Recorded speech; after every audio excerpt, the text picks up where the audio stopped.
it's been a long while. It's just, I accept the apology because I don't care.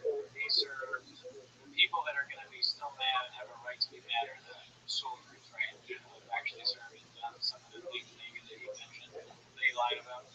But I can't get over what he did. It's so strange because I can't relate to it at all. Just think about like you worked at a golf course, right? What if you were like, the golf course, it's crazy. I trained Tiger Woods. I showed him I got a swing back, and then dude, crazy. I was so good at being a caddy that I actually got to go to the Masters, and then they made one of the so it would just be like that's essentially what he did. At night, I stayed up and I killed anyone that was on the driving range. I just had a heart monitor and I was just like aiming and shooting. It goes back to work. That's also it's even weirder. I walked into a clubhouse and threw a grenade in the window where there was a machine gun sticking out the window. Dude, it was crazy. All night long at the law firm, I shot people from the window. That's what makes it weird. You're not just lying about exploits. It's like great guy never meddled. The great guy never meddled with each other. I got this squeezing the life out of 15 children in an hour. What? It's not good. If the idea that you just indiscriminately kill people is not actually a good thing. Yeah. Some of the stuff is impressive that you said you did. But some of it is also just like, why would you? That's not a good thing that you said. It would be cool if you would have admitted that he took dead people's stories too. So apparently he was taking like this one guy Mike's stories. It's like, yeah. And the guy's dead, so he can't really stand up and be like, that wasn't you, Tim, that was me. On a much lower scale, I've already admitted to stealing another person's story.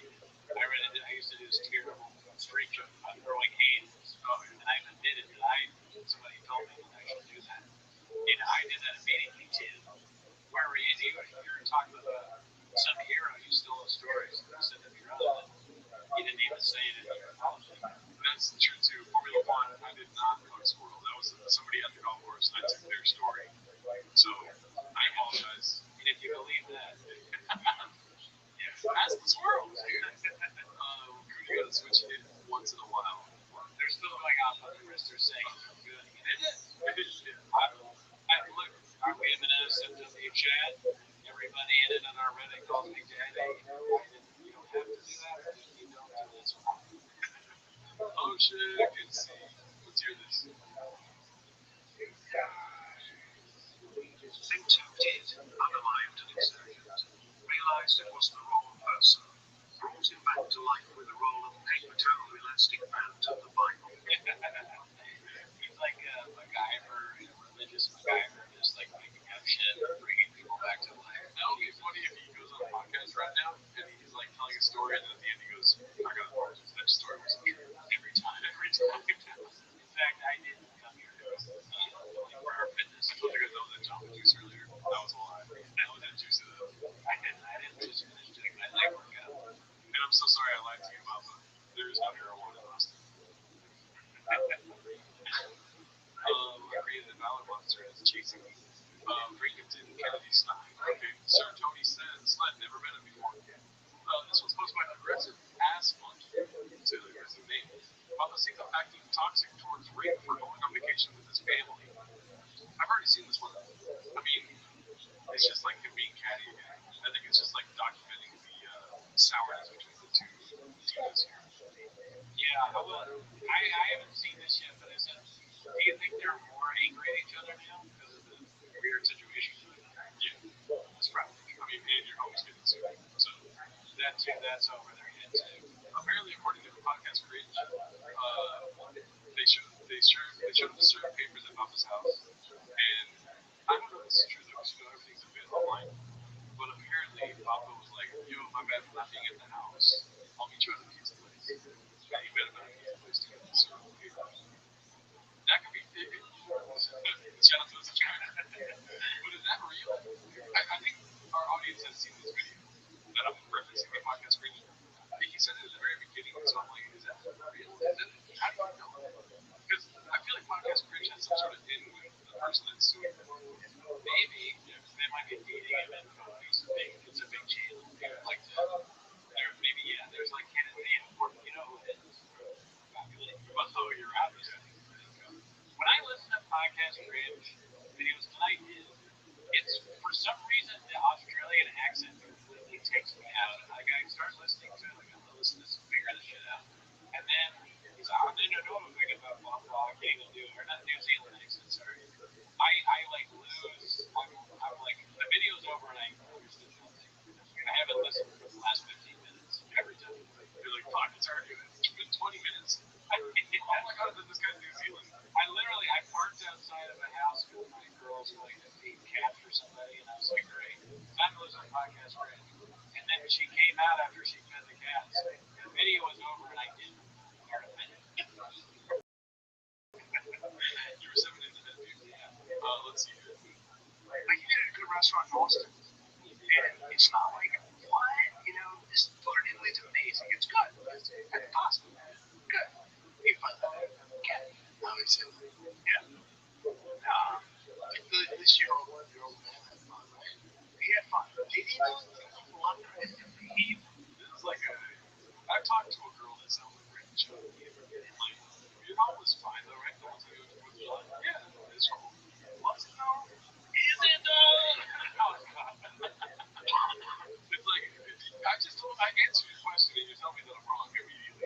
Yeah, it's weird. You make me try to do like a bit of some kind, like some sort of weird child joke. Yeah. But yeah, that's strange to be like, is your dad enjoy it though? He probably fucking hated it. He was just And then putting his hand in his hair while saying it too.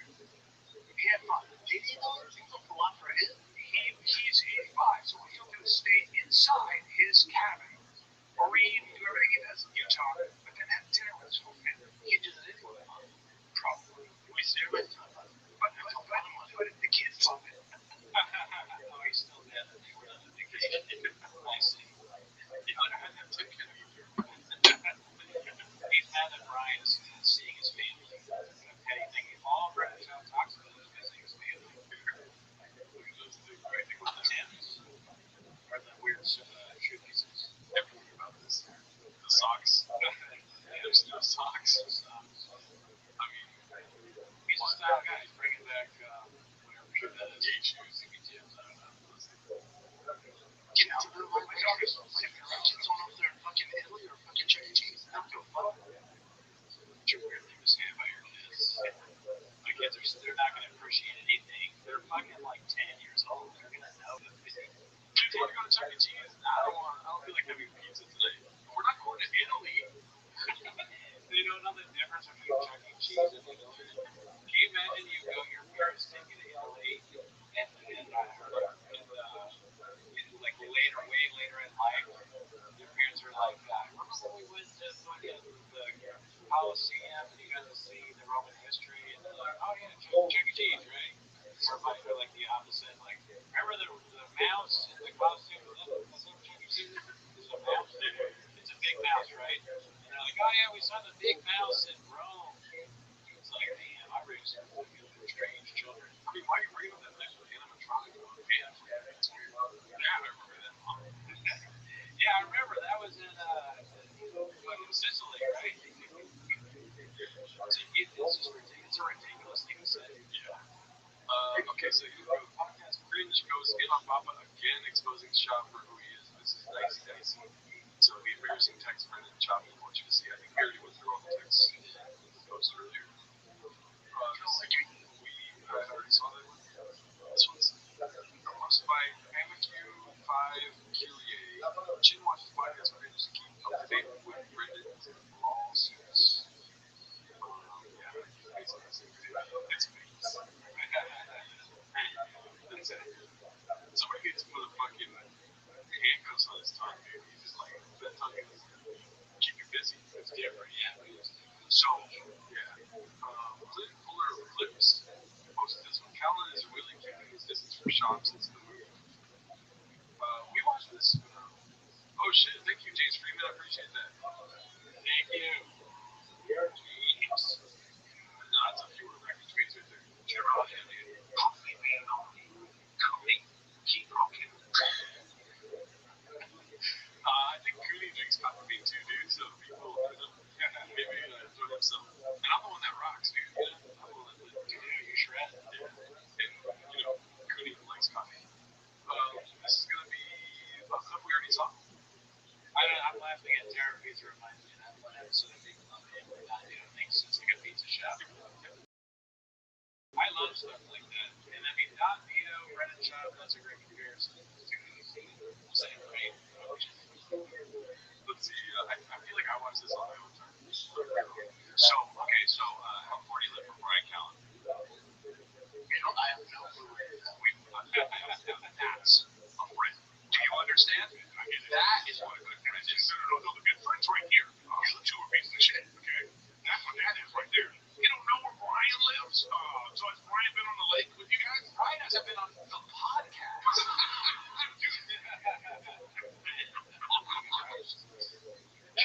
That's funny. Some break shop is really laugh.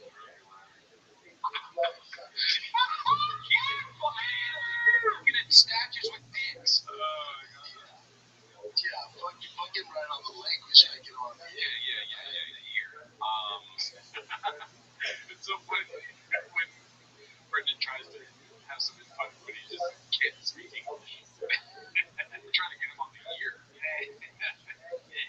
You guys are right, man. I was thinking, man, cheers, dude. Cheers. Well, cheers to that, Chris. I will say this is an impressive setup as far as like video quality goes. With somebody on Zoom. So this is just a backup, like this is Zoom. So is it like one of the Zoom things in the back of Chris? They're on a set in Los Angeles, but they're talking to Brendan Schaub, who's on a set in Austin. So this one is like we're different though, right? The golden hour thing, they completely changed it up. It could be different, or they could just be sitting in different spots because there's no more Brendan. I see. I feel like they didn't change it up. They just changed the background a little bit. Like purpley, and there's some gold, shiny shit. You didn't even bank episodes? You just took off? Yeah, they're like, they gotta call Give me like a 2-day notice. Kennedy or whatever.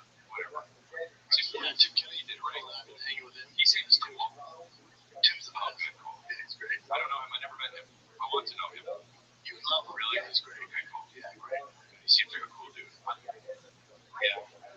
He's a guy who's pretty good at lying too. Eric gets 1.2K views on his own. And it's about 5 followers to target. Did you donate the red chairs? Do you want to take that? No, I sold it. But wait, I said I wouldn't reveal what I actually did, right? Unless you join the Patreon. Oh, yeah. Yeah, so you gotta join the Patreon and then I tell it all. Well, you told the public that you sold it, but you didn't tell them who you sold it to. Oh, yeah. Yeah, that information will be access to Patreon. It's a big thing. Trust me. This one's posted by Caterpillar Hot 7539. Coming in 2026, the faith-based fraud era. Proverbs 22:6 be chin for sure. He's gonna get into deep waters, dude, and then he's gonna come out and just be like, I remember when I was up for all those fraud cases, and I was on my knees begging this guy not to leave.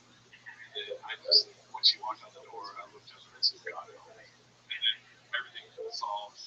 Chin stayed by him all the time, and then so Chin got the little pastor or like the free suit where he's got the white neck part there. Okay, I knew they're gonna have to go religions because they have to have some sort of chemistry on the show. Right. Chin's gonna go Catholic. Papa's gonna go Presbyterian or Islam or something. Islam. I love that. But he's got violence in his DNA. I definitely can see the religious thing. I think he's probably gonna be like Protestant or something right there. He'll be selling holy water. The holy water they sell holy water. This holy water appears here. Promo code Shaw. It'll be the same thing. It'll just be religious. He's gonna read the Thick Boy Testament. I know you guys out there are thick boys that love the Lord. Instead of modding trucks, they'll be saving souls. We got a demo problem, y'all. Hey, that works. We got a demo problem. That works, man. I think you're onto something here. Yeah. As opposed to doing me with it. Yeah, for sure. He's gonna. Oh, Baba going full Amish. Okay, Alan. That is interesting, dude. Who said that? Victor says going Amish. Shot. Have you said Islam? That would be a funny post. there's like shop. We're talking about shop in every different religion. Jewish shop, Islamic shop, Baptist shop. What's what is It's too easy, dude. Jewish shop, yeah, boy, gay. It's so easy. that's good. Yeah. What's the one? Buddhist shop. Confucius shop. Confucius saying you're gay. Yeah. Communication. He becomes mad. Scientologist. Scientologist. Elron. Wait a second. Elron Bubba. You say Elron Bubba. Well, yeah, Elron and Bubba. You read Dianetics. Today only, if you leave the kind of review Brendan and Bernardo and his parents before Brendan John was getting sued again, you will receive a one-time quote for 50% off your entire spectrum. Yes, that's true. Your fucking audio, what the fuck is going on with the sound? What do we do? Oh no. Does it sound bad? Oh, is the sound back? No, let's see. It's like, wow, sound big. No, it's good. Yeah, it sounds fine. No, it's good. The sound is Netflix is more than one. I think we got that because we were on our hands. Fix the audio. What do you guys mean? So you hang out with Shab and you go see her like they ask you how to hang out with Shab and you go and ask me like what to do. You're reading. Like it's not they're like he finds a way to he'll do one of those religions where they have to like sell you whatever. It's like man, he's fucking he's a Jehovah's Witness now. He's crazy. Oh my god. Seventh Day Adventist show. Just so good, dude. Just so good. Sharia law. Shop's house under Sharia law. The message of the cross. He would get it so wrong. He'd constantly be eating food that wasn't halal and doing things that are haram. It'd be like a joke. Other ones was like, here he goes again. Fucking says he supports Israel. What the fuck? He'd have a fatwa against it quicker than any Muslim in the history of Islam. That's totally possible right there, dude. Just the Jesus piece. Yeah, no, yeah. This is why I think this is the most likely scenario is for Christianity, especially since he thinks he's like some sort of Americana guy or whatever. But it would be very funny if he was something else. Or Christian. Either one. When he heard Rogan went, like to the church where he's like, Fuck. What church did he go to? Why am I not there? He's a Unitarian Universalist. That's the least likely one, I think. alrighty, let's see here. What's this? Okay. Now I buzz my head myself. Yeah, we can tell. Posted by Bright Red. So listen, I was keeping up with the chains a little bit this week. And so when I saw this post, dude, I was like, there's no way that they're just optical illusions. Yeah, that's what I thought too. And so I went to the video. And I don't know why this movie so much because I got hair issues. Listen to Record Tweeties if you want to hear one of those. Dude, it's for sure fucked up. Like the part of his hair is fucked up. When he starts turning his head, you can see. So it's real. Yeah, I mean, in the clip it looks horrible. Yeah. It really looks strange. He's got some weird bugs. It looks like it's like a guy who's going wrong and is trying to do something to draw attention elsewhere. Yeah, it's unfortunate. It's just like, how much of a hurry is he? He's busy. He's got a lot of stuff to do. But It leaves me begging the old question: what are we doing? I do that sometimes with my balls. Why do we do something wrong? Like by accident. And then I'll be exfoliating my balls and shit. And be like, what? There's a big fat patch of hair on my balls right now. So then I gotta bring the razor back out and chop it off. In the bathroom or when you're exfoliating outside of the face and sun? Oh yeah. Like in public? No, what? I'm ready. Yeah. People, no, dude, it's private pool. I've got a private pool right now. I got 2 balconies here, dude. Right now I can see you shaking your ball. So I'm not right there. To not seem like they are. Alan, okay, cool. I don't know what Alan thought about, dude. Let's see here. Can you guys put quickly thoughts in the chat, please? Let's see. I'm not mad at you, I swear to God. Papa insulted a legend like Mike Tyson. I saw this earlier, dude. This is insane. Posted by Somali Gang 2025. Papa insulted a legend Mike Tyson, then cowardly shifts the blame to Brandon Marshall like a snake. Papa lies so much he believes his own BS. Delusional. Doesn't even cut it. Papa's fully detached from reality. Go ahead and tell me what you want to.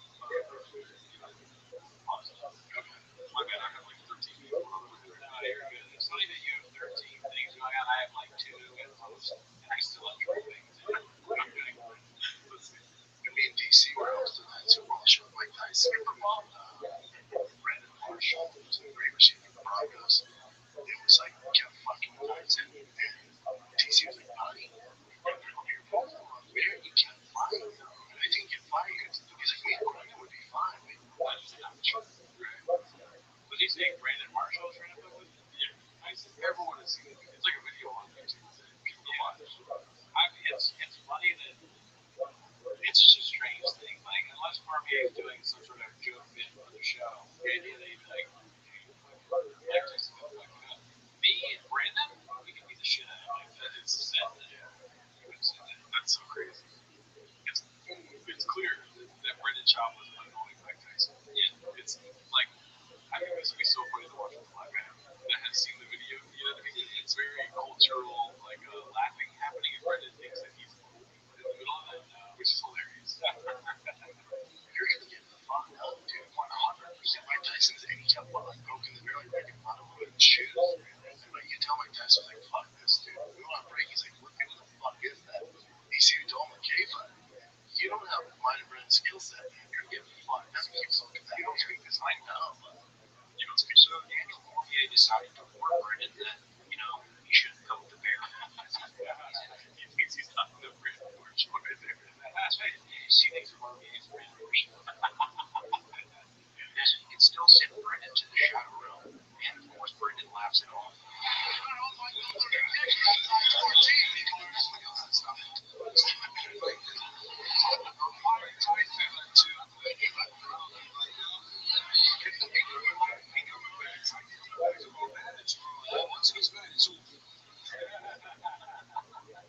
And that was it to you. There's no Brendan Marshall anywhere.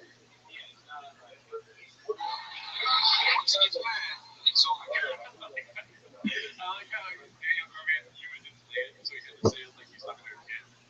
Once he gets mad, it's over. Yeah, well, it's exactly like that because he's on it with like the dad, he's kind of like checked in like, don't hands on the counter, you're gonna fall. No more cookies. We're going to But that's actually something that probably needs to be said to show. All right, yeah, dessert, you already had it. You're not gonna get another dessert. The dad is desperately trying to have 30 minutes to himself. All right, now I mean, come on, no more cookies. just like, no, sure shot does not get rid of your drug. No, we have no more rain in the fridge. You cannot do another CBD company because they're tied to dessert. Right? Can't promote a TV company for 12 months, Brendan. All right, let's go to your room. Gringo Bobby. You dropped another special? Last cowboy in town, Los Angeles, North Korea, the beach. You throw your phone across. What the fuck? It's your belt down. Fuck else up. The belt's coming out. Fucking Twitter and I go too. Nuts. That is funny to think that, like, you know how my dad is bad, but I'm better than my dad. Just like you had it in your grandpa. Like, how fucked up was Brendan's dad's English? You know what I mean?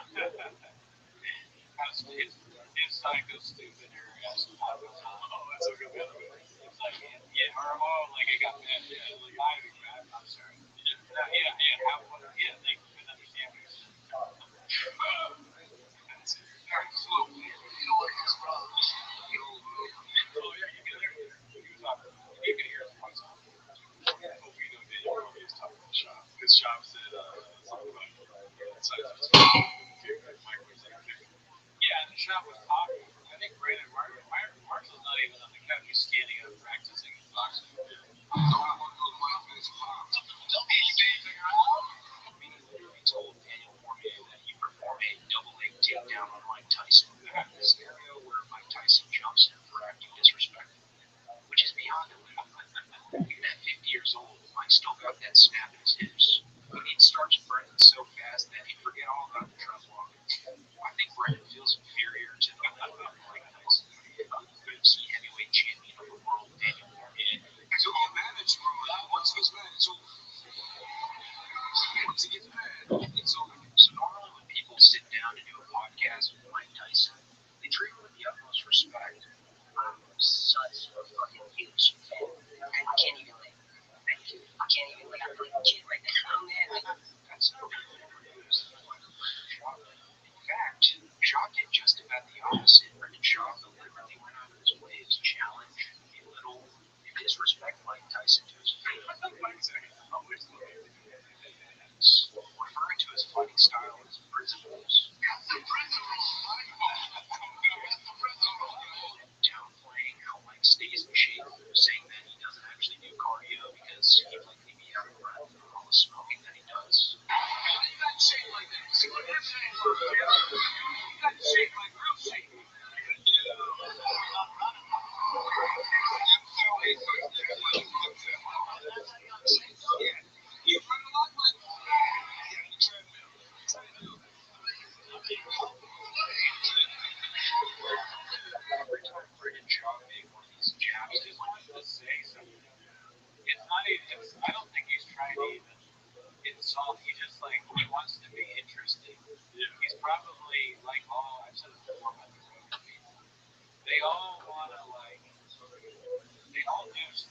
seen other people do. Right? They're just regurgitating things, and it comes off weird because it's not.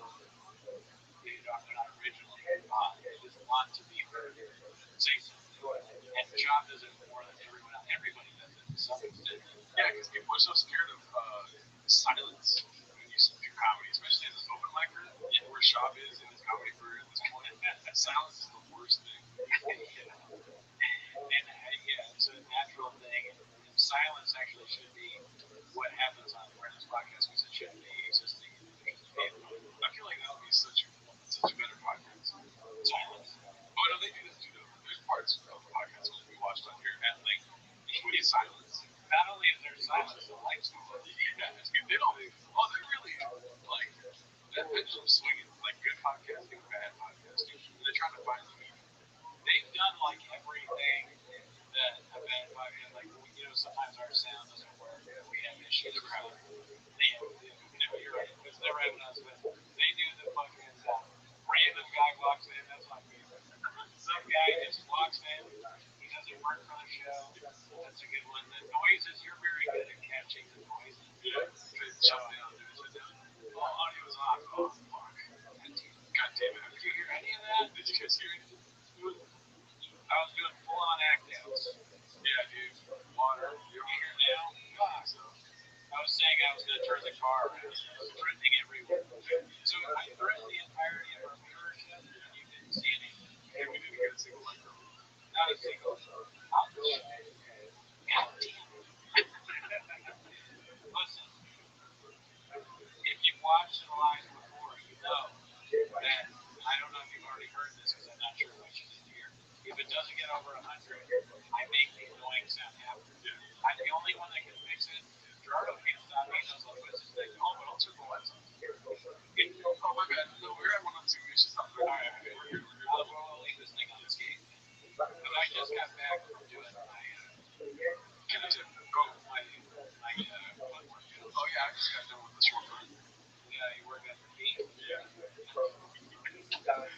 Can you do that? Can you work out feet? For sure, dude. Okay, well, that's what I blame the team duty. Let's see here. Mike Tyson. You can see Daniel Cormier getting visibly upset about it.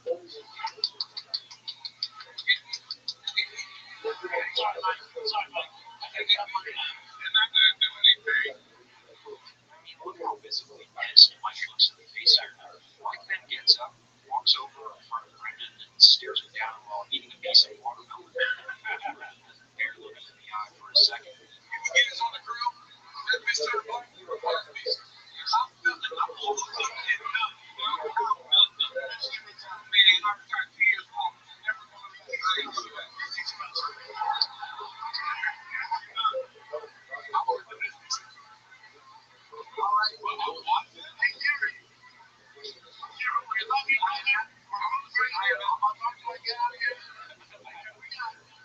Mike Tyson knew what he was going to do. He's like, damn, this food is good.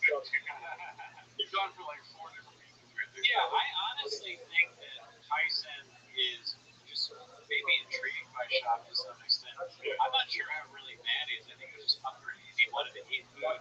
In the show, there's zero professionalism from Shop as usual. So he's like, I'm just going to go eat food. I'm not sure he's really trying to like stare him down or something. I get that. I understand. Don't kill me. Yeah. But Shab is trying to go viral by saying some wild shit to Tyson. Okay, that's what I know. Yeah. Like, why are you saying all this stuff to Tyson? Like, you don't have to be constantly objecting to whatever's happening. And like you have some sort of fucking brain. Or he doesn't have a brain for that. I've never seen one like you. Maybe he's marketing genius. He knew that. I mean, we're talking about it now. This is years later. Years later. If he had just been like, Mike, you're the best, we probably still think. Yeah. But this is more entertaining. Mike's still pissed off at him too. Yeah.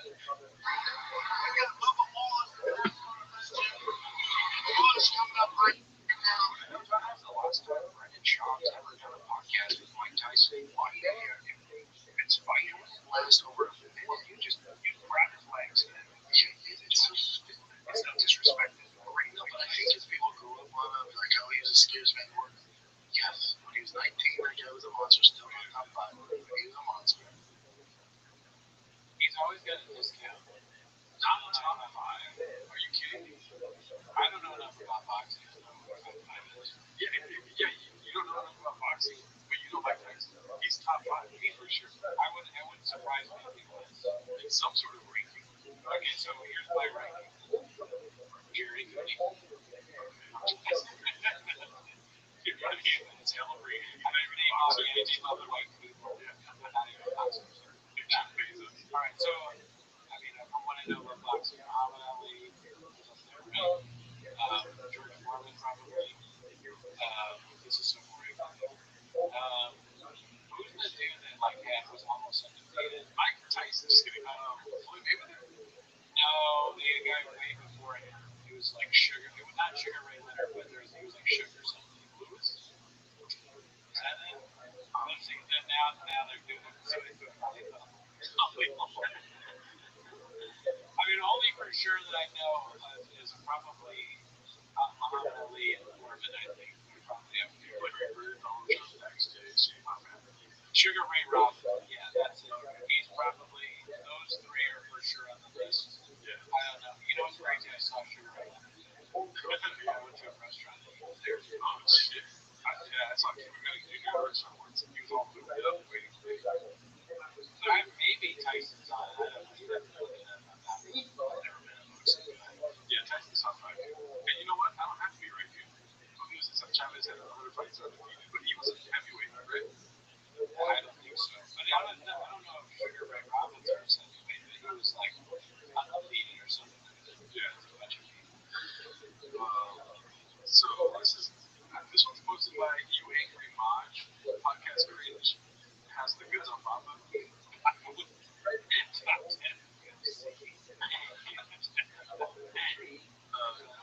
What's it called? Princess Diana. Top 10 heavyweight. We haven't seen this one, but I don't think it's worth watching. Okay. You want to watch it? Podcast cringe has the goods on Papa. Because we already know what the goods are. So it's just in like teaser trailer. Yeah, honestly, I like being on BritishOperational.com. Website. That's really, I mean, the show's fine. We'll keep doing it in the second and fourth. But unless I get put on the website. That's one of the best things to watch on the truck. Oh, there you go. It's truck music. Truck music. Cats leaked corporate text. Oh my god, you see Brendan tag? No, that's not real, is it? Like cat, like the girl? No, they wouldn't go that far. Yeah, they would because it's around that time. Is that real? That cat's what? Cat, like his old producer lady? Oh, she did what? She leaked the text? Yeah. Or no, I'm just, this is probably just a joke. We're probably wrong. Yeah. But it says cats leaked courtroom text. Oh my god, you see Brendan tag? Oh. Yeah, the girl that sells the United States. But how, just because, why is the picture associated with it? Oh my god, you see Brendan tag? He wore that to court. No. This is from way back when. This is from The whole picture. No, what I'm trying to say is the cat messaging that is cool. Oh my god, you see Brendan tag? And then okay, so because of that picture of the little tag, like you got it. I wanna see what the hat is. I want it to be real. Is this hat not enough for you? This is fucking nuts. Can you imagine if it was that hat in court? It would be like my cousin Vinny, where the judge is like, sir, you cannot wear my courtroom. You must leave and come back. I'm holding you in contempt of court to the accused George hat. Does this look like a circus to you? Brendan Hildebrand's Cootie. That's true. I have brains. You forget. Guess what? I've been sensitive to it, dude. I have a disability. You got a disability problem. Let's see here. What'd you say? We got a no problem, y'all. Posted by Diligent Brit 2518. Trouble in Paradise with Rogan B. I saw this one earlier in the week. Let's watch this. I want to see the job wearing that. There's ASCP. What the hell does grades make you make? Come on, man. If there's Reddit videos proving that that's true, let's see that. I don't get anybody who does it unless you're a professional athlete. But you have so much inflammation from your kettlebell workouts. Yeah. Pro athlete, I get it. Sure. You work out an hour a day? You think you need a full-time workout? It was so uncomfortable. Wow. Why wouldn't you sore from kettlebells, just another way. There's the shoes. Oh, let me see. No, I'm on the shoes. The shoes, you gotta comment on these, maybe. Just the bottom. But it looks like it's the whole shoe. It looks like, you know those gloves you wash dishes with? The yellow gloves. Yeah. I'm trying to think of what else it looks like, because it absolutely looks like that. It kind of looks like soap. It looks like candle. Yes. Yeah. Yes. That's what I was looking for. It looks like wax. Yeah. He's wearing wax shoes. I got candles on my feet. His shoes are highly flammable. It makes me think, you know those old, like, salt, have you ever been to Salt Lake? He's got the SpongeBob 11s. I've never been to Salt Lake. It's like this old German town in California. It's pretty good if you like bacon. But they have these clogs that they wear, like old German shoes. They don't look like that, but that would be funny as fuck if you got those clogs. He's got the gumpy yellows. Dude, he's running a straight line talking about ice pads. Yeah, right? The reason that Brendan doesn't want to fucking, it's like Danish or something. But Brendan doesn't want those kind of shoes to get into cold point, because if he got into those shoes like that, I don't know. Or he'd step on the floor and they'd crack. Afterwards. Gerardo's great. It's a great guy. Never met the song. Let's see here. I can watch it. Let's see. We already saw that one. This is supposed to be Ness. It's Ness Tab. By the way, I saw the comment earlier where it said Gerardo's asking us for full thoughts in the comments. I'll never give you full thoughts. No. Yeah. We're going to end the show. Let's see. How will the OG cats feel after seeing the podcast preview? Just for the take a look at it. Yeah, I mean, that's how everyone feels about, like, every fucking time in this universe. It's always that. He pulls us back in all the time. It's genius. This one was so funny. That was a good one. Seen it. Oh, we haven't seen this one. You're getting closer to the OnlyFans, guys. What's my financial skin? 49.65. This is the only post I saw by myself. I don't ask you if you saw the looks already know. Let's see here. This is not a sad thing. People will pop up. Truck in my neighborhood, drive past all gas motor company. No chance. That's crazy. Send text here. Post this. Can you imagine you see that? You're in Texas. Dude, I would get out and selfie as fast as possible. Oh, yeah. I get out and selfie faster than I did to take a picture of the guy that hit my car. Formula One, that's kind of dicey, dude. Could let me borrow that brace with the nibble emoji? He loves He's beating off right now. Yeah, he's big. He wants to join the chat. Yeah. All you gotta do is call me that right now. Very easy. Let's see what we're going to do. It looks like he's beating off in his fucking profile picture, dude. What the hell? Dude, why are you choking your camera? You have both hands on the camera, daddy. Oh, Jesus Christ. Do you think I'll still have this on by the next time we record? Yeah. The doctor does. The doctor told you, like, my next 2 months you're going to have it. He isn't listening. He's like, hey, what's up, John? Hey, Bubba.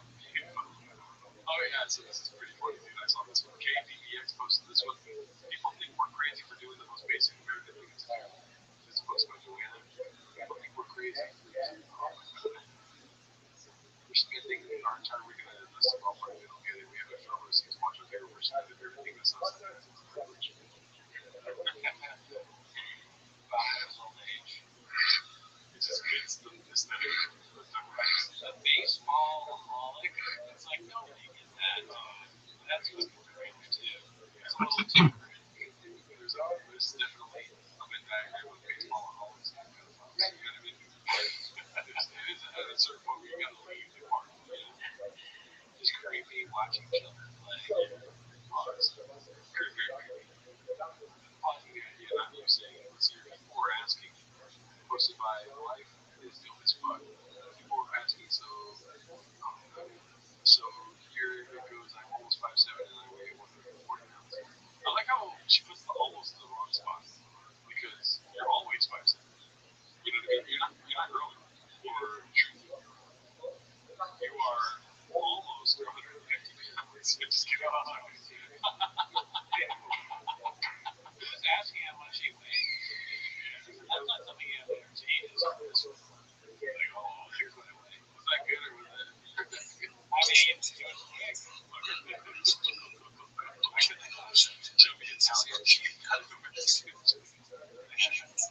The sun does not have to be completely digested. Not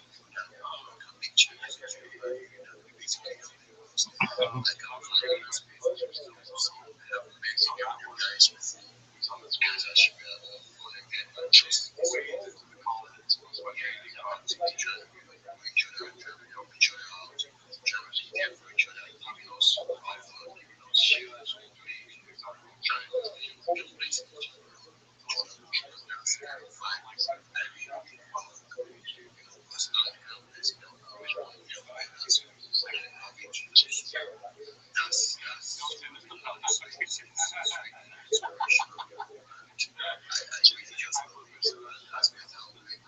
Like if I drink an alcoholic, I'll give myself coffee, but I don't get drunk on it. Just enjoy it to relax after music. It's just fun and chill. I get crazy. I'm just tired when I get home. Why are you getting tired? Dude, you have to.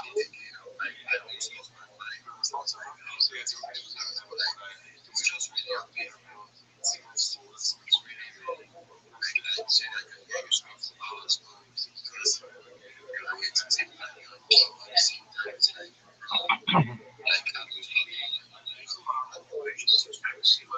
So here in Germany,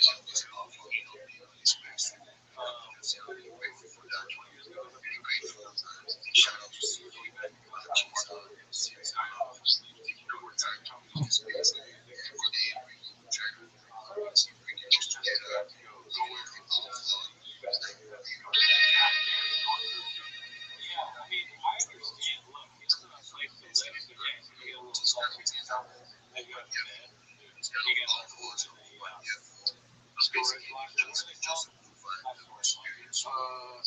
think it's units. Yeah, I mean, and now it's funny that it's like, yeah, it's really hard.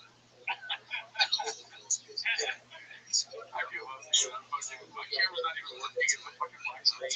I'm like, yeah, it's all good. I'm like, I'm trying to think. Oh shit! You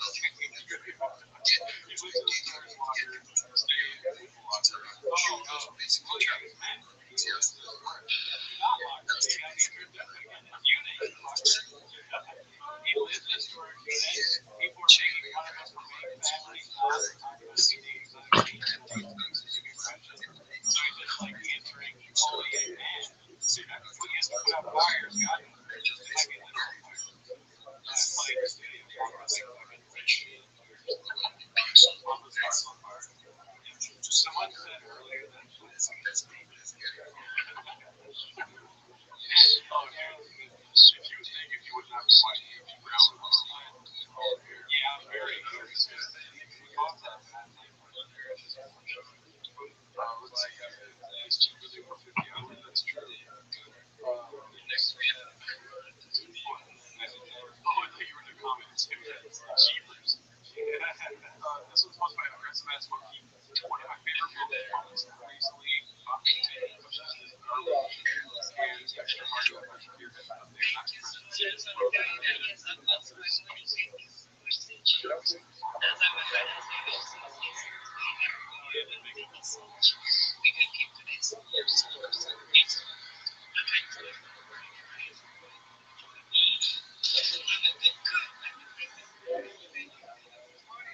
after all the things you get really fast shit. I mean, this is a fast Humvee.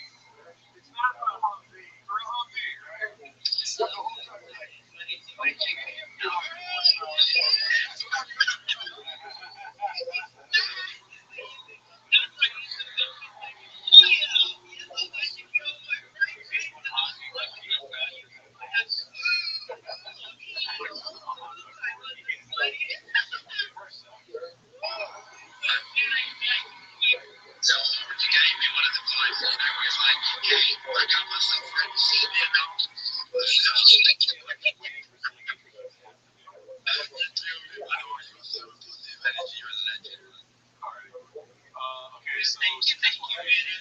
5 stars, anybody in the chat?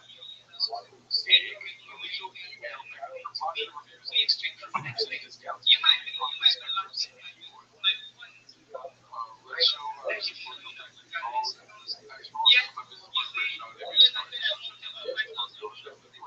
We're the same amount of today. Today has the best versions, and it's kind of beyond that nothing special. Uh, today, the fats that you want to make the kind of base to spread over 1% on your entire shirt. 50% off. I've seen this before, but I've now realized that's kind of great. That's like a prime day deal. Yes. It's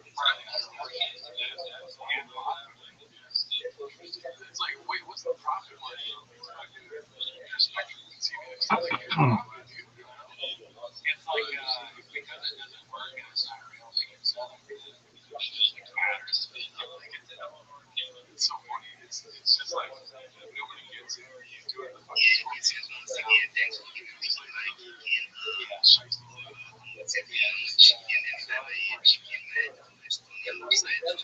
shiesty thing. It's unbelievable. So much business, man. It's just got to too much money. That was white before he started stuff. Now it's all blue. Yeah, my office is actually not a fan of it. It's good. You know, I mean,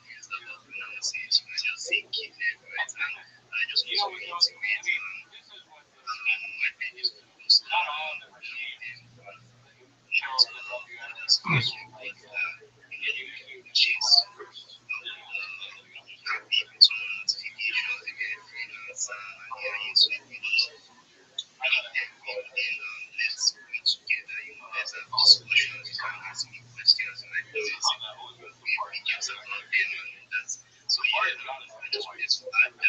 Oh, I imagine. Why is that not at the top? Dude, it's always on the top. Wait, this guy outside the tent. Okay, the tent's not there anymore. The cops are actually really cutting down the edge. That's why the Formula One is like the new shit. Let's get this Formula One fucking talk here. You're still really good friends. What's special has been every time I see hats, I'm like, yes, that's good. It's gonna be the beginning of the podcast. Like it usually does. Okay, I'll just keep checking. What you're right. Now, that we're not like gamblers too. That would be fucking rough. Whatever you want. When the street lights turn on, dude, right to your fucking feet. That's what I am. It's yo, hey, you know what? We're friends, right? Would you say we're best friends sort of at the end of the day? How close are we really close? Are we friends now? So why when you're trying to ruin it? Like if you needed to borrow $50,000, I would have right? Yeah. If we did do some shit, why am I giving the world? So we're gonna snuggle each other, huh? Yeah. Shit, you're fucking there. Can I get an invite to your house?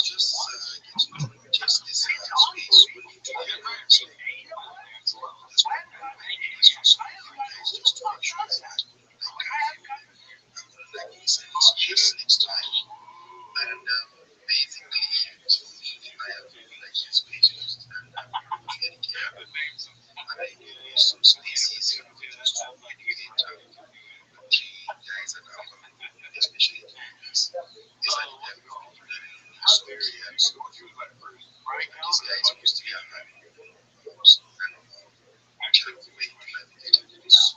oh, you're right. Yeah. I mean, I don't think I'd invite any of them. If my mom knows what I invite first, I don't like them. Meaning I choose.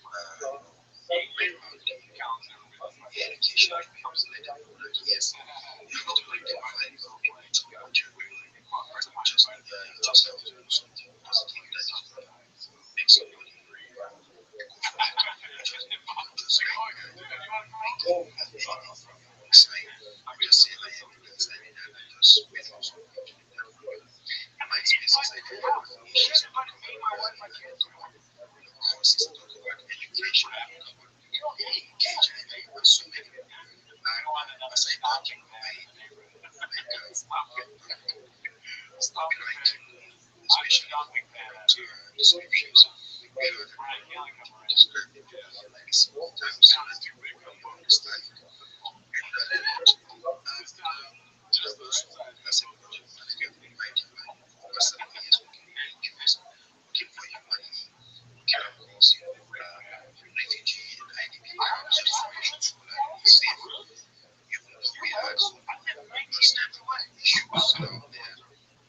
That's why when people dying like so many people, definitely are still alive. And man, you just get smart on details was there.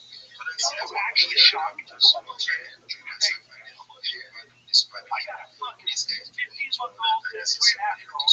That's our kids are different ages. That's the problem. So what? But you know, I don't like most to say so many things about races. So I don't get sometimes you like, oh yeah, just trying to because I don't know if when you listen about that thank you so much, thanks for having me. I don't let everything take so much time. I don't know. Because we have so many things. This is our phone channeling talent. Thank you so much. You're lucky that Cal didn't hit him with those movies. Because that would have been thanks for watching this. Because we would have like a Morton. They would just never leave the studio. Yeah, they would get real like records. Do you think that maybe Mexican just doesn't like him? A million percent. Yeah. It's like, describe to me what it's like when Shop goes into inevitably this single year by themselves. You know, I don't get out of here. You know what I mean? Yeah. He's doing the investment lives, taking himself in. You know what I mean? He's doing a lot of But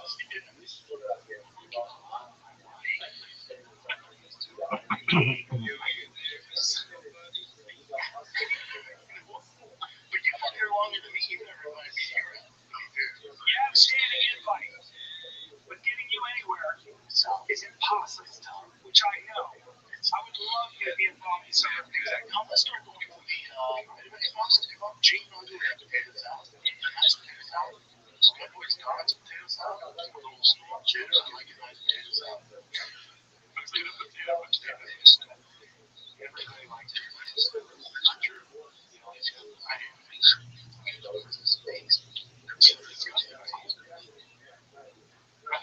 was one time where we talked about the Rothschild'S. I forgot that people remember the whole thing, and I was like, saying how hard like it's hot, right? And then you were like, "Are you okay?" And then there were people that commented like, "No, dude, German potato salad, hot." Potato salad.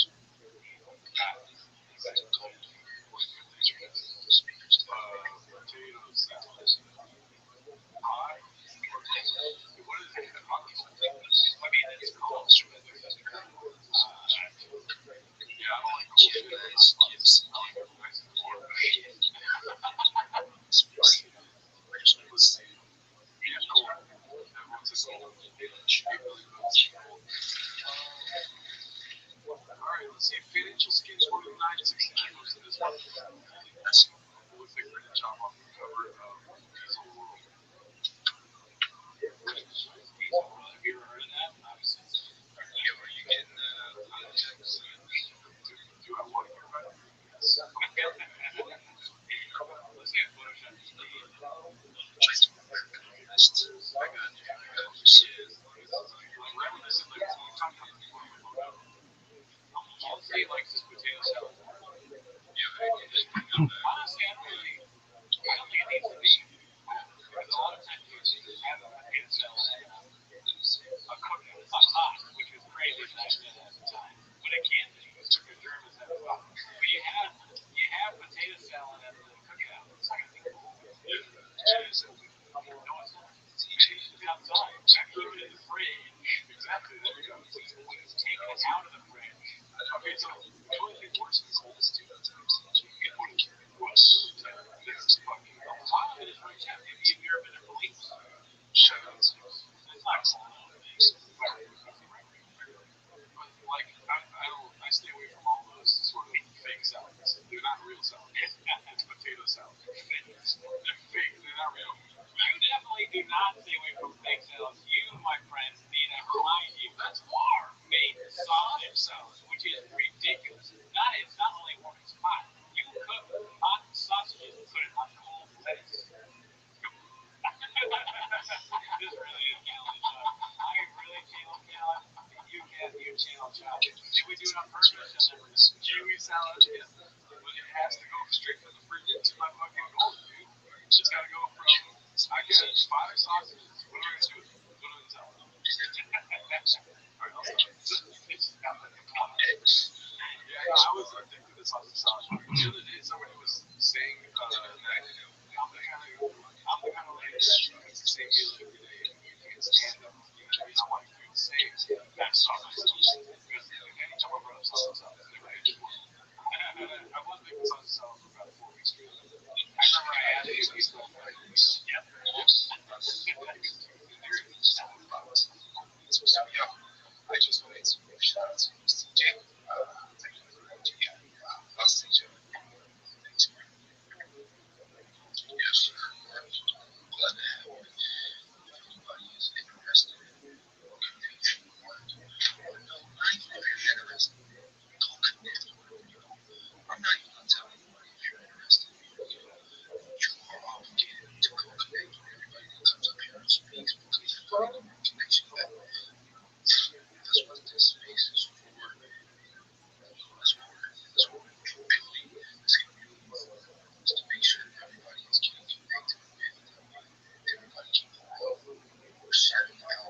Thank you so much for the opportunity. First and foremost, I've done my best to follow every single person in the room. I'd appreciate it if you would follow me back. I follow everybody back. I'm the easiest follow back in the game.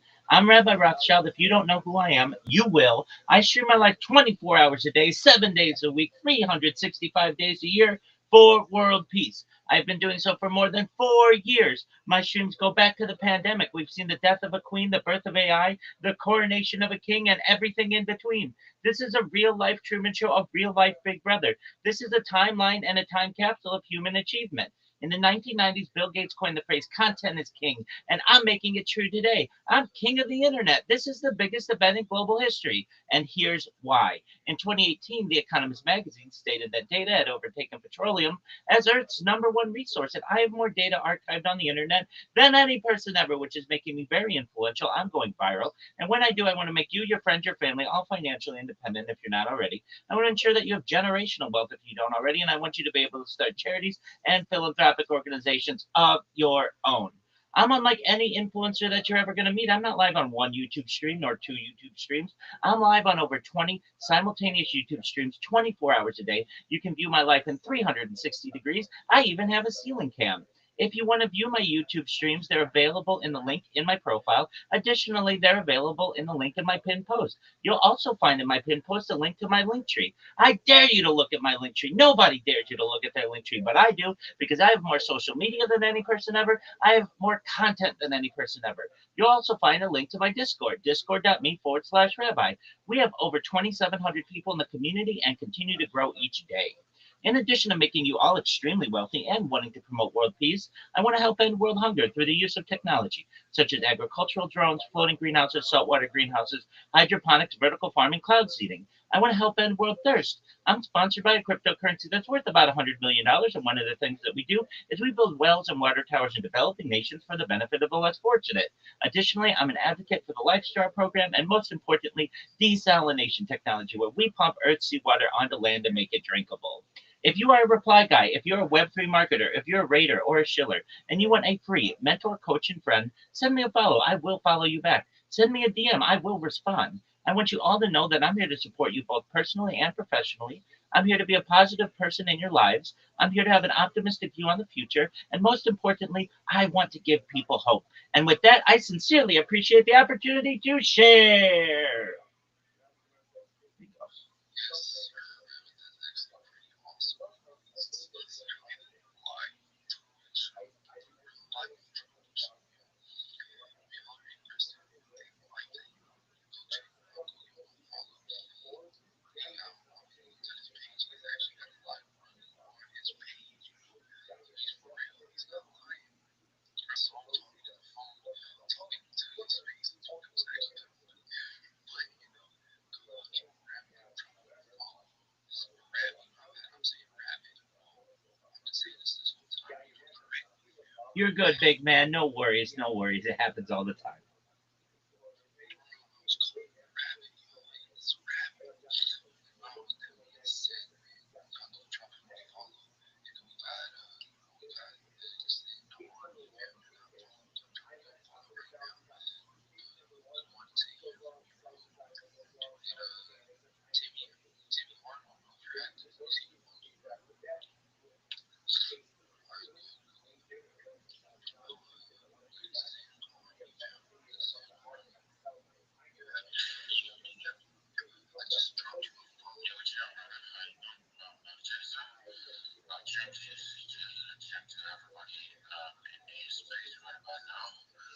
It's your boy, Scotty Abby. I'm your radio host. What I do in the space is I love hosting spaces for projects and spotlighting projects in the Web3 space. Also, I'm a Canadian computer. I work for folks which I'm in the first project currently. We're working with Self Finance and DeFi protocol on the African blockchain ecosystem. And I also work as a contributor on the African ecosystem. African is the layer one blockchain that gives built and home for reward asset tokenization. So if you're looking forward to build a project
Folks, look at this. This is really gonna just try to summarize it for you.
It is a cold, snowy day in Chicago, Illinois, and this is America's Game of the Week, and you're home for Super Bowl 48. Lady always said that heaven's was a place where everybody knows your name. I'm always Danny Emmons, Isabella, Dakota, Shaka Khan. Wait, wasn't that Cheers? I think that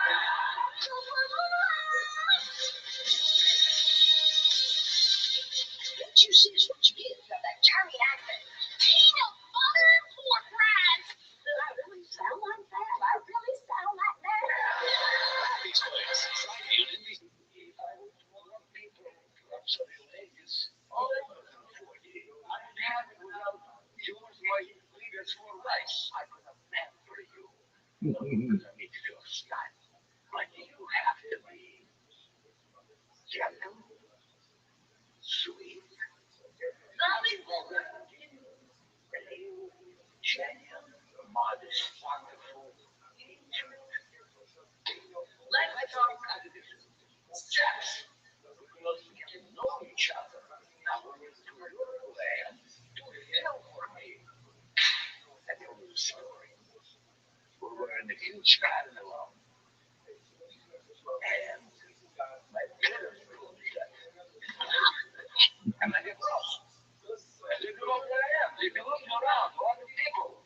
And then they saw me working beside this beautiful, tall legs of a lady with a short skirt. And I'm just watching like this. With what she doing, I'm going. If I was one people, I'm sorry, ladies, all of them for you. I don't have it without yours, my leaders for rice. I could have meant for you. If I was one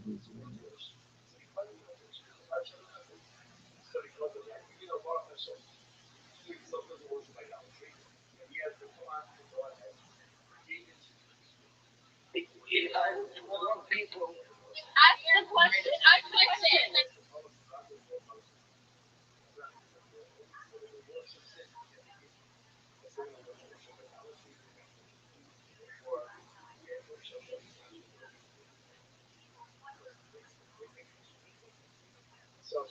I damn, definitely you're cute, don't girl. love at first sight. I fall in love at first sight all the time. Same. I'm looking for someone who's loving, and loyalty is really important to me. I Same, know girl. people lied to me before, Yeah. and Those people well, it suck. just wasn't a good time. I am the type of person who will always remember your birthday, and You're so sad, nice. and you don't know why. I know why. Why is I that? love to craft, Because and I it's love on to your do feet. this craft closet. I can make the best birthday card for I you. love your For enthusiasm. me, a deal breaker is having a girlfriend. What about a harem? Like, I can do anything you're on a first chicken date. sway. I like breakfast. Ditto, girl. I get breakfast.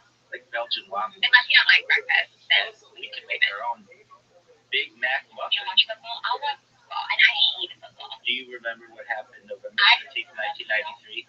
And date you, and call you, Cool. and marry you. Ditto, girl. We'll be together. If you're still Forever. single, call me.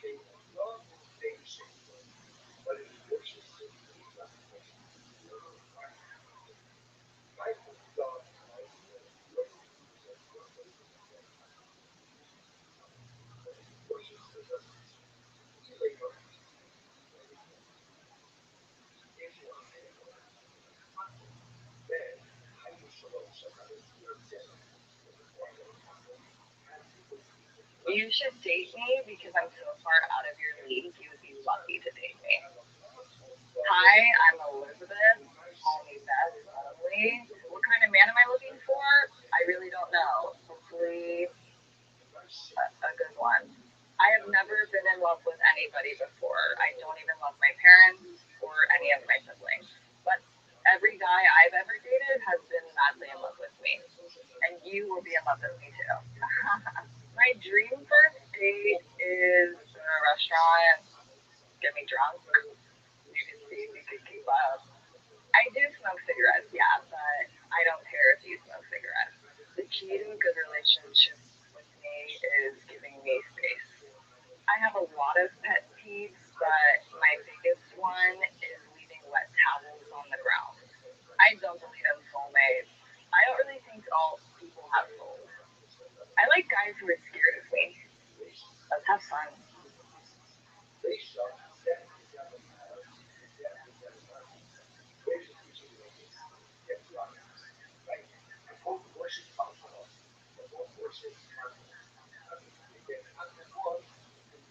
You should date me because I'm so far up.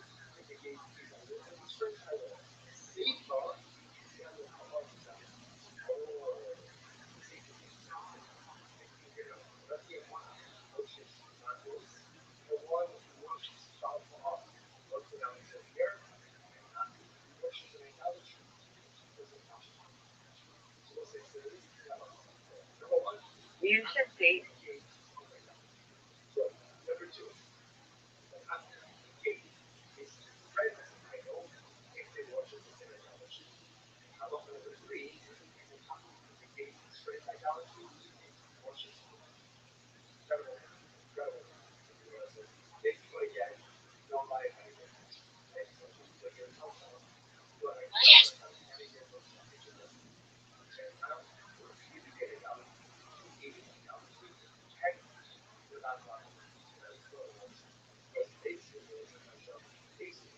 You should date me because I'm so far out of your league. You would be lucky.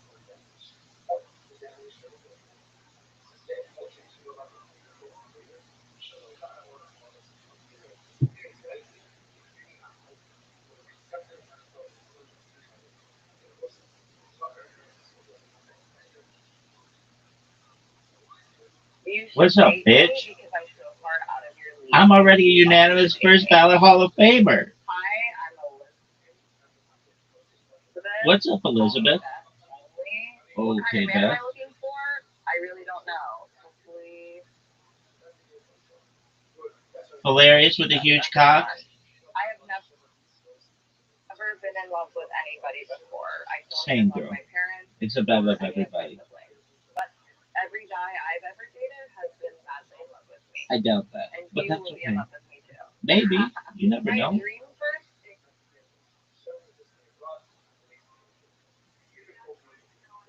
date is a restaurant, Cool. get me drunk. Heyo. You can see if you can keep up. I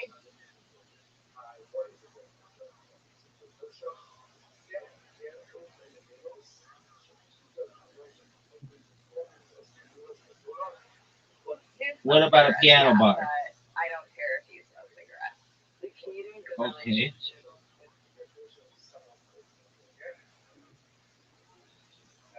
date is a restaurant, What about a piano get me bar? drunk. You Okay. can see if you can keep up. Oh, no doubt, I girl. do smoke I'll drink you cigarettes, under the yeah, table. but I don't care if you smoke cigarettes. Okay. The key You to a like good Winston's? relationship with me is giving me That's what the space. Flintstones smoke. I have a lot of pet peeves, but my biggest one is leaving wet towels on the ground. What about cum I don't towels? believe in soulmates. I don't really Oh, think this one's all people have complicated. souls. There could I be like an guys who are animalistic scared of soul, me. a Jewish soul. Who the fuck Have knows? fun. You should date me because I'm so far out of your league.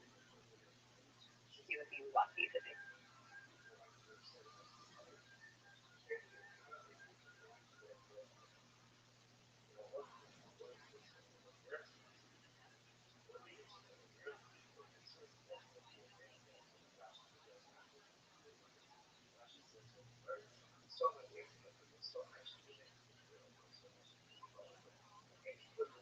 What's up, bitch? I'm already a unanimous first ballot Hall of Famer. What's up, Elizabeth? Okay, Beth. Hilarious with a huge cock. Same. Except I love everybody. I doubt that. Maybe. You never know. What about a piano bar? Okay. Oh, no doubt. I'll drink you under the table. Okay. You like Winston? That's what the Flintstones smoke.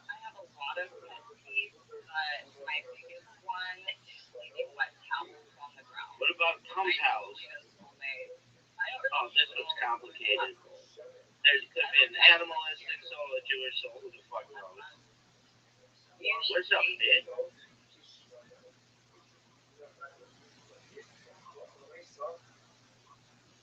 And as such, a superstar in Philly cricket club, fun to watch her go about her business.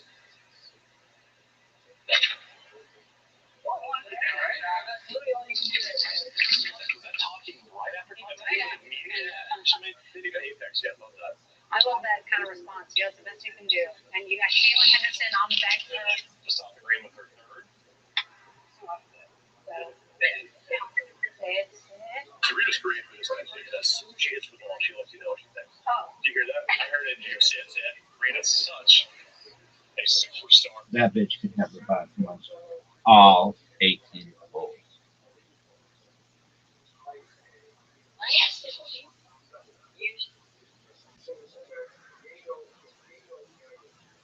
You could hate me.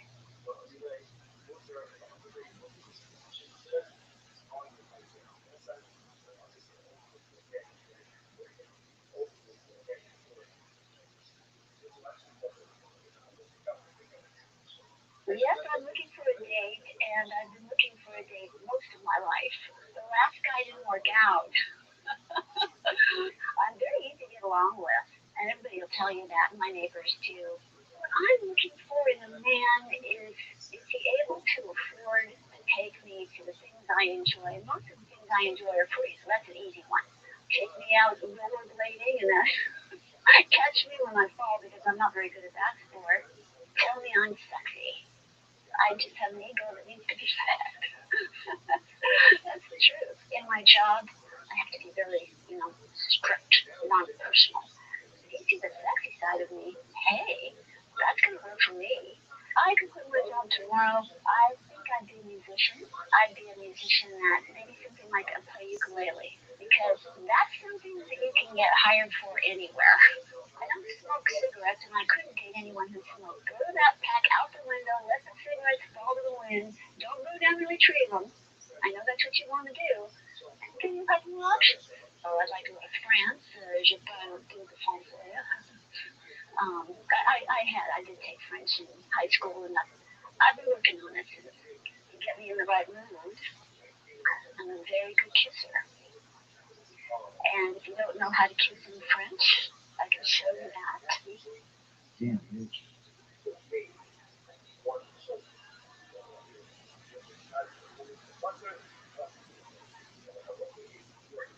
Yes, I'm looking for a date.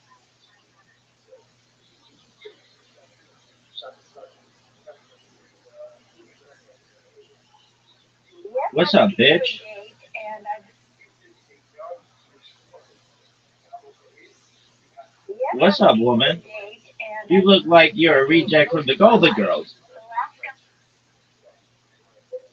guy didn't work out. Fuck him. I'm very easy to get along with. Same. And everybody will tell you that, and my neighbors too.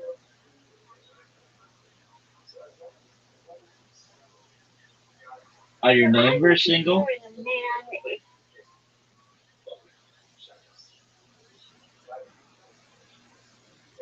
I like your outfit.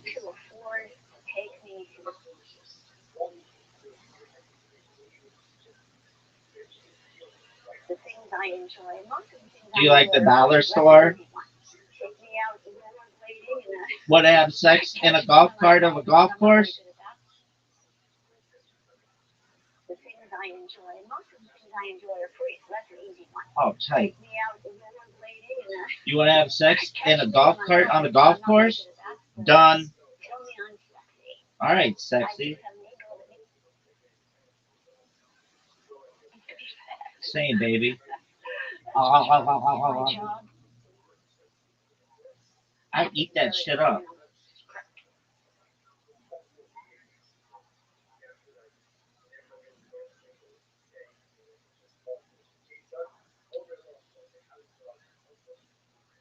You like getting titty fucked, ho?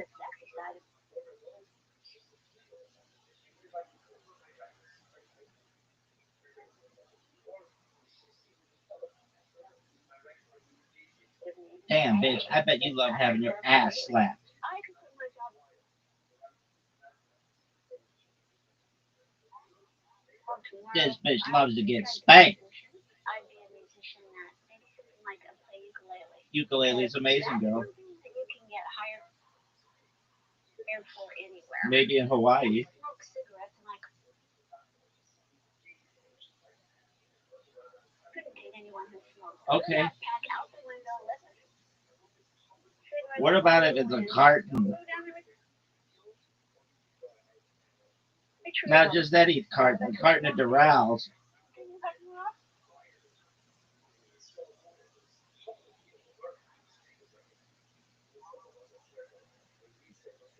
I bet your wrinkly neck loves to get choked. Fancy. Ulu buku she abigwa seswa.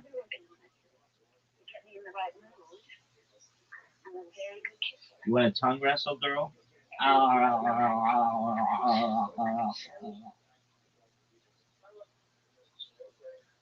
Yes, I'm looking for a date, and I've been looking for a date.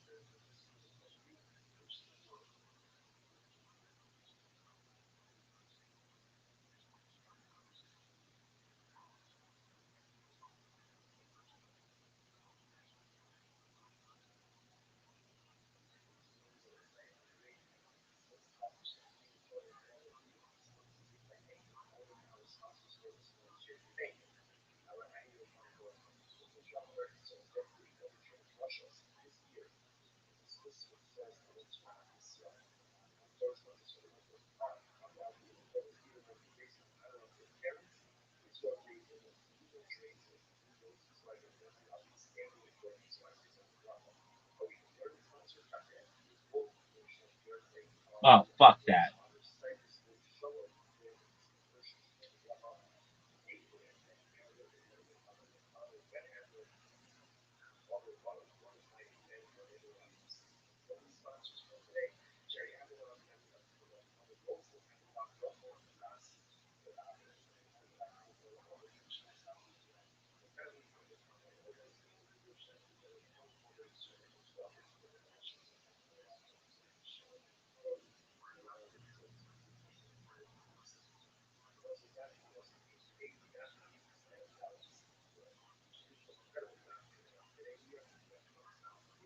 And I've been looking for a date most of my life. The last guy didn't work out.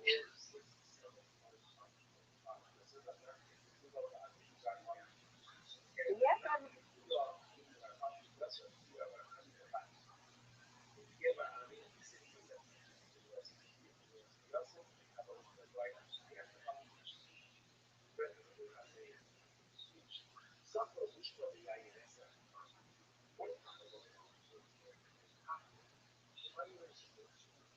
Yes, What's I'm good, looking for a woman? date, and I've been looking for a date most of my life. Since the Hoover The last guy didn't administration? work out.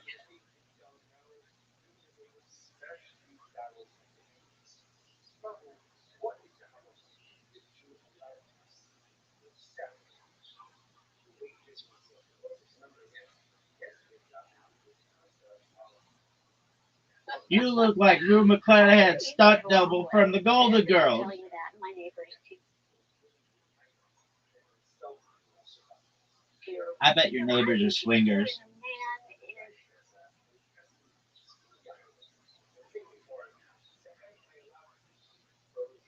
motherfucker with slang stick like it's going out of style. Tight, like the library. How about getting fucked in a golf cart on a golf course, girl?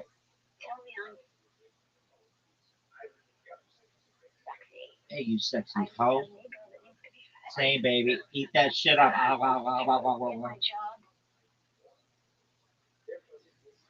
I bet that wrinkly neck loves to get choked.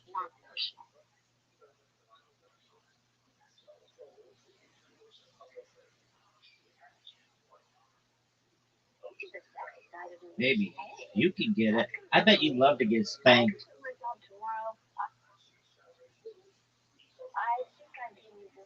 Tight. Okay. Maybe in Hawaii.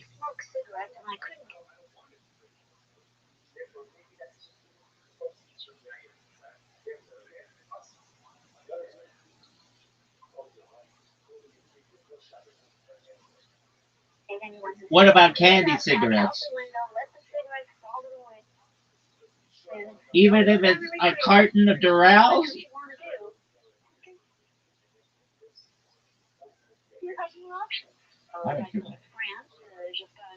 How about a French university girl?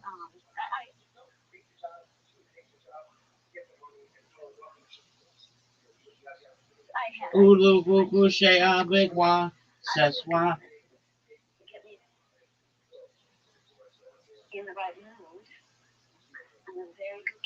You want a French kiss, baby?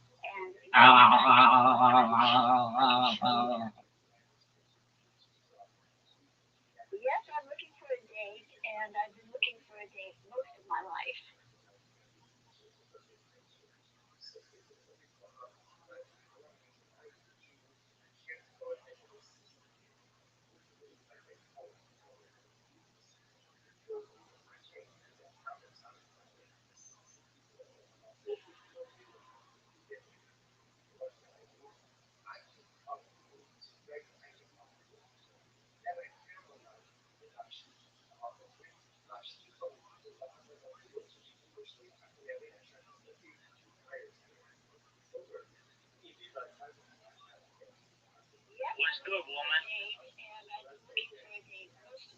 So Uber administration? You look like Ruben Flathead's stunt double from the Golden Girls. I bet your neighbors are swingers. A motherfucker with slang stick like it's going out of style. Tight, like the library. How about getting fucked in a golf cart on a golf course, girl? Hey, you sexy hoe. Same, baby. Eat that shit up. I bet that wrinkly neck loves to get choked. Baby, you can get it. I bet you love to get spanked. Tight. Okay. Maybe in Hawaii. What about candy cigarettes? Even if it's a carton of Dural's?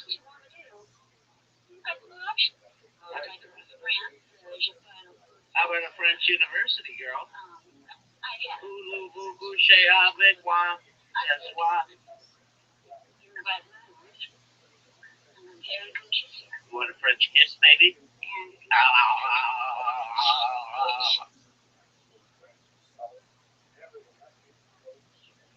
Take a look right here.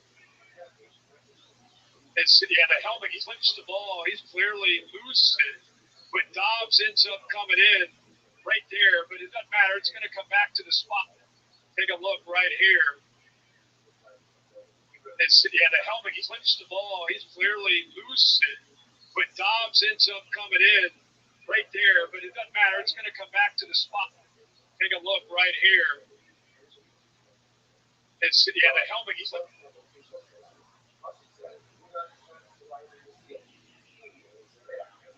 No, they just like recording me and they're gonna get me saying anything. Word. Oh, hell yeah. I'm gonna start Googling who's single. I'm kidding. Who want me to this video?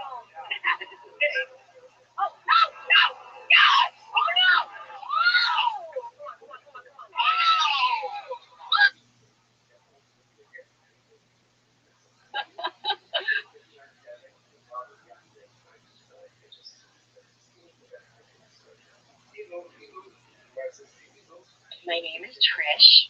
I'm good at taking care of things, taking care of other people. Somehow I just always know if something's lost, I know where to look for it, to find it. It's one of my gifts. I'm looking for a man with compassion and integrity. Nothing too over the top on the first date. Just getting to know you. I started playing the alto saxophone when I was in fifth grade. I really wanted to play the drums, but my arms aren't strong enough. I don't play all the time now, but I do still like getting my saxophone out from time to time. New Year's Eve, somebody will say, "Hey Trish, get out your sax." My idea of happiness is, let's say I'm 70 years old and I'm sitting out on a veranda next to a cool glass of lemonade, and my beloved is sitting right next to me, and we're holding hands and we're watching the grandkids play touch football on the lawn. And I say, "Not so rough." And they say, "Yes, Grandma." And I just think to myself, what a legacy.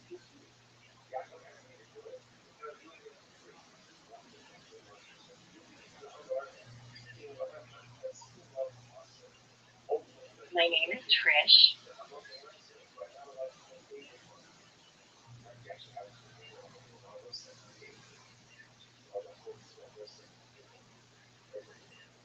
My name is Trish. Hi, Trish. I like that line on your tit. Taking care of things, taking care of other You want to take people. care of this Somehow I just dick? always know something's lost. I know where to look It's for always it, the to last find place it. you put it, right? Yes.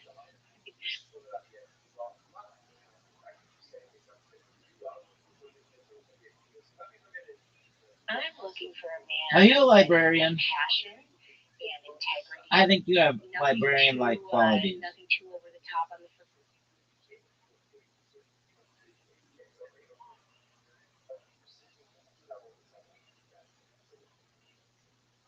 first date. I bet Just getting to secretly know you're a you. I BDSM started queen. playing the alto saxophone. Can you when I play was in fifth Careless grade. Whisper by I George really wanted to Michael? play the drums, but my arms aren't strong enough. Oh, I we could don't work play all on the that, time girl. now, but Give I enough do hand jobs, still you'll like be getting my bench saxophone pressing out from time to time. New Year's ounces. Eve, somebody will say, "Hey Trish, get out your sax." My Yours idea of friends happiness seem is, let's say encouraging. I'm 70 years old and Okay. I'm sitting out on a veranda Wow. next to a cool glass of lemonade. Like a Bartles and James My commercial. beloved is sitting right next to me. Oh, I'm right there with you, baby. We're watching.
Like in rocking chairs?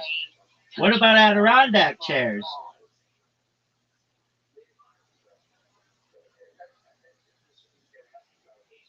What if they're playing flag football?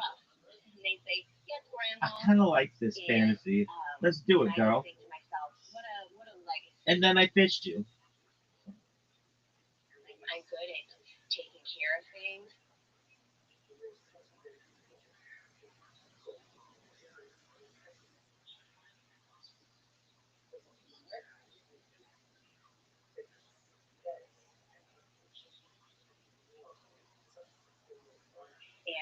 What if they're playing flag football?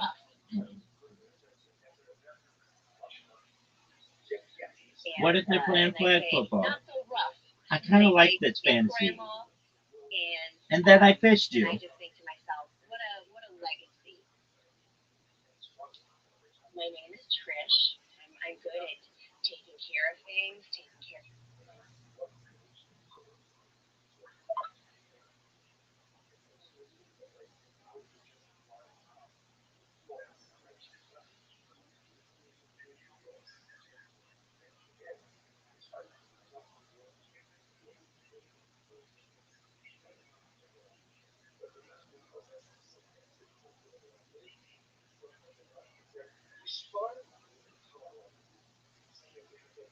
my name is Hi, Trish. Trish. I like that line on your tit. Taking care of things, taking care of other You want to take people. care of this Somehow I just dick? always know something's wrong. It's always the last place you put it, right? I'm looking for a man Are you a librarian? with passion and integrity. I think you have librarian-like qualities. Nothing too over the top for the first I bet secretly you're a BDSM queen. playing alto sax. Can you play Careless Whisper by George Michael? Play the drums, but my arms aren't strong enough. Oh, you can work on that, girl. Giving those hand jobs, you'll be bed presses. Out. Please come in and say, hey, Trish, get out your sax. Your friends seem encouraging. Hey, I'm 70 years old, Okay. and I'm sitting out on a veranda next to a cool glass of lemonade. Like a Bartles and James commercial. Love it, it's sitting right next to Oh, I'm right there with you, baby. Like in rocking chairs? What about Adirondack chairs? What if they're playing flag football? Not so rough. I kind of like this fantasy. And then I fished you. I just think to myself, what a legacy. My name is Trish. Hi, Trish. I like.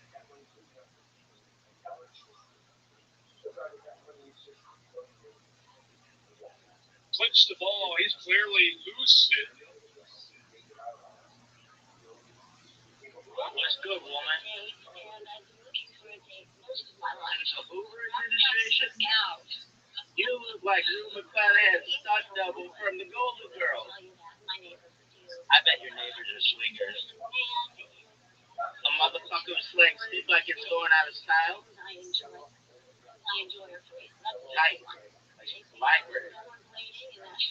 How about getting fucked in a golf cart on a golf course, girl? Hey, you sexy hoe. Hey, baby, eat that shit up. I bet that wrinkly neck loves to get choked. Baby, you can get it. I bet you'd love to get spanked. Tight. Okay. Maybe in Hawaii. What about candy cigarettes? Even if it's a carton of Dural's?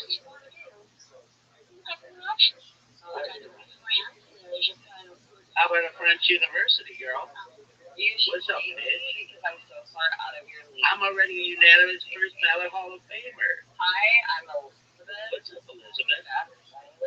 What kind of man am I looking for? I really don't know. Hopefully, Hilarious with a huge cock. I've never been in love with anybody before. I don't Same, love girl. my parents. Isabella, everybody. But every guy I've ever dated has been madly in love with me. I doubt that. And you will be in love with me too. Maybe. You never My know. dream first date is a restaurant. What about a piano bar? Drums. Okay. Oh, Oh, no doubt. I do smoke I'll drink you cigarettes, under the table. but I don't care if you smoke cigarettes. Okay. You like Winston's? Relationship with me is giving That's what the Flintstones smoke. I have a lot of pet peeves, but my biggest one is leaving wet towels on the ground. What about cum towels? And soulmate. I don't really Oh, this one's complicated. There could be an animalistic soul, a Jewish soul, who the fuck knows?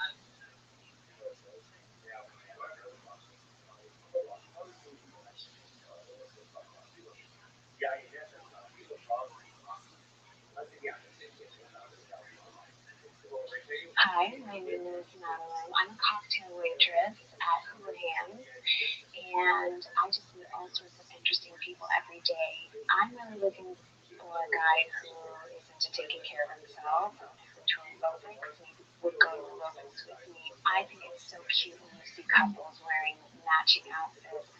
Maybe we have matching pajamas. Sometimes I like it when a guy's a little bit mean to me, because then that makes me feel like you like me.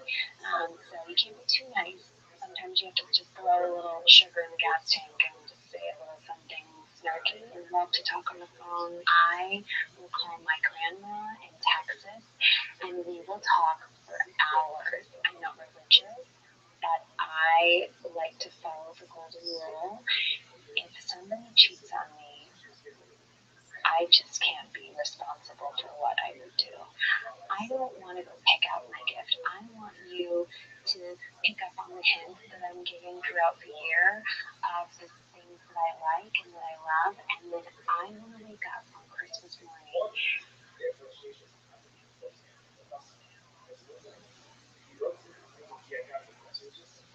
Hi, my name is Nana.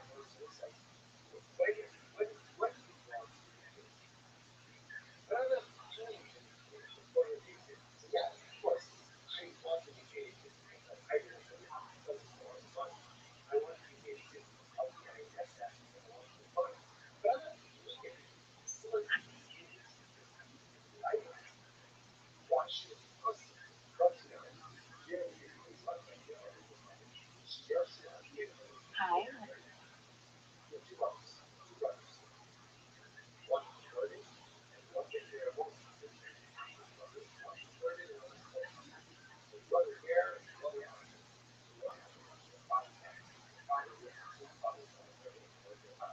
Have I ever watched the same fucking thing? I've heard about these two fucking brothers like 1,000 fucking times.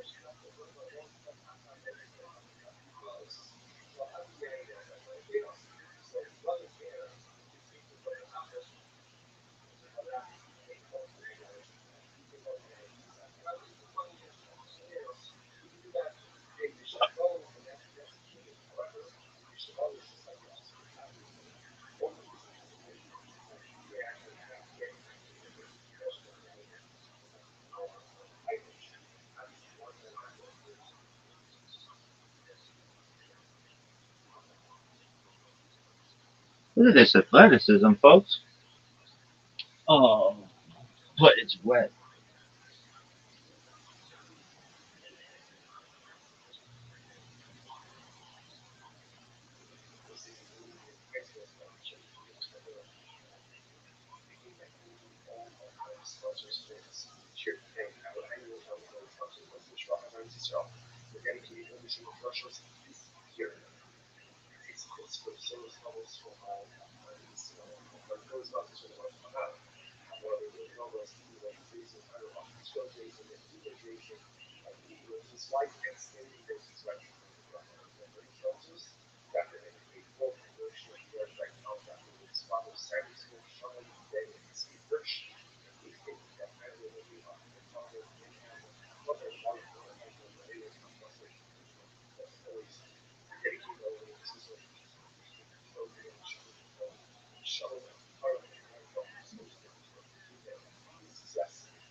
So I've been like very like get good, and I say that because you actually also starts and then actually you also know your influence says the members that have like young as content is very important. You actually look at the people that are showing up.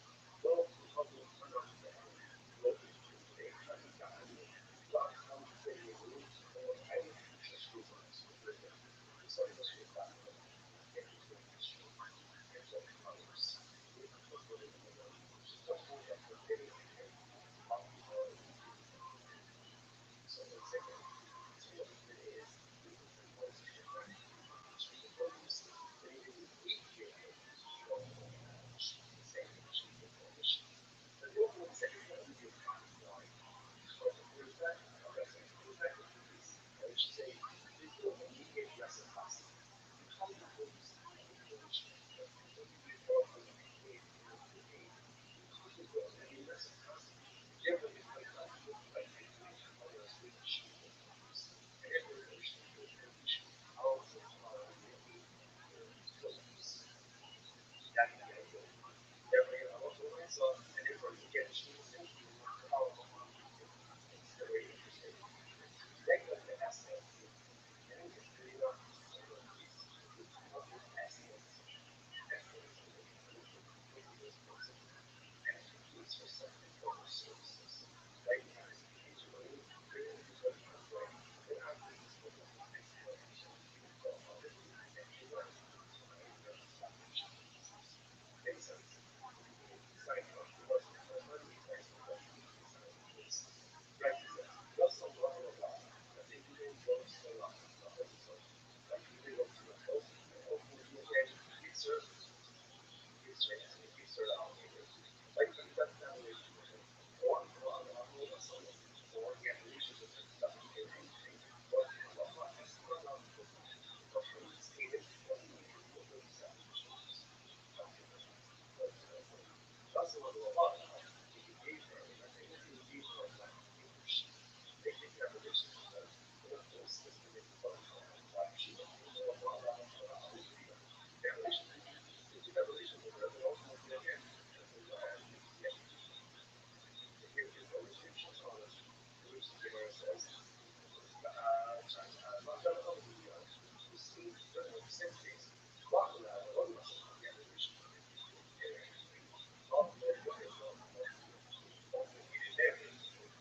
Getting married, even though that's a law, why has to be book. If you get married, you have to do what the things in Christ, so that's not everyone knows the aspect.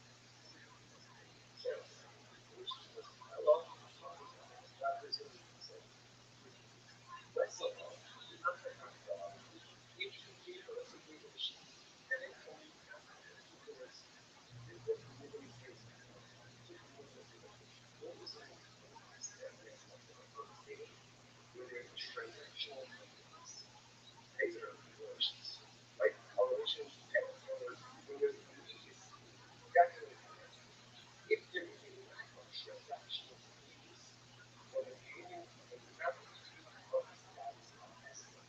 So what that is practically is that you have when they let's say for some kind of sacrificial or beliefs. Watch this. When Allah, thus Allah, you gave the sheep. Rashi says, Aksha, hello, La'akrasa. Well, we have relations with him. But again, it's still came later now. Let's count that. Understand? So curiously, this is one that even today has relations with realities. Or again, as opposed to negative relations. Like I have so I have nothing. All these things. Oh God, what did that guy do in relationship with? So that's one of them.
I'm having a pretty good day.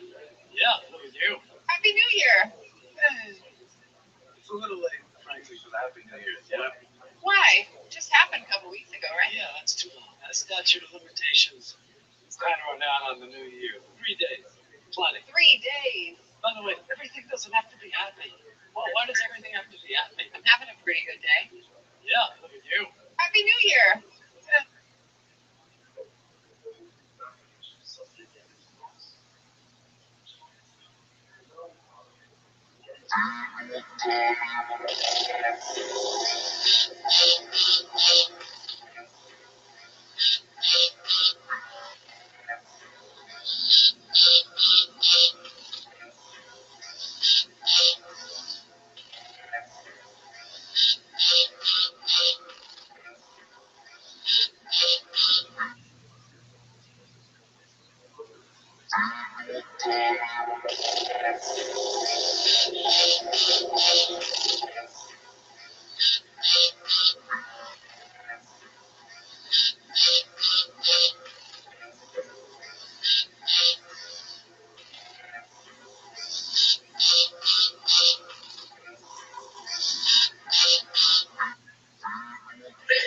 It's always great when the mascots and the cheerleaders get together.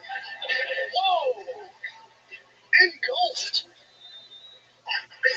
It's always great when the mascots and cheerleaders get together. Whoa!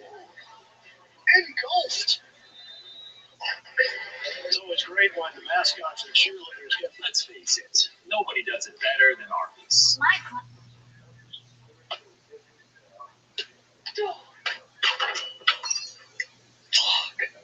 Going with the name? Hi. Tommy. My name's Don. This is actually my friend Tommy Top Knuckles. Yeah, whatever, dude. Yeah. But behind you is okay. Next. He's my appraiser, so he's gonna check it out. Red. This silly bro is what? Yeah, Oh, that actually looks janky. You're oh shit. Yeah. Yeah. Not too good, though.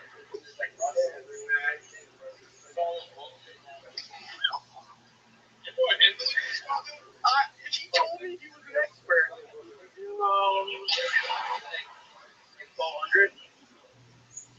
No, dude. Yeah, dude. Get the stuff, bro.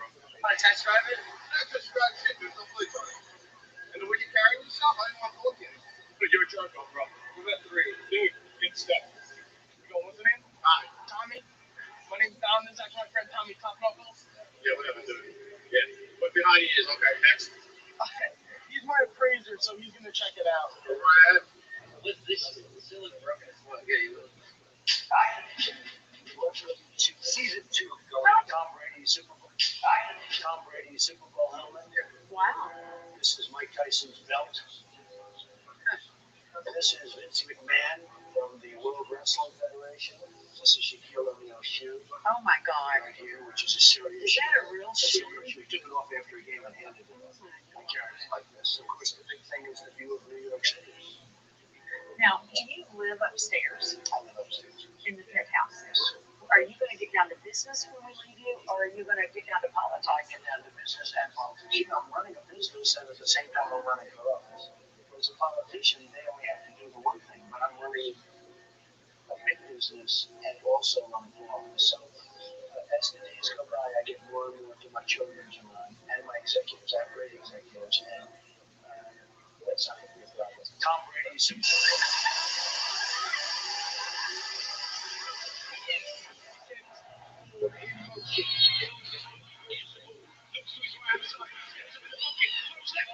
Touchdown Niners! Christian McCaffrey right on the tee of the Eagles in the end zone. And in the fourth quarter, they retake the lead. San Francisco up 4. I'm Rabbi Shepherd, and I play Genesis on Star Trek.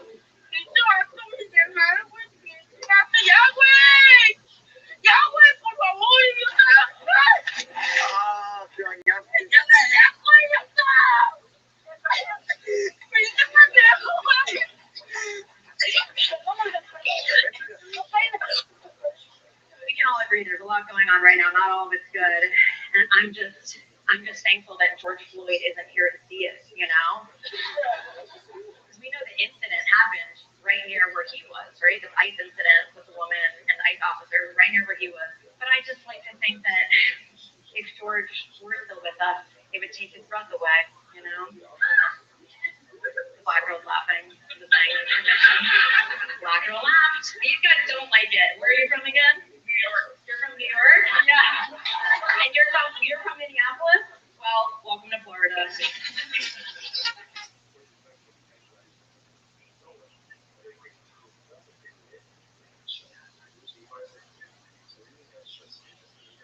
No matter what the fuck.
While liberal New Yorkers were protesting Donald Trump's capture of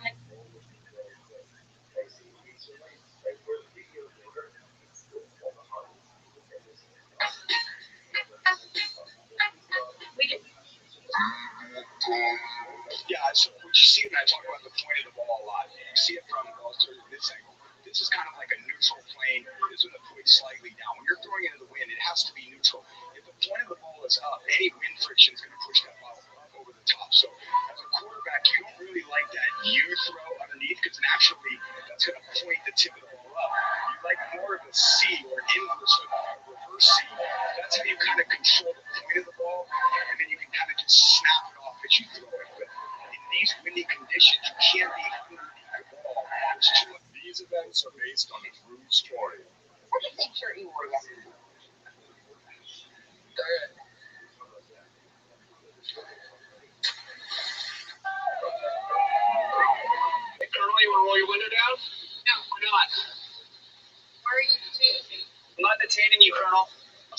for doing 63 miles an hour in a 40-mile-an-hour zone.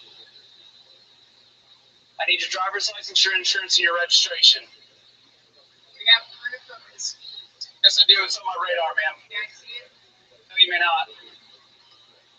227. Send me another unit. I also had you doing 73 further down the road. I need your license, your insurance, and your registration. I need your license, your insurance, and your registration. Can I see?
Is this your vehicle right here? This vehicle right here? Yeah, is it yours? My car, yeah, all it is? Okay. Are you gay by chance? Like what? Are you gay? No, I'm not. Because you parked in the, right there, I don't know if you saw, in the gate portion only. Oh my god, I never noticed that. You didn't see it when you pulled in? No. Yeah, because it's going to be a thing like, you're going to be fined for this? I mean, unless you just tell me you're gay. Like, because you've been parked here already, sir. Unless you just tell me and I'll scratch you. Okay. Oh, you are gay? Okay, alright, perfect. So I'm gonna have to ask you just like three simple questions so that I can prove that you're actually gay. Just real quick. On a scale 1 through 10, how gay are you? 1 through 10. 1? Oh, that's not gay enough. Maybe like 9. Okay, you are 9? Okay, perfect. And then second question here, could you give me your best gay voice to prove that you're actually gay? Okay. Perfect. And the next question here is, how many men have you slept with? 7 men? Holy, you really gay then. Oh, okay, that's all, sir. Yeah, well, you know, that's the restricted. Parking just for gay people. Yeah, it's part of the LGBTQ community. It's anything of San Francisco. Just to make sure to look out for us, alright? Hello, sir. Yeah, is this your vehicle right here? This vehicle right here? Yeah, is it yours? My car, yeah. Oh, it is? Okay.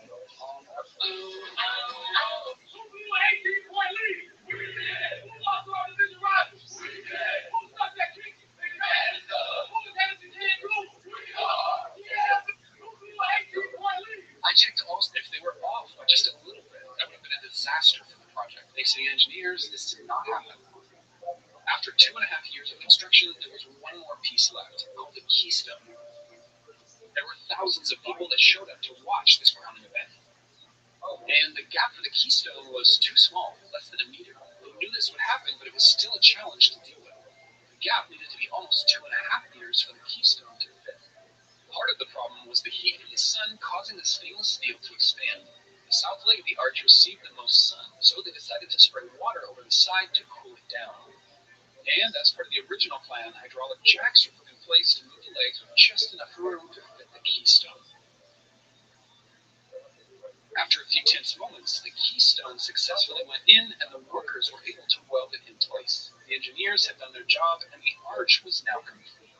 The stabilizing truss could be removed and the arch could now support its own weight. It took the better part of a year to slowly bring the creeper derricks down, cleaning and polishing the stainless steel on the arch as they went. The arch was finished, but there was more work to do. When Eero Saarinen designed the arch, he wanted visitors to be able to get to the top, but he didn't exactly know how that was going to happen. Whatever system they used needed to be able to bring many passengers up, and it couldn't distort the outside of the arch. We want the arch's shape to be unaffected and have that smooth look all the way up the side. To make things harder, the legs get thinner as you get closer to the top. The tram had to be designed with this in mind. Many industry experts at the time were stumped by this problem. How about we build an elevator? The problem is that an elevator goes straight up and down, and we need something that curves. Okay, how about an escalator? These don't go straight up and down. You might make that work at first, but you need to build several of them, and that gets expensive. The main inspiration for the design actually came from a Ferris wheel. This can move people around quite well, and they're always right side up, no matter where they are around the Ferris wheel. This same idea can also be used to transport people up the sides of the arch. Dick Bowser is the engineer that came up with this solution. Instead of individual seats, the design called for enclosed cars for safety, and then put all the cars together and use cables to lift them. This tram system needed to be small enough to fit on one side of the arch leg. This leaves enough room if they were off by just. What up, Council? My name is Chad Kroger. This is my colleague JT. What up? We came to the city of Miami Beach with one purpose in mind: to prove that partying on a yacht boosts as much stoke as we had hypothesized. We believe deep in our cores that letting loose on a boat cures depression. In my experience, a quick gainer off a tuna tower can make you forget about inflation or automation. To conduct this experiment, we found a young man on Craigslist, Navi, who self-identifies as awkward and a bit sad. We brought him onto a yacht and hooked him up with a brew. To our surprise, his froth did not fully peak. There was one missing ingredient: hot chicks. Hot chicks are crucial to the boating experience. Not surprisingly, after we added beautiful women to the equation, he was stoked. So we would like to go one step further with our proposal. We not only ask that the city provide public yachts to the people, but also hot chicks. Or hot dudes if you are a chick. Or hot dudes if you're a dude who's into dudes. Or hot chicks if you're a chick and that's what's up. What up, Council? My name is Chad Crook.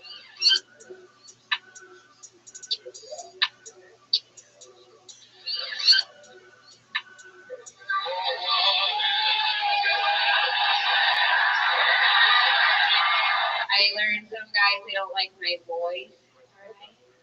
Well, I think Nike has said this best. Not everyone is a winner. Now, if that triggers you, And look at this technique to cut a 90-degree angle iron. He folded the string in the middle, placed it well centered, made a half turn there, right? He marked, look at this, guys. He came there with this electrode. He could be a ruler, right? He connected the ends. you're so cute and hot. Thank you so much. So are you. You're such a baddie. Baddies are not baddies.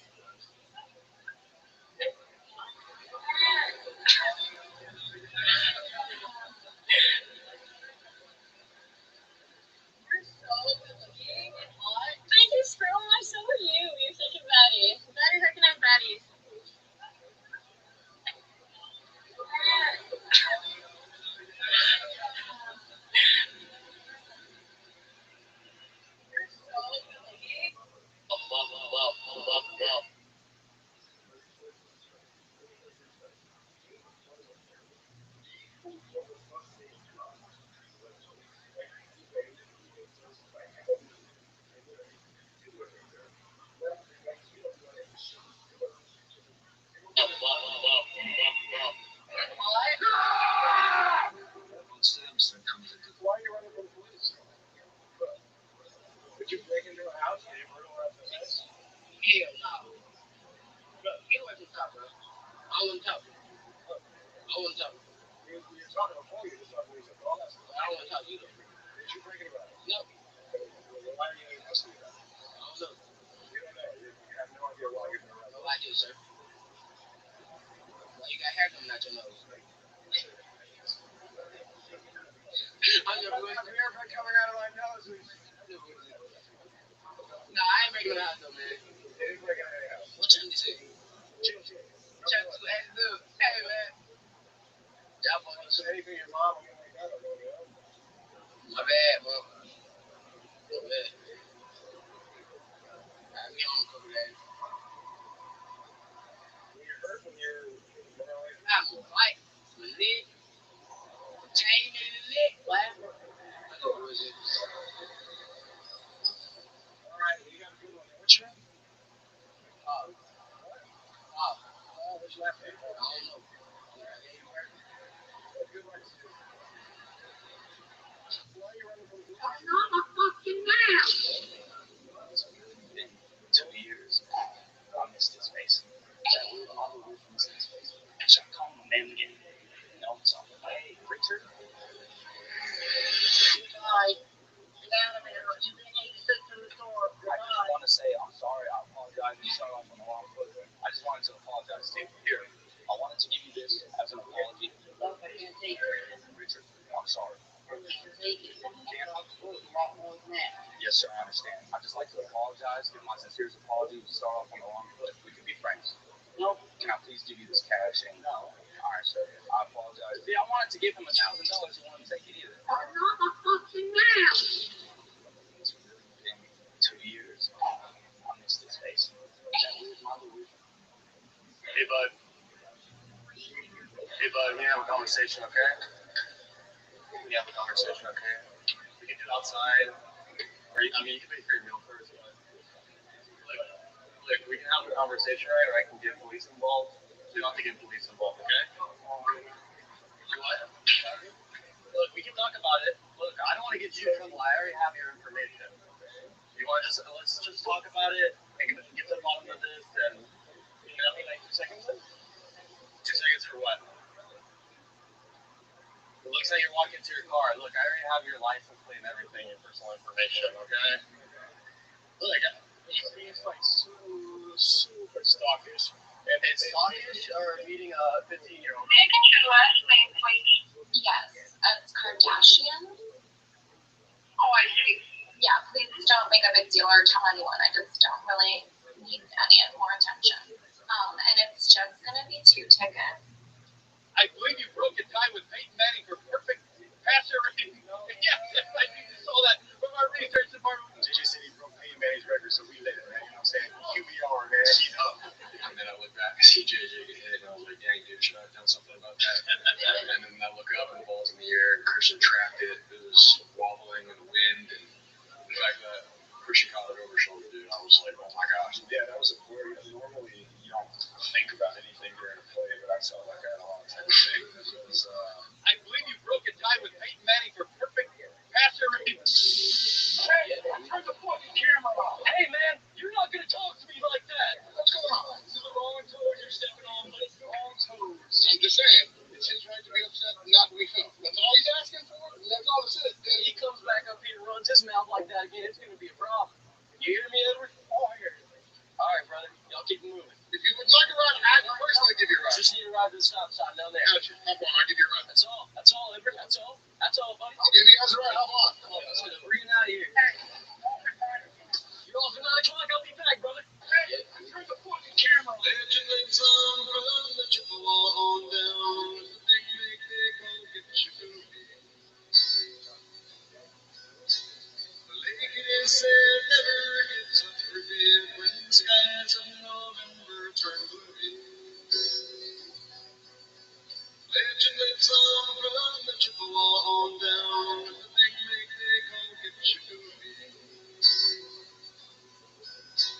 The lake, it is said, never gets up for bid.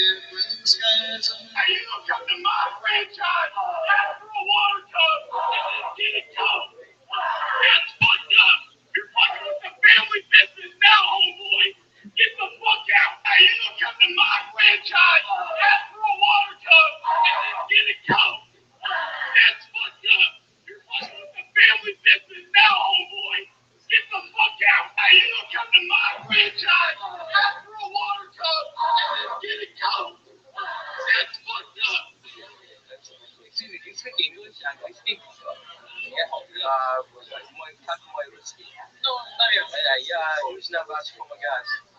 Помогать? Я нужно вас номер. Юмор? Номер. Твой номер. Я номер не даю. Потому что я тетка.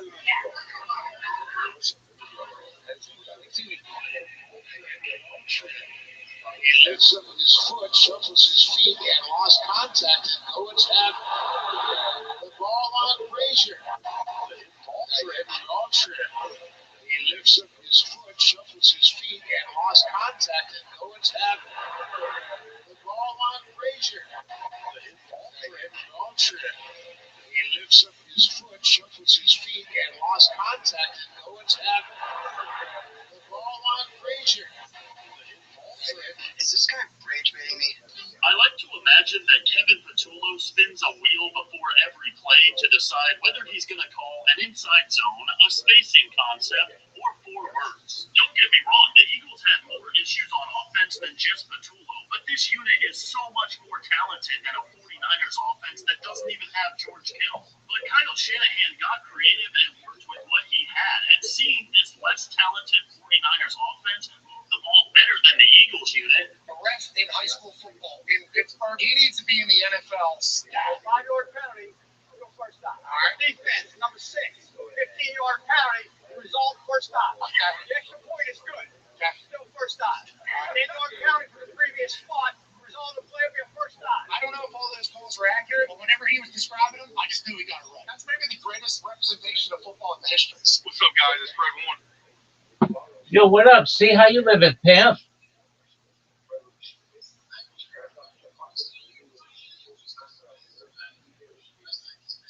Oh, yeah, baby. 100%. 24/7. I've been doing this bad boy since last February. So that's like almost an entire year. And it's video. Do you have an iPhone? Oh, dog. Then you can see me. Right? Excellent. Don't I look good?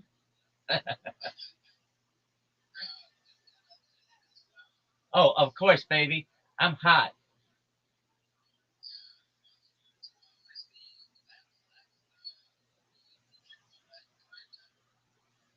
Yeah. Hey, do you have Discord? Will you please join my Discord and I can hear you a lot better and we can talk about your strategy and maybe I can help you.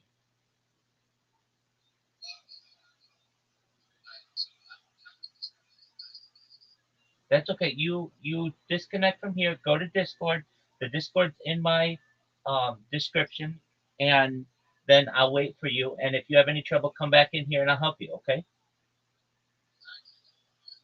All right, see you in a second. See. Shout out to C everybody.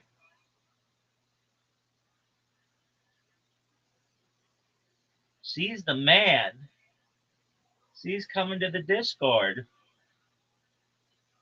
Everybody loves C. C's a pimp.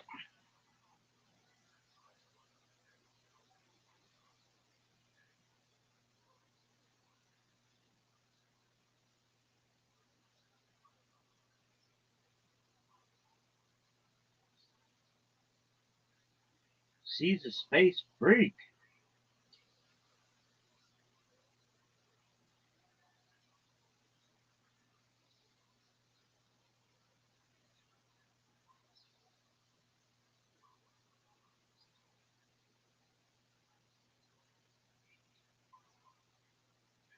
C.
happy.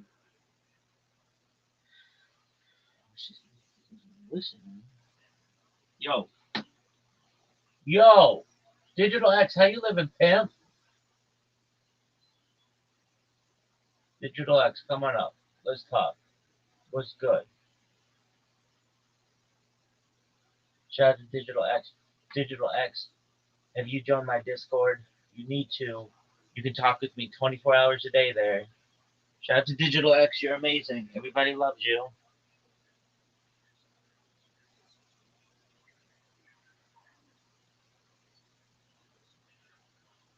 Yo, what up, pimp? How are you?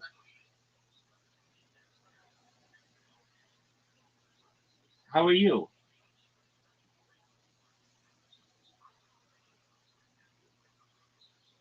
Digital X, I'm sending you a link to my Discord.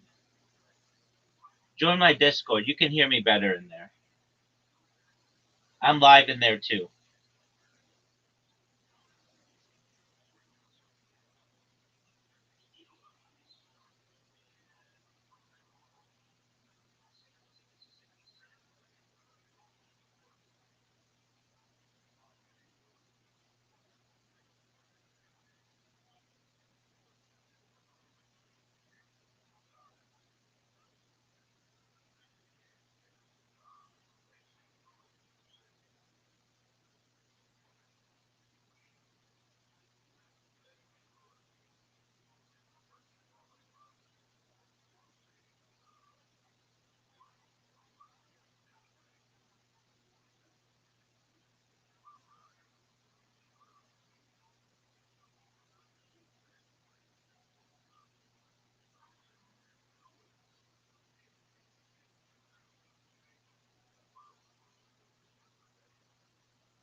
project I'm working with, maybe let's say just helping to like on-chain assistance or learn to be rejected and more private, more like adding importance to the glass and not just exposing yourself like in a glass house and maybe seeing whatever you're doing, you're eating, you're even chilling with your babe, you're seeing it's meaningless, it's dryness, like kind of looking remove your house service and everything you're doing okay. So yes, that's all about any sort of purchase. You can also go out to post, drop a comment. Comments are really going on. You guys, everything. Thank you so much. So this is also interesting that in the middle of the post now, comment. Just read it. I made it really simple. So you should read it simple. So simple. You think even one thing that understand what the project is about, you don't understand anything.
I have seen in the comment section what is driving me.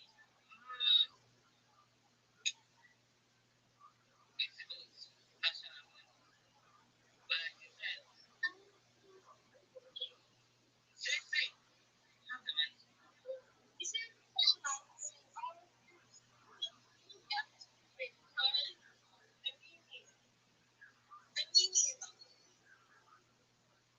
I mean, I said that yeah,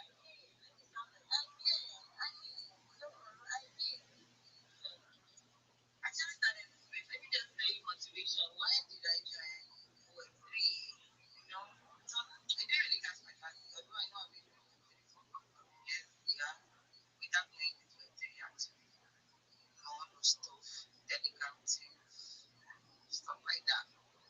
But when I came on it, so Yo, Zoot,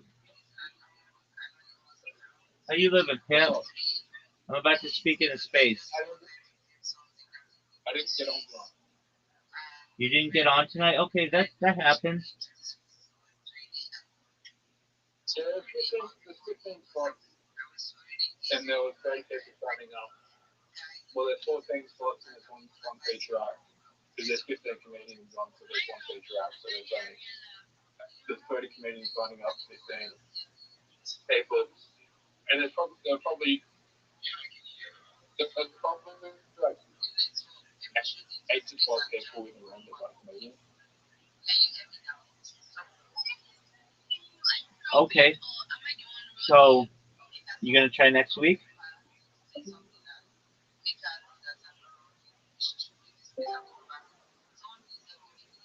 Okay, so you're gonna try next week?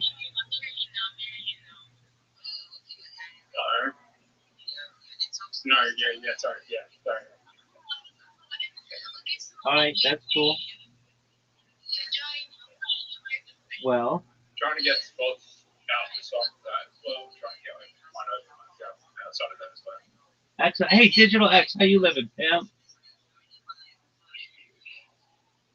Digital X, how are you?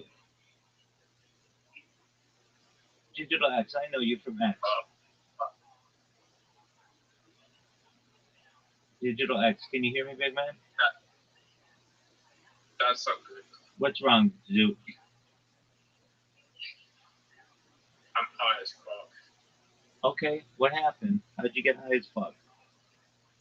What up, big man? How are you, Digital X? I was smoking weed at the comedy club.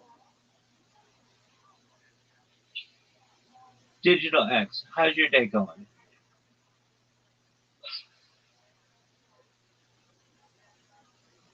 Digital X, can you hear me? Digital X, is your mic working? If it's not, leave and come back. All right, Zoo, you just got to keep 10 toes down, baby. Yo, what up, Digital X? Can you hear me, big man? I saw your video, Digital X. I don't know if your microphone doesn't have permissions on Discord. You should be able to speak. Digital X. Okay, that's all right. Digital X. I'll send you a message on X. You're such a nice person. Thank you for coming here. I hope you're having an amazing day, and I will send you the advice that I send to everybody about how to increase your social media network and how to get a job. So just one moment, and you will have it. And if you have questions, you certainly can ask me anything that you want. And I know that your microphone at least. Oh wait, now I can hear you. Go ahead.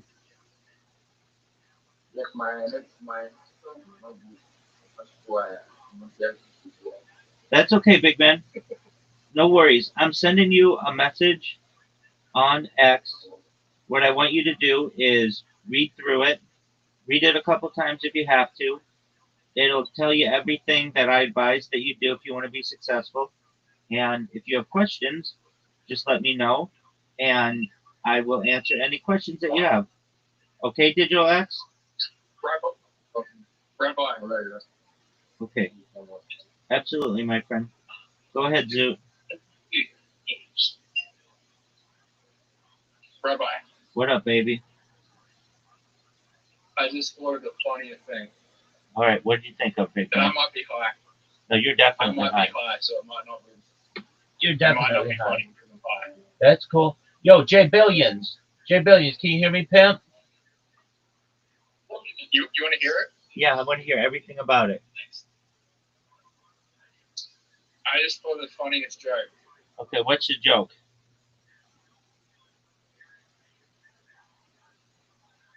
What's the joke?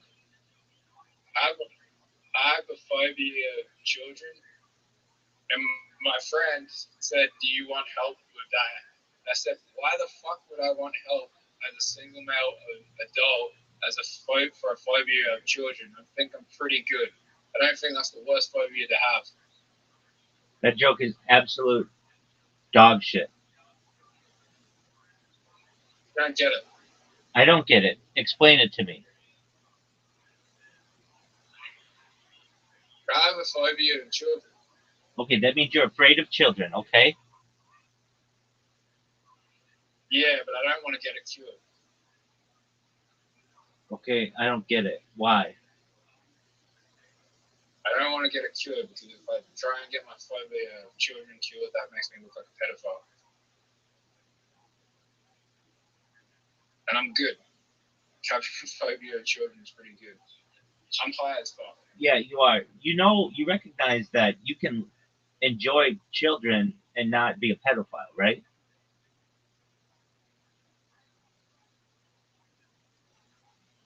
I don't want to be anywhere near children. Okay, I mean, no one's forcing children to be around you, fortunately. But what I'm saying is, you don't either have to be afraid of children or a pedophile. You can be in the middle. The world is shades of gray. Rabbi, Yeah, big dog. I'd say for the last nearly decade, I've tried my best to avoid contacting any child. Okay, I mean nobody. Maybe lost 5 years. Okay, I mean that's fine. It's not a.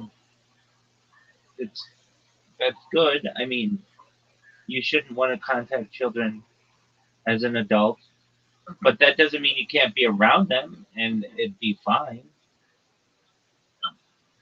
I don't want to be in the same room. I'm gonna be honest with you. I don't think any parents want you in the same room as their kids either. Not because of you being a danger to their children, but I don't know if you'd be the best influence on their children. Yo, Meta Evolved, you got in here. Zoot, one moment. I'm talking with this person, Meta Evolved. I've been trying to get in touch with them for a little while. So, Zoot, go be high and come back in a little bit. Because we're on the way out high and I'm just getting unhigh. I just had a bath. I'm getting fresh. I'm daddy daycare, but I'm here for a little bit. Phenomenal. Meta Evolved. How's life in your neck of the woods?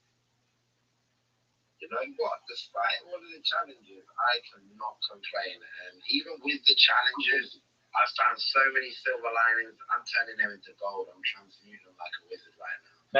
That's what I like to hear. All right, so you had a very interesting story. Tell me about your experience with Freemasons. What happened? All right, so basically, I want to preface it by saying the same as I said to you. Rabbi, did they see our message that we shared before or not? Yeah, I did about your birthday wish, right? Well, not something that I was just saying, what I preface, you asked me a bit about the Mason a bit more specifically, is that in my life, I've interacted with both good Masons and bad Masons. I said to Rabbi Rothschild that it's kind of like a painter. Someone can't say, they have one bad painter and everyone that's a painter's bad. And I think this kind of rhetoric can be the problem that we see in reality. Like, not all Jewish people are Zionists. Not all people that are Islam are going to go and blow a place up. Not all people in America are going to shoot up a school. But because we have these, anyway, for long story short, I've kind of prefaced it with that. So my experience I had, I've got to kind of go about that. I'll be careful about how I go about this because I'm not doxxed. The reason I'm not doxxed is because I think I'm going to change the world, do some pretty big things and that. I want to protect my family from. I'm not always at the house. So long and short of it, that I will say is, my mum was single parent family. I'm half caste. My dad's a typical waste man. Had nothing to do with me. My mother raised me. I was very fortunate that she was my mother and my father. And fortunately, she actually ended up doing quite well. So she wasn't a multi-millionaire, but she had a right amount of money. She had a few properties, and she bought a couple of them from family friends. Now these family friends, she'd known them for over 30 years. What we didn't know is that they were Freemasons. Now that's not something where I'd be like, this guy's a Freemason, don't do business with him or anything. But this is just a little context we'll put that at that point. So fast forward, we go on a holiday while the work's done, got all architects' plans and everything like that in place. So I'm just hopping around a little bit, isn't it? All architects' plans and everything in place. We went on holiday. We went to America actually. Went there for a couple of months, and when we came back from America, wow, that was obviously a life-changing moment. Just the moment of even coming back to the house. It was disgraceful, bro. I mean, that the one human could even do that to another, the position they left the house in, it probably dropped like another over 100,000 probably off the house price. And that's not your only problem. The other two properties that my mother had bought, they were through the family friends that had recommended the builder who, guess what, was also a Freemason to come and do it. Now, again, I'm not saying these guys only did this because they're Freemasons. Because, as I say, there's many people around the world that do this that aren't Freemasons. However, what I will say, guys, and depending on how high up you guys are, how true or not this is, it is a known thing that is done. Like, people have saw what happened after, happened to someone else I knew.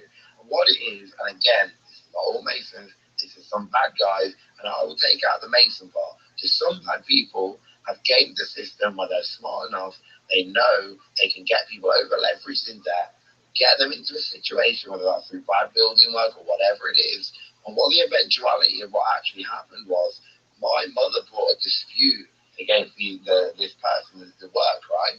They kind of, I tried to persuade her not to, the family did, and everything like that. They tried to guilt trip her. And when it actually came to court, they obviously realised she was going to win the case because architects, plans, everything, you can't really argue with it. Literally, for context, for the level guide, the lintels were falling down. It wouldn't meet the council regulations. Like, guys, this work had to be ripped down. The custom dwarf wall, about 4-bedroom extension, you couldn't even fit it on the custom dwarf wall. Like, literally, the conservatory would not fit. It was that badly out of line. So it obviously wasn't the right work. But again, because do you see how I'm not saying any of these people did this because they were Masons, but because there are so many Masons in this situation, there's no impartiality in these kind of things. So you then go to court to plead your case, and guess where you're going to court? They've all got the bar. What are most people in court? They're past the bar. They're clever, so they then get inducted to the Masons. So now you've literally got a whole justice system where you've gone to get justice, and they're all friends, whether they're good or bad. As you see, I'm very fair. I'm not saying they've done this for the Masons. I'm trying to give Masons a bad name. I mean, a lot of Masons do a lot of charity. I believe same with a lot of people. Some do it for the right reasons, some do it for the bad reasons. Me personally, I pardon my language, but I don't give a fuck. As long as you're doing good, you're not doing bad. It's the bad stuff I'm focused on. And let me give you one example. Then, I mean, I'd be interested to hear what you say. I will land the story on that. Basically, what happened is when we were in court. This is a very little known fact, and I'll give you a bit of alpha here, depending on if you already know this, guys. I guess it won't really be that relevant to you. This is UK law. In UK law, you can basically win 99% of a case, and if you lose 1% of it, you're obviously still going to be awarded probably the main bulk of the win, but you can get awarded your opponent's costs. Now, in this scenario, the opponent's costs were like 90,000, which is about what, $140,000 or something, and your own costs were about $100,000. Obviously, you're trying to keep on top of these two properties, and it's a long story short. I'm sure you've got other things to get onto, Rabbi. We were left in a very bad situation. Whether that had anything to do with these guys being Masons or not, I don't know. But it definitely made it a lot easier for them to do that to my mom. And honestly, it was literally I'm not going to dox where she came from, but it's a very small little village. Not many people out there make anything out of their life. She made something out of her life, and it was completely ripped away from her. Fortunately, I'm trying to buy her a property eventually and do things for her. She now lives in my old rental house. It was a private rental. I managed to get her a good price, and I can't even. I'm Devin, but because I'm a white hat, I don't take loads of money out of crypto. All the money I work for my life, and I've got kids myself. I help her as much as I can. I'm working towards that battle, but I shouldn't be in this scenario. She's going to have millions, but unfortunately, some people duped her. And as we know, all the religions around the world, they all say similar things. There are bad forces in this world. There are good forces, and I'm on the fence with Masons. I see a lot of good they do. I also see a lot of bad, and I'll finish it with saying I'd like to hear your side on this after your take on the third part. My second part that would be like, if you look at the US presidents of the world, is it something like 54 of them have been Masons? And how would you rate their performance and the stuff they've done? Because there's some American presidents I think are brilliant. On the balance, I wouldn't say the majority of them were better for that because some of the things they got pushed to do behind it probably weren't the agendas that they want to do. But I'll be very interested to hear what you guys have got to say on that because you got more insight than me. Certainly. Okay, well, first and foremost, don't want anything bad to happen to you or your family and the people who harmed you. I don't know what their background was. They very well could be Masons, but I don't think it's good to paint with a broad brush. And I know you're not. You're open. You're on the fence. 1,000% Masons know them. No. I'm not denying that they're Freemasons. What I'm saying is they could just be bad individuals. And let's not forget that. Oh, that's what I said. Yeah, I agree with that. Exactly. And I know you said you're 50-50 and you're definitely on the fence about it. And you should know at least some of the statistics that you cited, like 50 some presidents have been Freemasons. Well, we haven't had 50 presidents. So okay, allegedly, then I apologize if I misspoke. No. I didn't say one of the guys I know that's a good Mason. He's one of the biggest charity givers I know, bro. No, just one moment. There haven't been 50 presidents, so we've only had 47 different presidents essentially, and two of them have one in different terms. So really, it's like I meant of the presidency, so it's like 45. what's it, So 54, 57, how many times? 47, isn't it? 40, 47 times so far. exactly. So, but what? Exactly, it's not my politics. I No, apologize. I understand. I understand. I understand. Now, what I can tell you is about 7 of them are publicly acknowledged Freemasons, and so people like Harry Truman, Gerald Ford, these types of people are publicly acknowledged as Freemasons. However, what is done behind closed doors may be different, and there may be some type of honorifics that are given, certainly. But, like, for instance, Donald Trump isn't publicly known as a Freemason. Joe Biden wasn't publicly known as a Freemason. Barack Obama was not publicly known as a Freemason.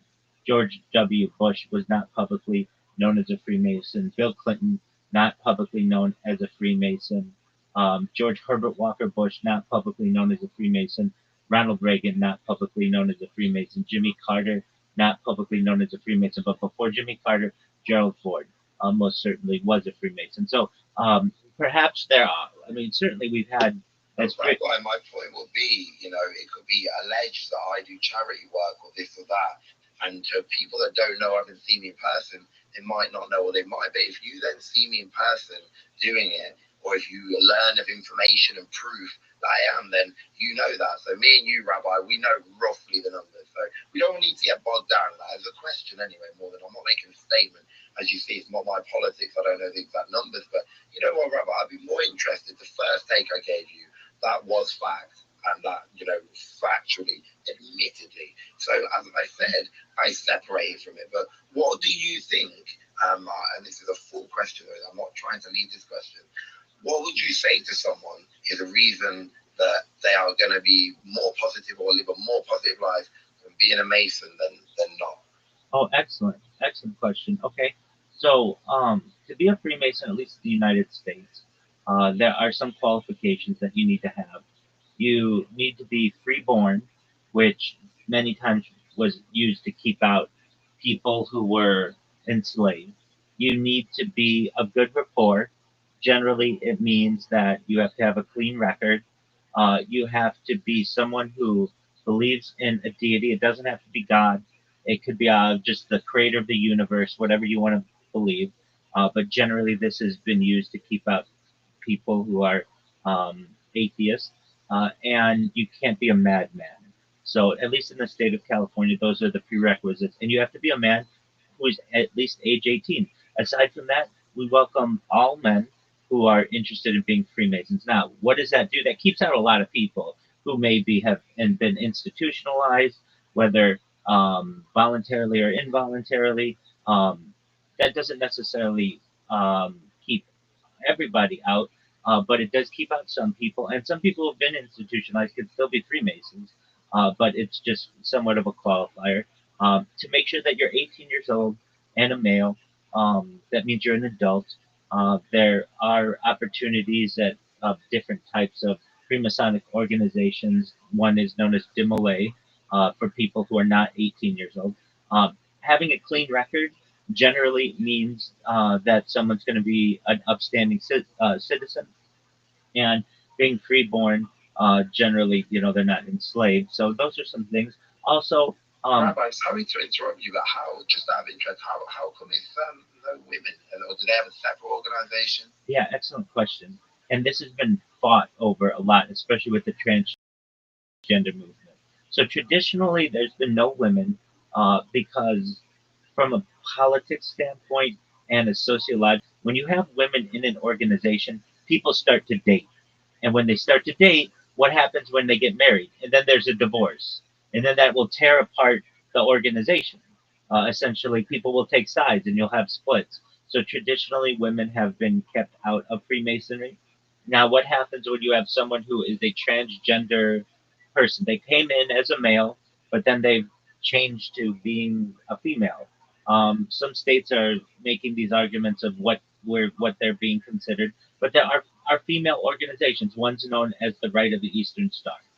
So basically, there is a group that allows for men and women. It's a Freemasonic adjacent organization. where if you want to be a woman and you want to join, you absolutely can, and you're welcome to, and men are welcome to as well. But for Freemasonry proper, it is a group that is limited to male membership, and really many of the things that I can't necessarily divulge, at least, but you could see on something like a Netflix documentary or something. There's some let's see. I could just say like there's part of the ritual where you are um, shirtless.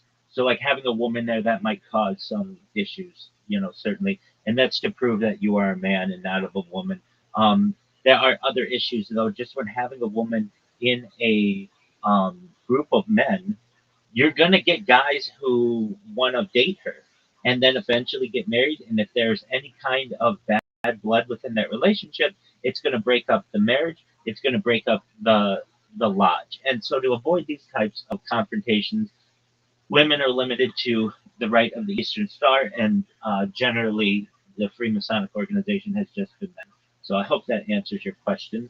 Um, and then in terms of you were saying like what? Go ahead. Yeah. No, you go, Rabbi. Sorry, I didn't say you finished. You're okay.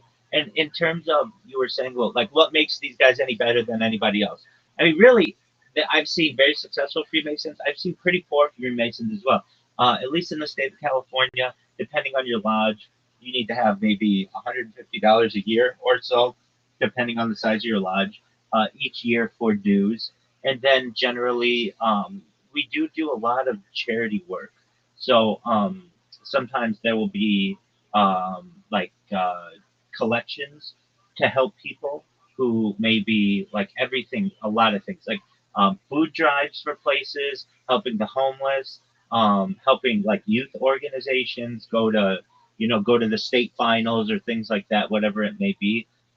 So there's always somebody who's taking up a collection or passing a hat around. And so to be a member, I would say you have to have at least the bare minimum, but you don't necessarily have to be employed. You don't have to be educated. Um, you could be a blue collar worker. You could be. We're pretty good on that. Sorry to interrupt you, Rabbi, but I have got to shoot because I've got to get to my kid. Well, I just want to quickly say to Rabbi, one of the reasons I joined in, as I say, you've not seen me around, probably you didn't notice me as much. I'm just getting back in the spaces. Don't worry, I'm not going to show anything. It was actually because, also from the point of looking at your profile, see, this is the way I look at it, guys. I told you about the negative experience I had with, I allege were Masons, right? Yeah. Now, I could have come in here and been all angry, and at one point in my life, I was very angry, very angry. And when you said, Rabbi, I don't want you to get yourself in trouble, fortunately in life, I'm actually this way. For me personally, I'm more interested in making partnership with people from all groups of life. I don't need to join any of this or that or of anyone. That I still need to. The way I came to conclude, I said to you in the DMs tonight about when I was younger, I used to blow the candle. My wish, I could never be corrupted. Because my only wish was that everyone could be happy and everyone could know peace. Because the way my little brain thought, and still does now, is if everyone's peaceful and everyone's happy, to do that, even the people you don't get on with, they need to be happy. So, like right now, I don't really hold any kind of malice towards any Mason. Because as I said to you, they might have particularly Masons. They could have been from a football club like this. Do I then go and hate that football club or from this? So I don't see it that way. So it was kind of an olive branch because I looked at your profile, and if you're really about world peace, if Masons are really about world peace, I'm kind of like a little conduit to the other side because I ain't gonna lie, guys. I'm probably never going to be a Freemason, but also I'm not out there saying all Freemasons are bad. And honestly, guys, that is a bit of a brand that you guys have got, especially if people are getting more aware now and all the voters around. So if you can actually make some real bridges with people and get some trust, then hopefully it can be good for everyone on this planet. And that's what more where I'm at. I just want everyone to get on. As long as you're doing charity, you're doing good for your peoples, you guys can kind of do what you want, and everyone else can, as long as it doesn't interfere with the rest of the people. That's what kind of way it is. And we are all, but we might be Mason or not Mason or this or that, we're all human, aren't we? We're all on the same planet. We all bleed red. We all got families that we want to be healthy. We want the planet to be healthy for. The only way, in my opinion, to do that is if we all come together. We bring our skills, we bring our strengths, got differences behind us, and that's the way forward. Right now, I think we're very stuck in the past. Like I say, I could have been stuck on what I experienced before with Mason. Since then, as I say, one of the kindest charity givers that I've met, and he did a lot. He helped with the Olympics. He helped with a few other big things. He's a Mason, and he knows the strengths of Masons.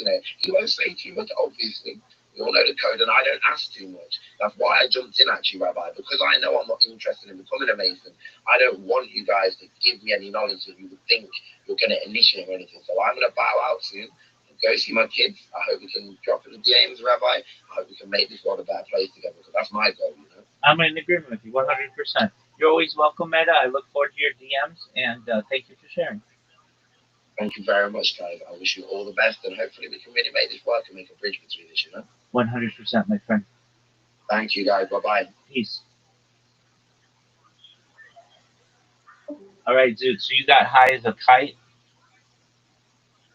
Yeah, I'm sure I told before. There's a premise there. There's a premise there, but the execution sucked and just made me come off as weird. Yeah, you're fine, dude. I get what you're saying. It's just it's not very funny. And maybe we have different There senses. was fun. There was something in my head that made it funnier, and then I thought it out loud, and it wasn't so funny. That's okay. That happens. I get those kind of jokes myself. Let's see if there's anything there. So, you say that you are you have a phobia of children. By you saying that, that is that alone is outlier behavior. Basically, it's saying that you are afraid of children without reason.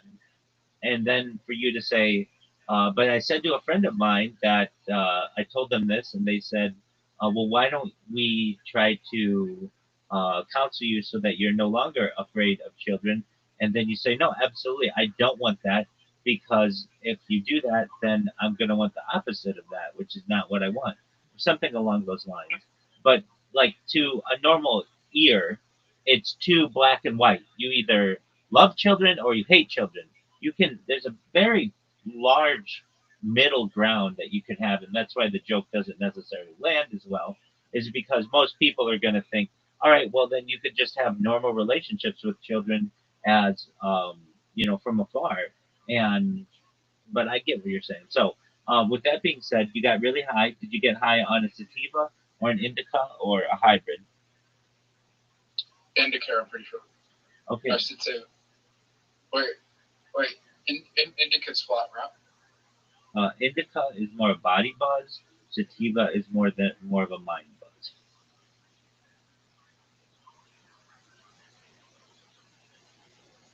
Indica makes you tired, and sativa generally not as much.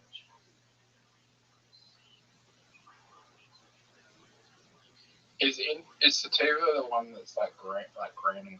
Like it's like got a lot of bugs and it's like grassy. Or is that indica? You can't tell the difference between an indica and a sativa generally. They're both green, and they both have like they can both have bugs. It's more about the strain. So what it does to you once it is burned. No big deal though. Not a big deal. Are you ready to lose?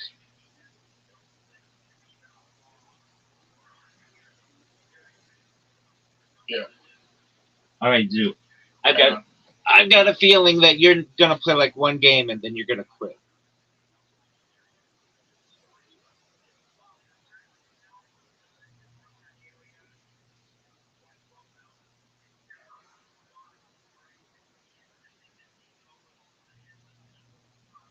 Yeah, it was indica. Okay, it was indica. There you go. All right, big dog. Are you ready? Yeah. All right, Zoot. You don't know what I'm gonna send. I smoked sativa once. Okay, I prefer sativa, so Sativa has a premium. Sativa's more expensive where you are? Yeah. Oh, very interesting. I've never heard of that where one strain is more expensive than the other based on whether it's a sativa or a hybrid or an indica. So you have an invitation, and everybody's waiting on you. The entire world is waiting on you. Zoot, I just sent you an invitation. Zoot, there you go, big dog. But it doesn't have a premium. It's just that sativa is more common. Or the indica is more common than sativa. Okay. Is not shooting the ball more common? Oh, fuck you. Oh, if you would have made that, I would have been pissed. Alright, Zoot, let's see if you're worse than you normally are.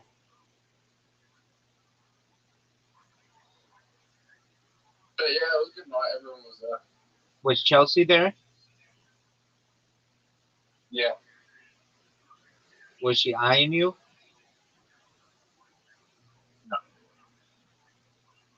Do you think Chelsea wants to fuck? No. Okay.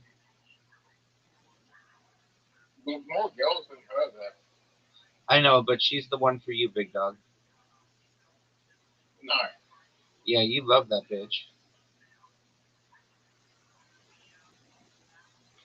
Do you recognize that you're 0 for 2?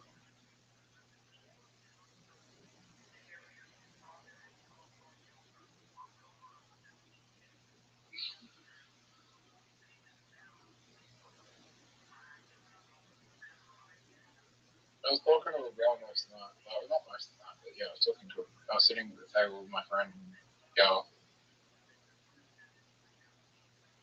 Well, what's her name?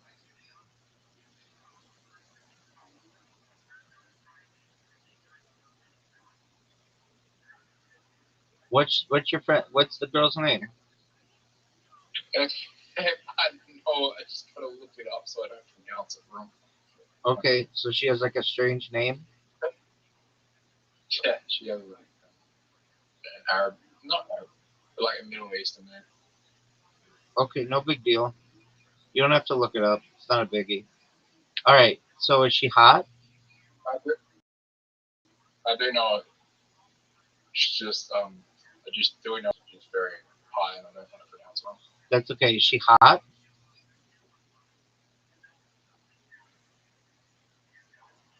Is she hot? Yeah, you would know the answer to this.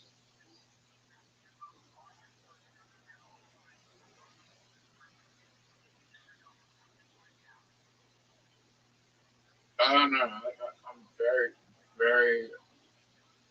I don't. Attraction for me takes time to build. No, it doesn't. If there's a hot chick, you want to fuck her. It takes no time. Zoot, you're playing like a motherfucker. Watch, there's just one of these games when you're high and you're just really, really good at it. Like this one. Dog, I've never seen you play this well. You have 8, 9. That was She's really not good. ugly. She's not ugly. All right, that's cool. Would you fuck her?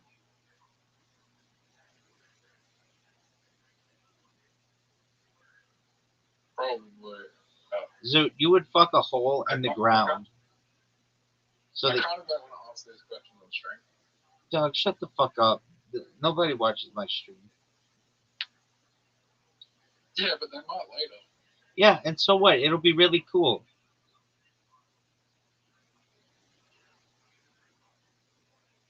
When that happens, you'll be super famous, and she'll want to fuck you, even if you said, "No, this bitch is a dog. She's the ugliest bitch I've ever seen."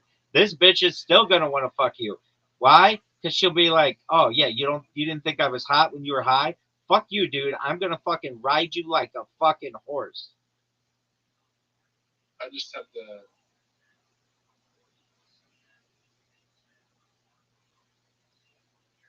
I'm pretty sure she likes my friend. Okay. Does your friend like I don't her? think he realized. I don't think he realizes it yet, though. Why not? No. Just one of those people who I don't think he realizes that she likes.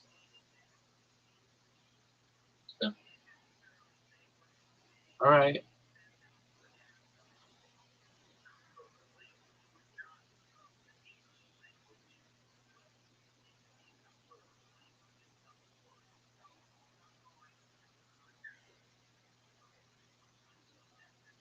I'll tell you, like she was reading, like he was writing down all his jokes, and she was like reading his jokes, and like some of them were terrible. She was laughing at them because some of them were terrible, and then she was laughing at some that were actually funny. Okay. So do you think these two are going to get married? No, Okay. I do think eventually I don't know. I do have a feeling that they like each other too. So that's why I'm not trying to get involved. Okay.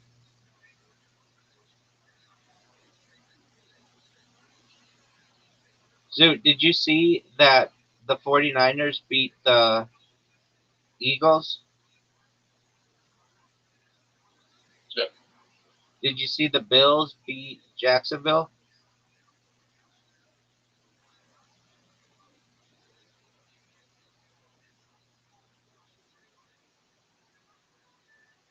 yeah. That's tight. Dude, you're doing pretty well. But I don't know why you used the strategy that you used. Like, you did all that work for 190. Look at my strategy. And look how fucking sick it is.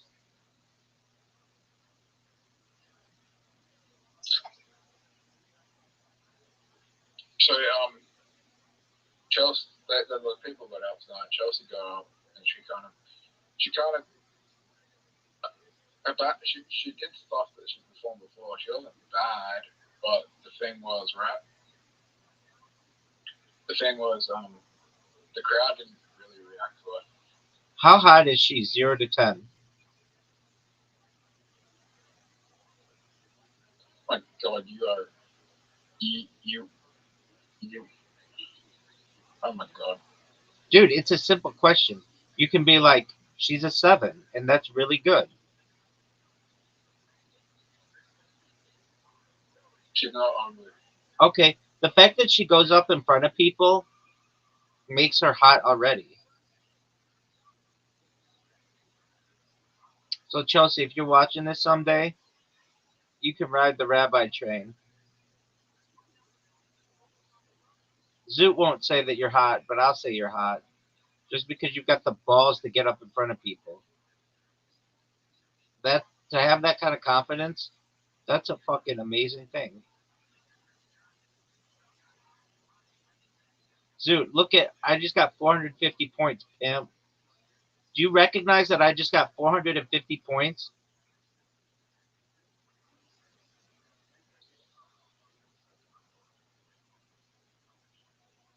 Zoot, are you gonna go or are you gonna jerk yourself off raw? Like no. Go.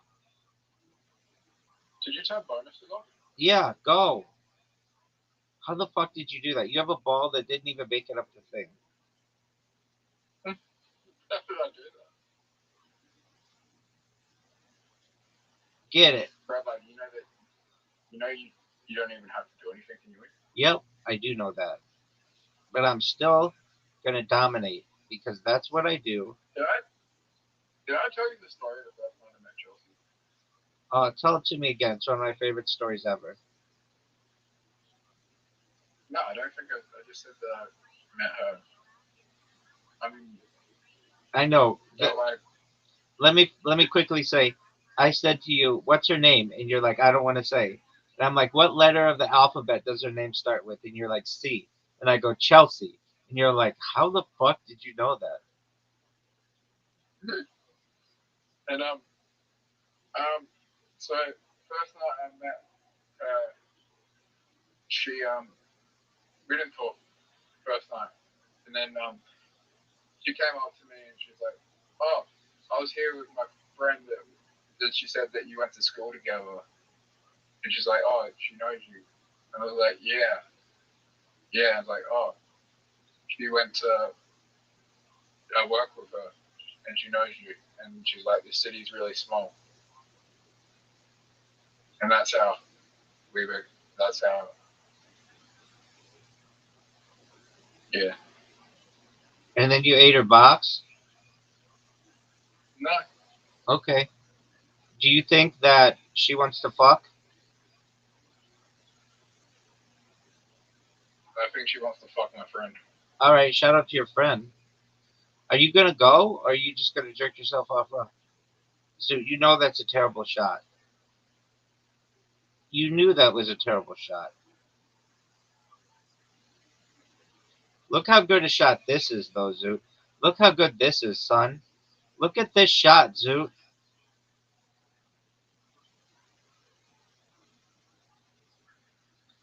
Zoot, you're up, big dog. Dude, I gotta say something weird. All right, you say a lot of things weird, so hit me with it.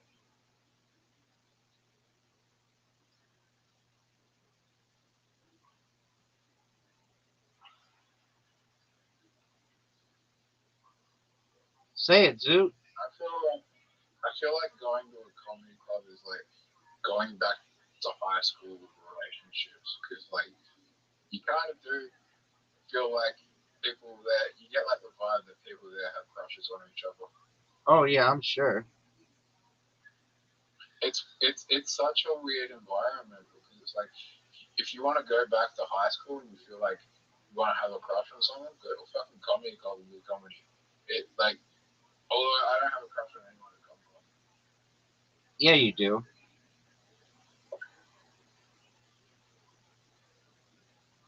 Not really. Yeah, you do. What's her name? No. Zoot, you'd fuck a hole in the ground. You've got a crush on anything that moves.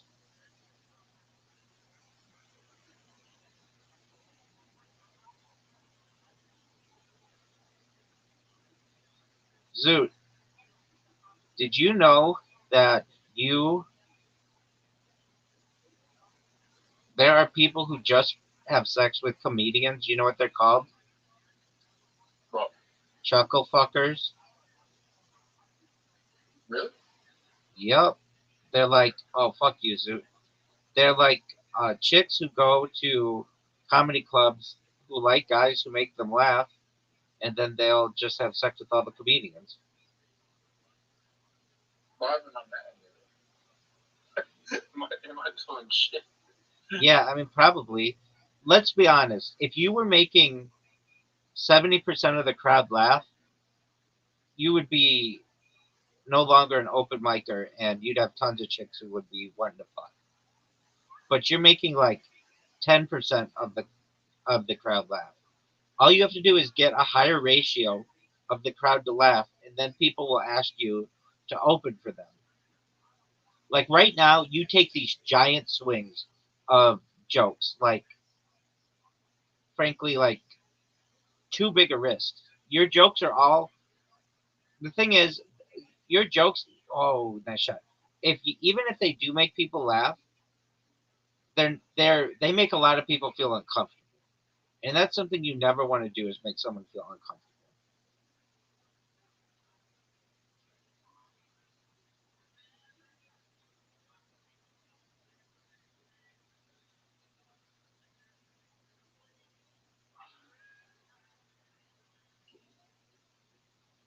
Now, some people may think your jokes are really funny,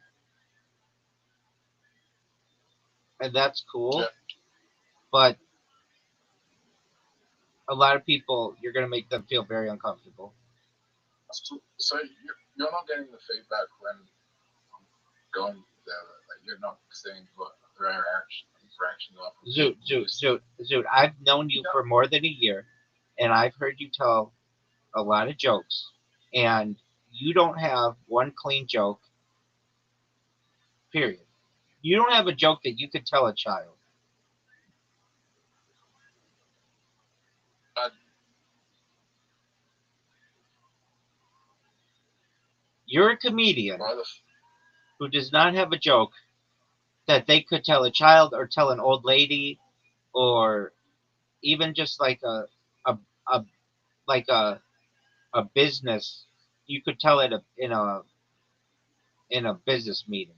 You don't have a single joke that you can do that way.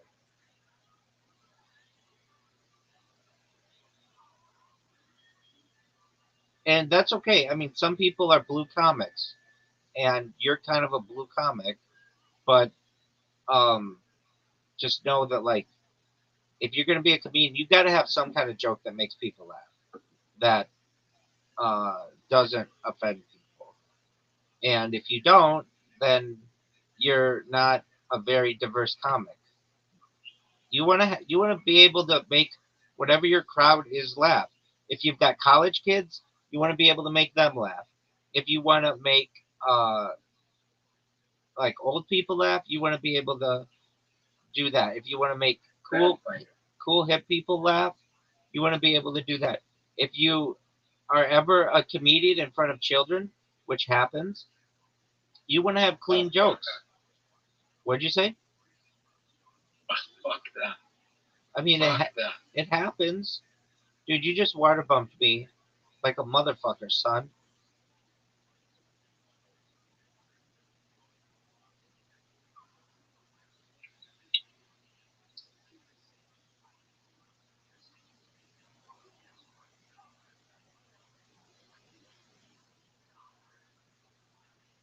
There is a guy.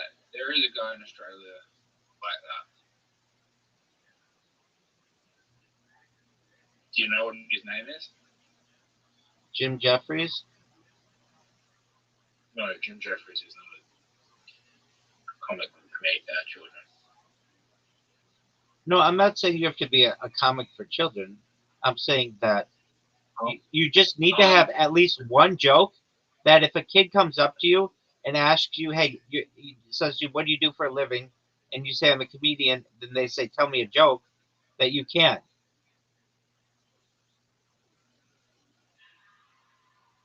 The reason why I say that, do you know who Bert Kreischer is? Yeah. He sucks, and I don't think he's funny. But he was at Target once doing a live stream, and some kid comes up to him, and he's like, "Are you a YouTuber?" And he's like, "No, I'm not a YouTuber. I'm a comedian." And the kid's like, "Oh, okay. Can you tell me a joke?" And Bert Kreischer's like, "Well, I don't really have any jokes for kids."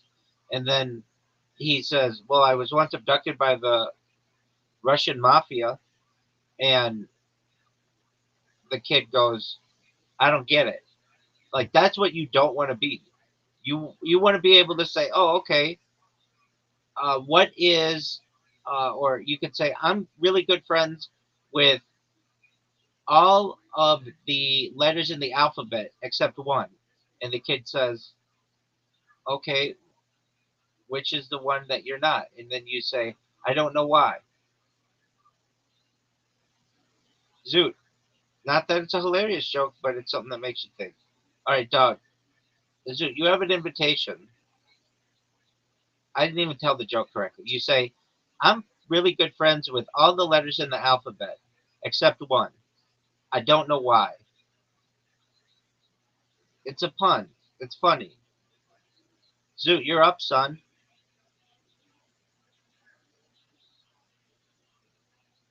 Oh, what a shot. Did you see your ball just go in? That was amazing. It was an okay shot, but you know what? It kind of sucks because it just fucked up all the other shots. No, you just put the orange one in, dog. Dude, put the orange one in. Quit fucking around. Look at the orange one. I pocketed stripes. Yeah, but it's an open table. It's an open table. Oh, is it? Yeah, it says that.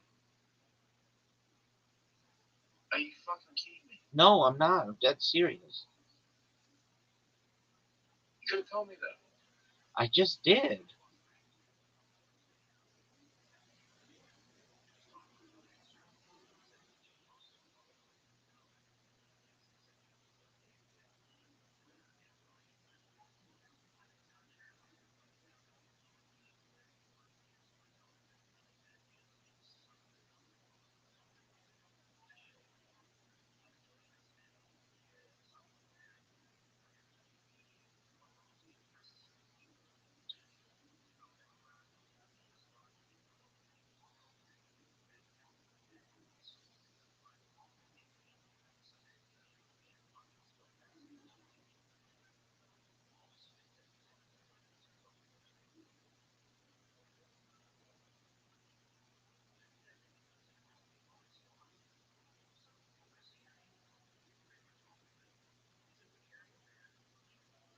Did I just lose? Fuck. Yep. Fuck this game. Rabbi, you still got the best shot. Isn't that interesting? How is your best shot the shot you lost? What the fuck? Dog, fuck that. We're playing carom. Why is the best shot you losing? Because it was a good shot, I guess. Alright, Now dude. that's funny. Okay, you can think that's funny. I think that's some bullshit. Zoot, you're up, big man. Zoot, you're up, big man. Zoot, go. Zoot, come on. What are you thinking about? Just go. It wasn't letting me play. It was like I had to refresh. Okay. Then you can say that. Sorry, I'm quiet. I'm like really delighted in my speech right now. You're good, big dog.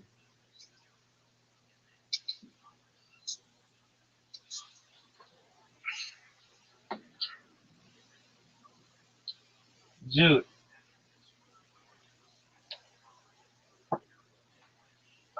I'm proud of you that you went back to the comedy club.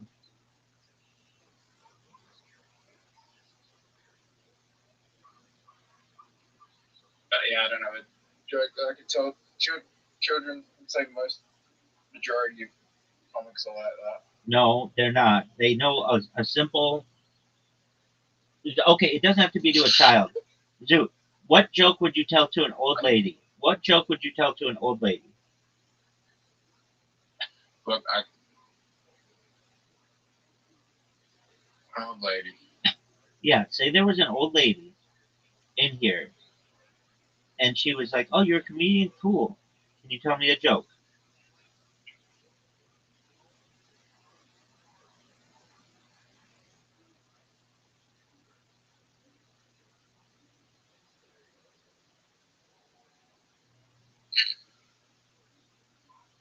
Are you going to tell your Amish orgy joke?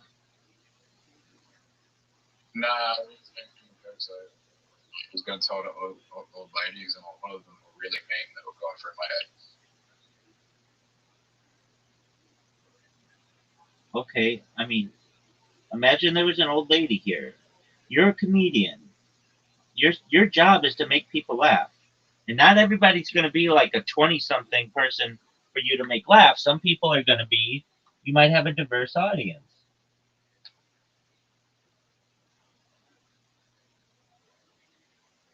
And if you had a diverse audience, Rabbi, yeah, baby. Do you have a single joke that even a family member might think is funny?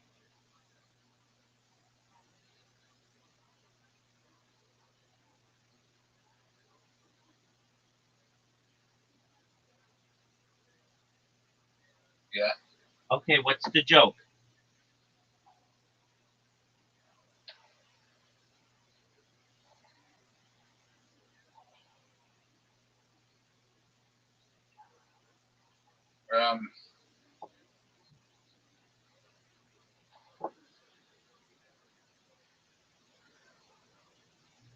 Took an ADHD test with 10 million questions, so I gave up.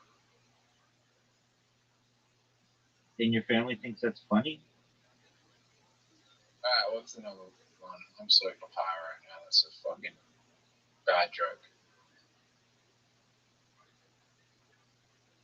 Yo, that's actually a funny joke if you say, I took an ADHD test, but there were too many questions, so I gave up, and they told me I passed. That's a funny fucking joke. Yeah. Now that's a joke you could use.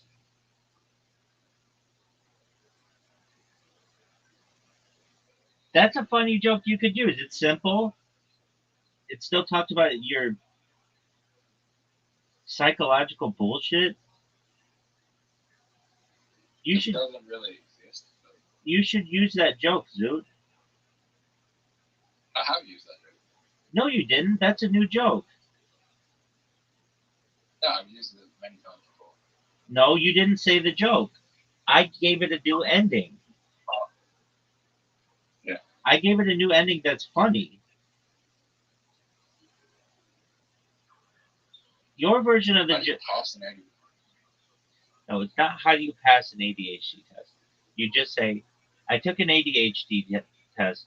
There were too many questions, so I gave up, and they told me I passed.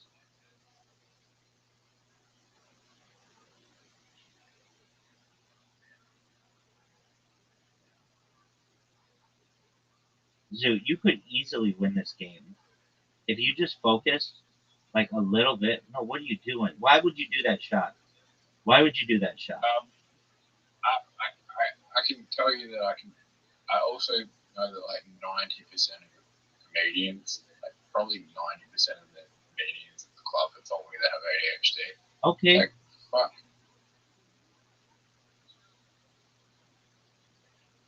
It's like, who doesn't?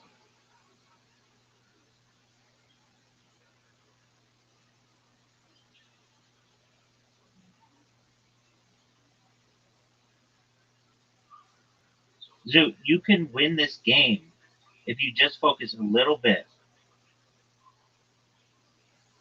There you go. Sure. Wait. Zoo, get these. I should Zoo, try. get these two in. Just shut the fuck up and get these two in. Dude, shut the fuck up and get these two in. There you go. All right, well, you got one in. That's fine. Now get that one in. There you go. No, wrong one. Dude, your shot selection is terrible. And your shot there was terrible. Oh, it was even worse than terrible. I would have been better just passing. So, Rabbi. Yeah, baby. You know that there was a game that I had. You fucked up.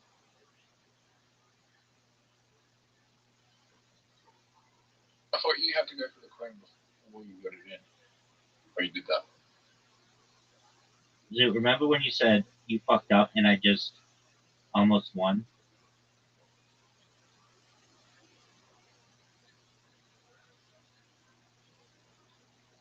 Almost. What were you saying? There was a rare game when I was a kid. There was a rare game.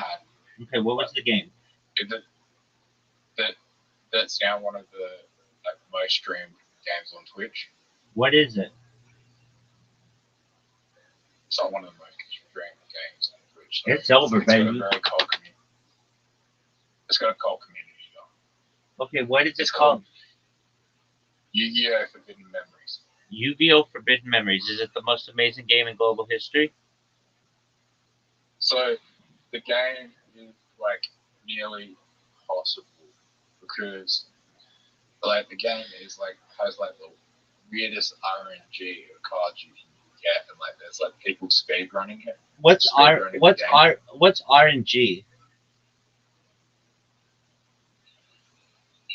Not RNG. Arrangement? Random generate. Sorry.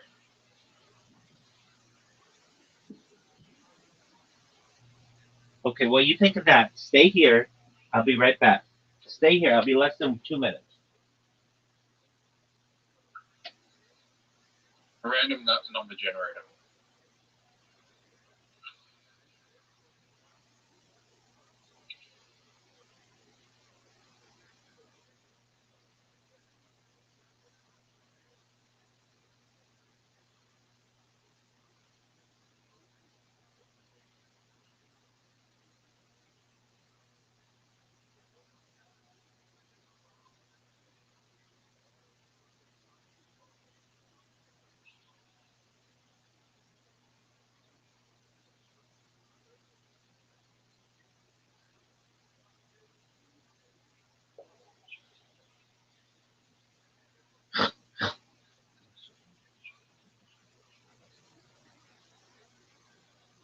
Dude, I'm back. What's RNG? Random number generator. RNG. All right. So you were saying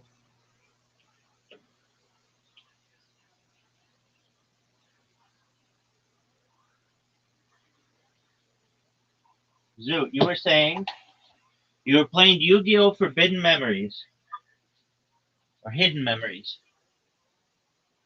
Forbidden memories. Forbidden Memories. Okay. Zoo, I'm about to send you an invitation.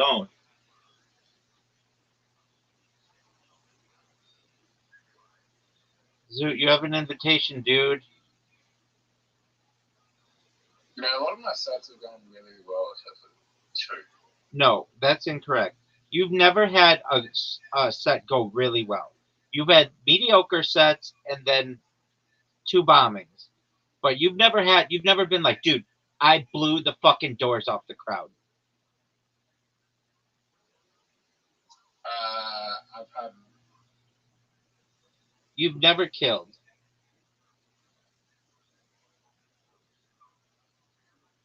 And the reason why I say that is you would have come in and you would have been like, Rabbi, I absolutely killed. There wasn't a single person who was not laughing.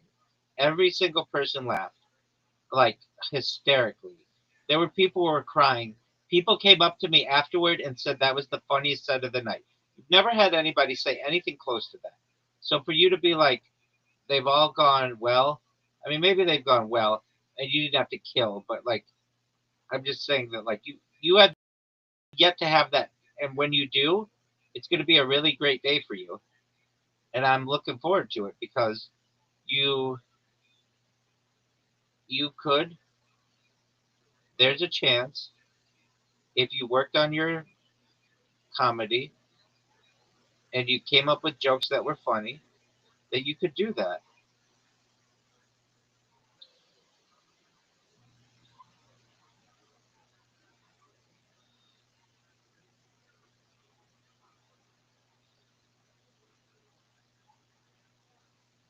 So, did you know that you have the lead on me?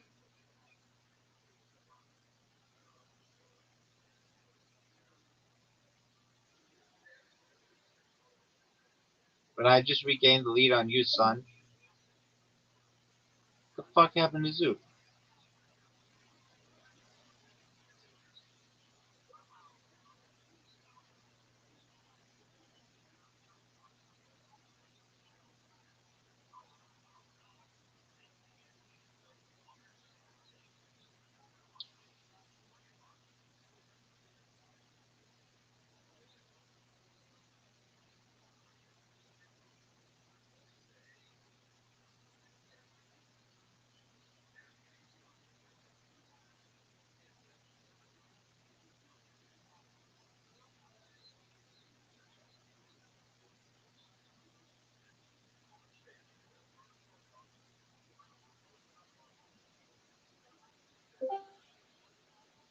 Zoot, what happened to you?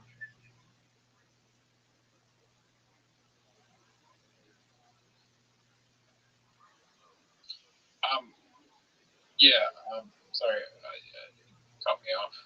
No, Rabbi, I've had multiple people come back and just said the same man. I got really good feedback in some of my events. Okay, well maybe you've done really well. Who knows? Okay, so And like, if or like Chelsea was sitting front row at one of my fucking events, and she was like, "Oh, that was really good." okay. So like, but like, it's you're not at the venue. But if you're at my last venue, you'd be like, "Oh, if you were at my last event, you'd be like, holy shit, like some of that was good, but you fucked up hard at the end." Okay. But I started off strong. When I bombed, I started off strong. Like people love the P Diddy joke. Hey, what's up?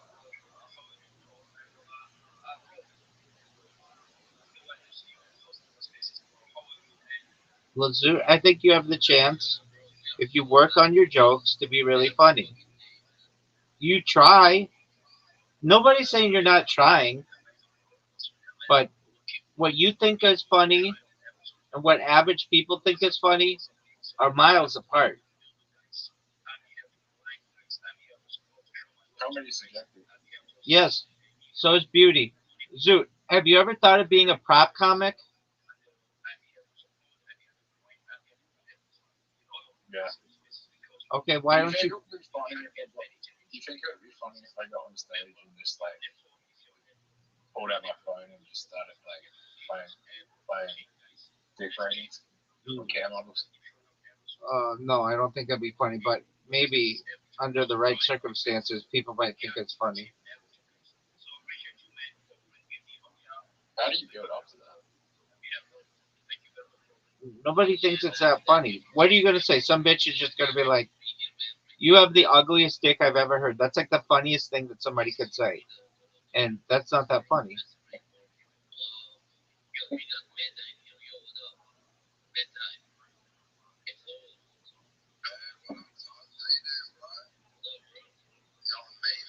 Imagine if you find to go see like a really big name comedian and they just told you that they just did nothing for the whole hour but played played dick ratings on their phone. Would you find that funny? No, Would you think that? I would consider that to be extremely desperate and not funny. Why wouldn't it be funny? Because you're not the one making people laugh. It's whatever somebody would rate your dick as.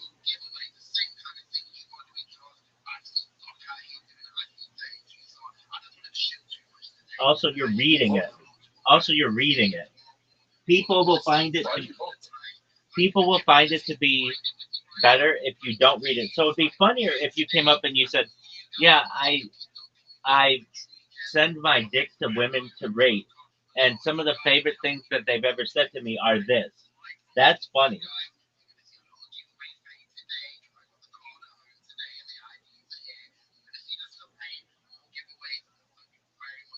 James McCann's in Adelaide on 2 days. Oh, Um, oh yeah, was he there tonight or last night?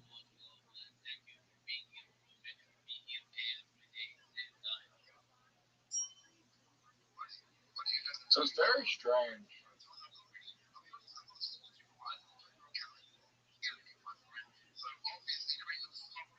because they have Royal Comedy event on and they have James McCann at the same time. So I don't know how it's gonna work. What'd you say? I don't know. I think there's James McCann on the same night as Royal Comedy. How's that gonna work? I don't know. All right. So you taking the year off from World Comedy?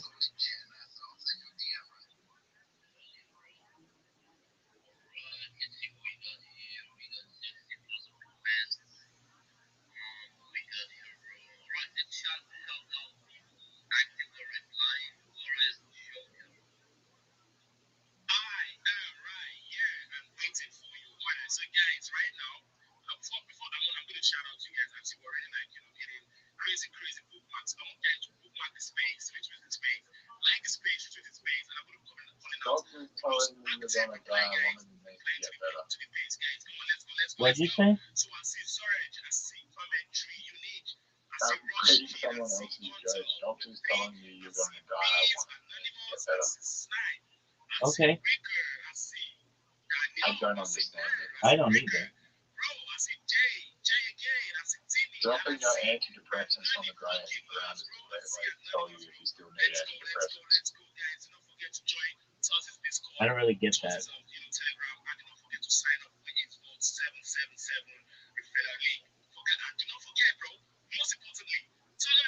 Am I allowed to say the word retarded? Yeah, I don't really like that word.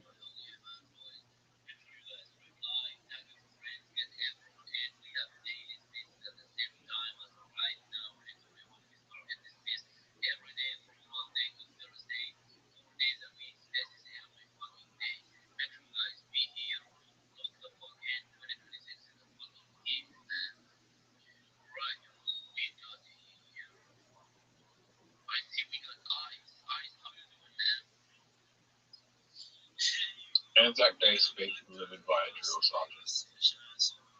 Why hasn't one of them made drill sergeant?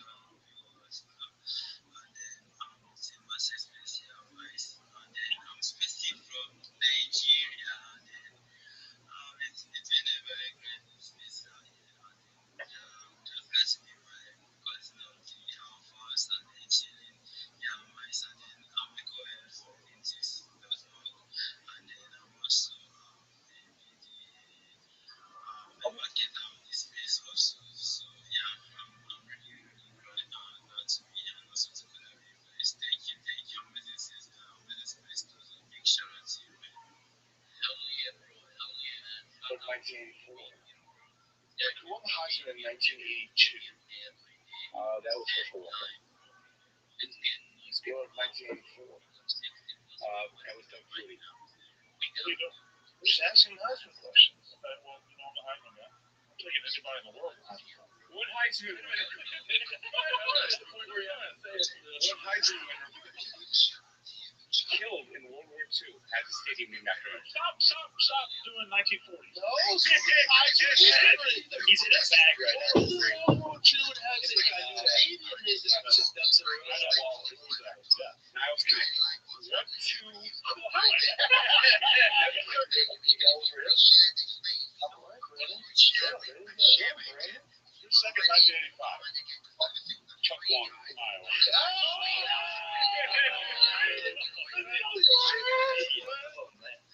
Who won the Heisman in 1982? That was Herschel Walker. Yo, baby. If you think you want to play this field goal, it's 40. Am I getting most cheap? And I just read, like, you're not gonna get unless you meet the guy. Okay. Like, he can do the joke to make them funny, but like I'm reading them and they're not funny. But when he presents them, they're just funny. Okay. What is that called? Delivery. No, but like deliver, like it's his personality to make the jokes funny. Okay. It's like you gotta know the guy personally. Like if you know the guy personally, like it becomes more funny. Okay. Any comedians like that, where you wouldn't, if you didn't know their backstory, they wouldn't be funny. Perhaps.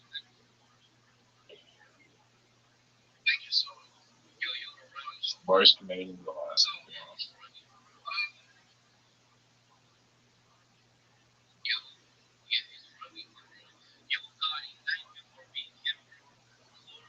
Hey.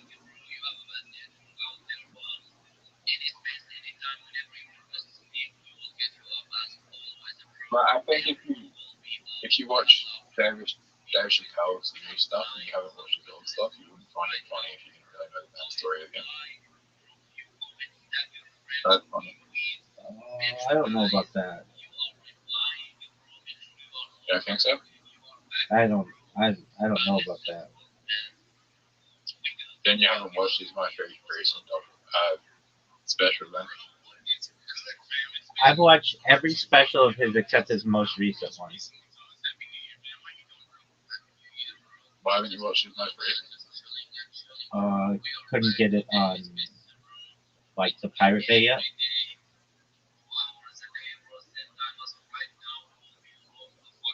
It only came out like 25 days ago.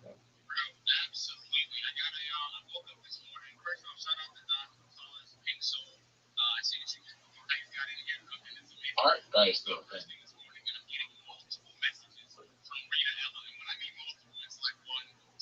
Hey, Rabbi. What up, baby?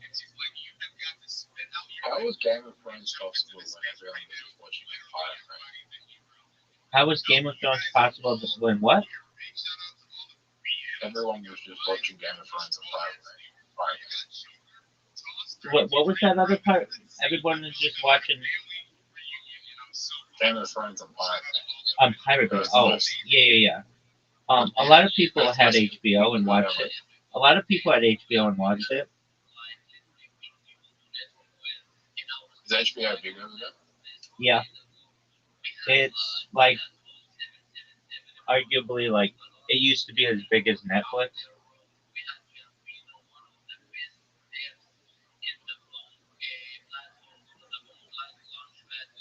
Why did it die?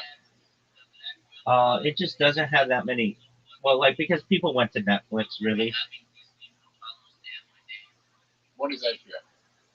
Home box office. They had like Game of Thrones, The Sopranos, Sex and the City. Breaking Bad. No, that was AMC. They did not have Breaking Bad. Oh,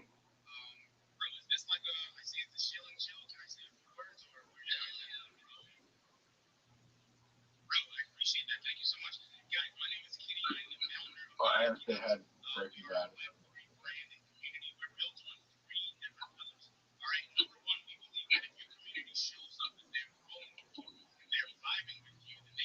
Ramsdale's dead now. They had two really big shows. They had Mad Men and they had Breaking Bad. Oh, and they had The Walking Dead. They had three big shows. The stock plummeted. What stock plummeted? AMC. No, that's different. That's that AMC is like for theaters in the United States. There's also a channel that's unrelated to that theater chain that does that is owned by like Paramount or something like that. Like they're different. They're different. That's a good question. So what I'm saying to you is there's AMC, which used to stand for, still does, but whatever, it's American Movie Classics. They used to just show old movies, and then they changed to that from that to be like Mad Men and Breaking Bad and Walking Dead. And then there's AMC, the theater chain, which is like totally unrelated. They're not the same. Is AMC still around? The television channel, yes, and the movie theaters, yes.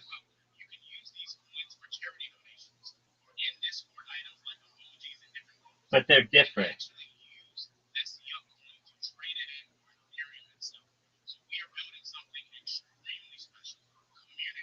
Do you know what the major cinema in Australia is called? What's that? Fox? I think that's So what are they?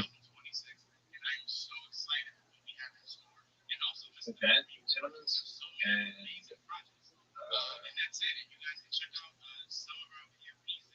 Advanced Cinema and Voice.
Man, what did chicken cross the road?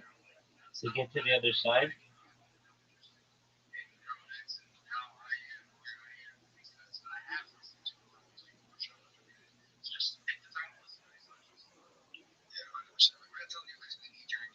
No.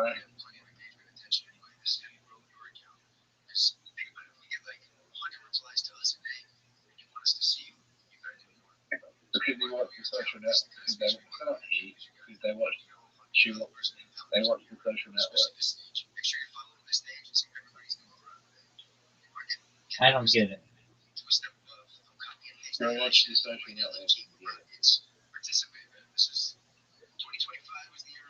I've watched part of it. What's the big thing about it? He feeds the chicken to another chicken in the social network. Oh, okay. Why did chicken cross the road? To get to the other side.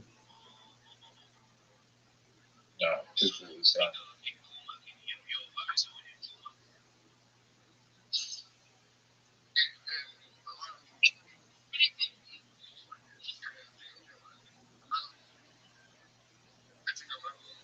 Because it was going to get hit by a car.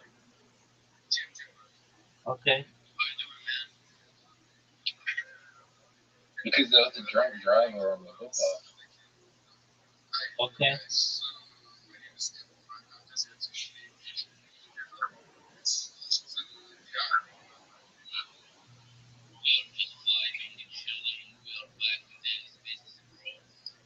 Rabbi, you know this is the first time in a year that I've been tired on stream. That's amazing, too. This is the first time I ever been tired on stream. All right. Well, you're not too much different than you normally are. I am turning on.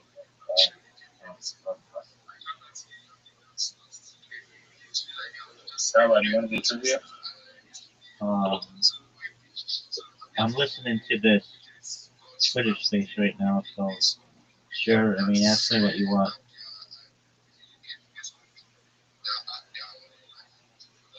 Have you heard?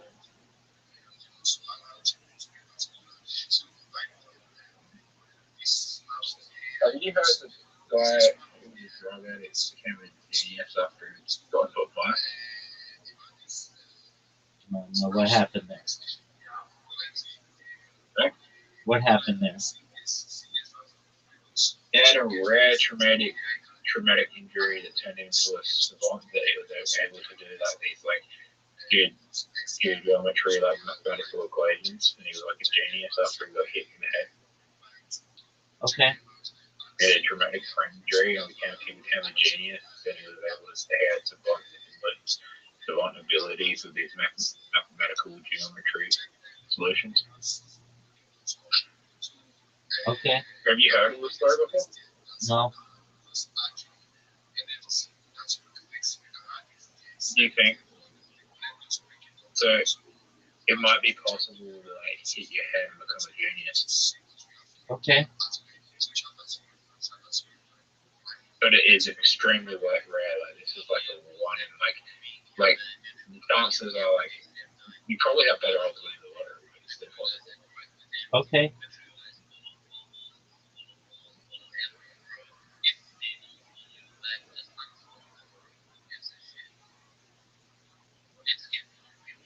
Don't you find that interesting?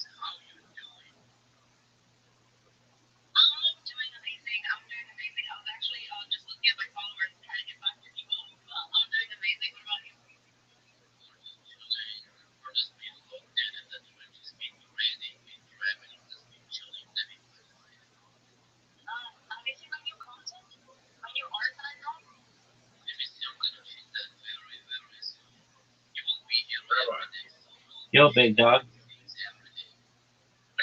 If someone punched you in the face, they punched you in the head and you became like had some like abilities but like superpowers, would you be mad at the person who punched you in the head? I'd probably be appreciative.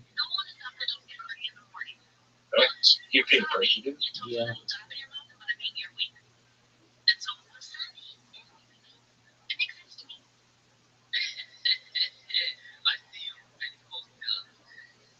Have you ever met a savant? I met a guy who could spell any English word. That was pretty amazing. That's savant syndrome. He was a very talented individual.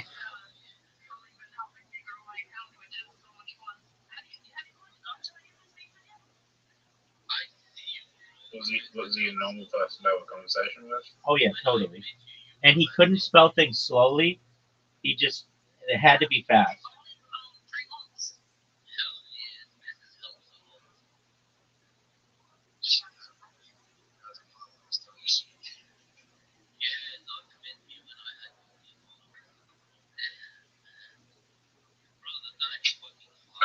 I'm still trying to figure out something that has savant syndrome. It definitely isn't many. It definitely isn't many gamblers to Plato.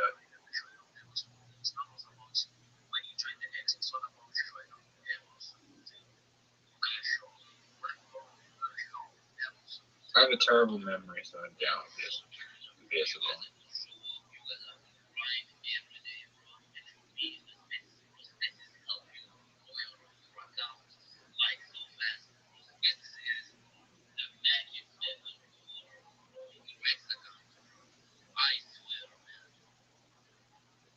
Oh, I have met a savant.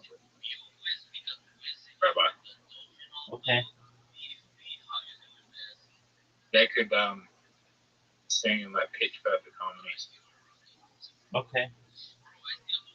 That's just known as perfect pitch. That's not savant. Can you be a savant at singing? Yep. What type? Someone with perfect pitch has some type of. I mean, savant syndrome is different, but they're very talented.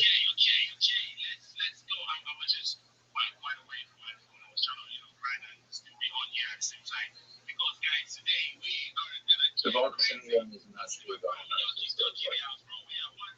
It's so rare that they can't diagnose it. It's so rare.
Rabbi, do you know when my birthday is? January 16th. You're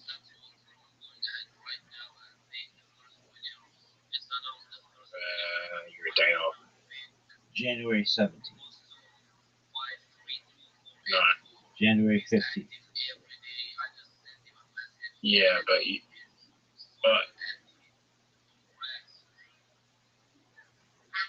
technically it would be the full team for most of the day where you are. Alright.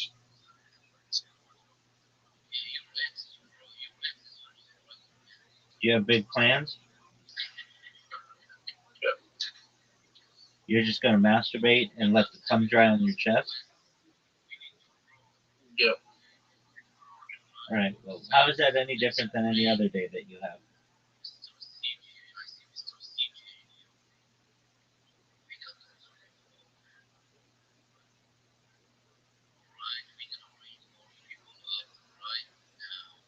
Oh my god.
Okay. How'd you fuck up, Zoo?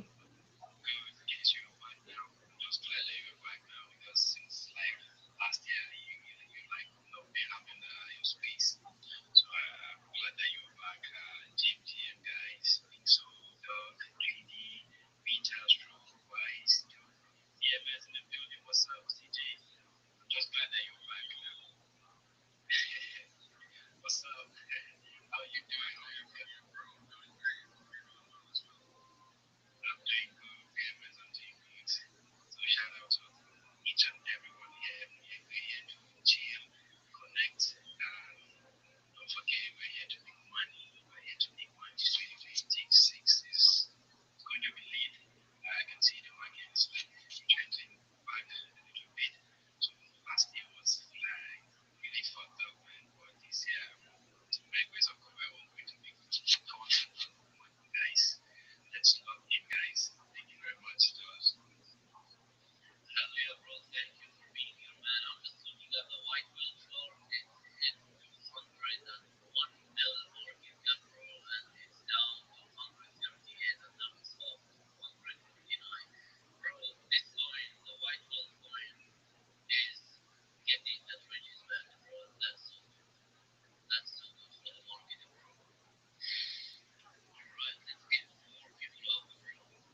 Yo, it's the biggest pimp of all time. The West Side Gang.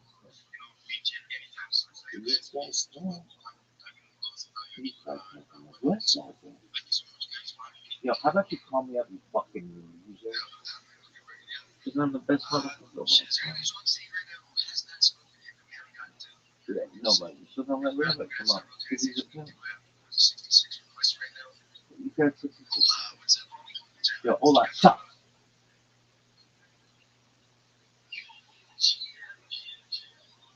So, smell my balls.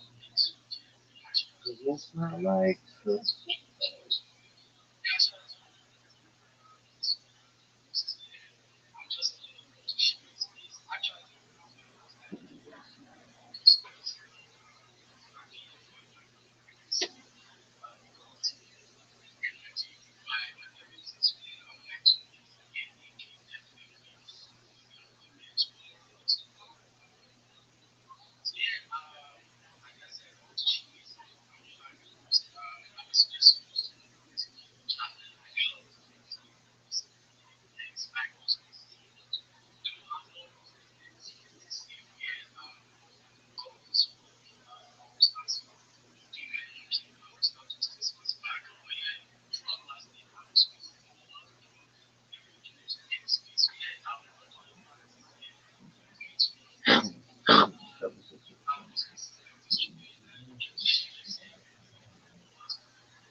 Mamita Akman.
So I'm not following you, bro, but I'm about to go unfollow somebody that I don't know, and I'm about to give you a follow in a minute. That's important, everybody. In case you don't know, follow your host, your co-host.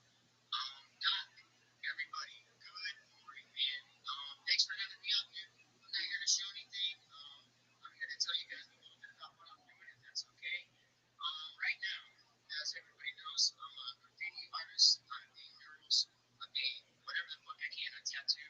I do a lot of stuff, but I've been out here Web3 for 2 years. I'm not a digital creator. I am one of the team. My girl Cannon Chick is my designer. Right now, bro, we are painting the biggest motherfucking crypto mural in the world. We are setting in the Guinness Book of World Records. We're setting the Guinness Book of World Records for this. We have over 120 projects on the wall. It's 140 feet long, 3,400 square feet.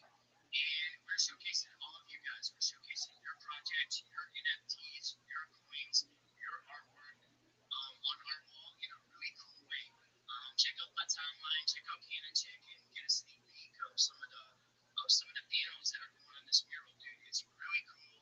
I'm very excited about it. And but the fact is, if you guys don't see yourself up there or your project or your NFT, hit up Cannon Chick, man. This is free. It's not gonna cost you nothing. All you have to do is be real, be a real project, be a real community, and you'll get your ass up on that wall. We are setting a Guinness Book of World Records. We're going to immortalize everyone here in Web3, and I'm excited, dude. 6 years ago this week, I was in prison doing life without parole, man. They changed the law in 2019, and they knocked on my door, and they released me January 5th, 2020. And my 6-year anniversary just passed out of prison. And I spent 25 years there, bro, under pressure, under a lot of things, man. The fact of the moment is, it's a system that I survived. It's not one that I glorify. Context matters, but growth matters even more. I don't come out here sharing my story every single day, just for the fun of it. I do it because the truth matters. And what I want to showcase out here to you guys is they tried to give me the death penalty. I was in solitary for 11 and a half years. Let me tell you something, man. The most important thing I want people out here to see is that this stuff comes from under pressure. And the fact of the matter is, this goes to show you what you can create whenever you take that pressure and you turn it into discipline and you turn it into something good. Okay? I mean, literally, I was sitting in a cell doing life, not even thinking about coming out here. And now I'm doing Web3. I painted some of the biggest murals in my city. I've painted thousands of graffiti projects out here for crypto people. My whole art studio is full of NFTs that I paint draw every single day, and I surround myself with them because I love art, man, and I love the colors. They get me going. But literally, Web3 right here, you guys, all my followers, everybody that I rock with for the last 2 years have given me the strength, the courage, and the energy. And now I'm setting up Guinness Book of World Records, bro. The damn cell block to the blockchain to the Guinness Book. I mean, I can't even believe it. Like I said, I'm not here selling anything, man. I just like to come and tell everybody what I got going. I got one other thing. I'm gonna make it quick, man. There's a kid in my family. It's my best friend, Lady's son. He's 13 years old. They call him Cage Side Kid. Now, if anybody knows anything about me, I have 3 black belts. I train every day. As a matter of fact, today I'm going to Rufus Sport Gym in Milwaukee, Wisconsin to train Anthony Pettis, the fucking champ, who used to be the champ. And I'm so excited, man. A kid in my family, all of us are fighters. One of our best friends in the family is the father of my daughter's sister, was some hillbilly shit, I guess. But he had been struggling with drugs and alcohol. This guy is a potential UFC candidate. He is a good fighter. But he pulled his car. He's been drinking. He went into a house. He almost died. And now he's got to spend 90 days in jail. Well, the kid in my family that I've been raising and teaching karate for the last 5 years, he's 13 years old, man. And 2 days ago, he came and told me that he's autistic, okay? He came and told me, he said, you know what? He said, I made up my mind about something. I said, what? He said, I'm going to start an X page. I'm going to start the Twitter handle. He said, I'm going to call myself Cage Side Kid. He said, and I'm going to post MMA content and every day until our buddy Dusty gets out of jail. He said, when Dusty gets out, I'm going to show him what I've been doing for the last 90 days. And I'm going to tell him he needs to come home with us, get back in the gym, and be sober. And just for me to hear this come from this kid's mouth that I've been raising, like, dream that he would come to Twitter or do anything.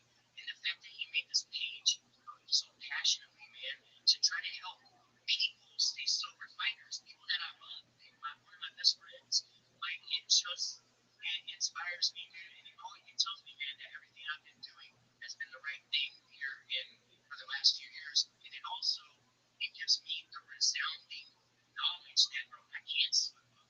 These fucking kids are looking to me. I can't be out here drinking and drugging and stuff. I have to be in these gyms every day, taking on the wall, going hard, because they're watching me, bro. And look at the product of this, man. I can't believe it. If anybody sees Cage Sidekick X, man, give him a follow. He has a noble cause. He's my best friend's son. I'm just saying, man, this community's out here, bro. You know, you can follow coins, you can chase this, that, dollars, wherever you want. All over the world, you're probably going to chase it down into a rug if you're running too fast after it. I can tell you that right now. But communities down here is where it's at, bro. And thank you guys for always giving me the stage and letting me tell you what I'm doing. I just can't believe it. Like, I can't even believe it, you know? No, that's awesome. I appreciate you showing up that kid, too. That's big, too. People are showing up for their people and making things happen. Because just like you said, man, coins aren't forever. Community is. These boys run, and most of them do. The people are still there, so make sure you make connections, tap in with the real ones. And Coco's definitely in the chat. Another thing with that cage kid, man, that's cool, man. I like hearing shit like that. I did bring a couple more people up. We only got about 20 minutes left, so I want to hit up that kid. What's happening, buddy? What you got going on today? Yeah, man. What's up? I've been coding. I've always, the new. But we've been trying to introduce all the people who are actually building Web3 and Web network. So we're still learning about your project. This kid's actually up, only 15, and he's putting in more work than half these pretend KOLs out here, but they're underexposed. This guy's got a little thing going on. So give a little show you got, man. Come on, Rabbi, let's go. We need these kids out here. Come on, man. Tell us what you got, my dude. So recently, I bought an NFT collection of like 111. So if you buy one, you can get access to the Discord bot that can help you make your own Discord server for easy. Let's say you want to create a Bitcoin Discord server. You're just gonna select an option to it. You're just gonna make a Discord server fully with the rules, like everything in the server.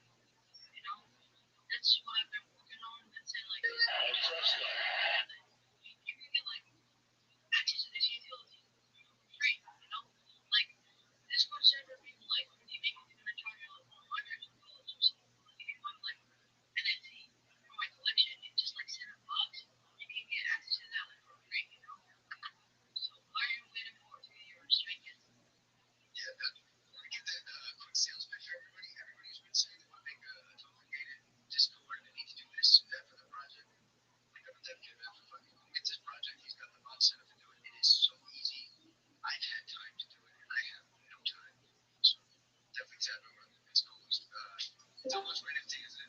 What up, Zoo? Yeah, look up Straight Kids on Soul or on Launch Later. That's how you're gonna get one. Make sure you follow them and tap in with them. What up, baby? I just worked out groundbreaking. Let's hear it.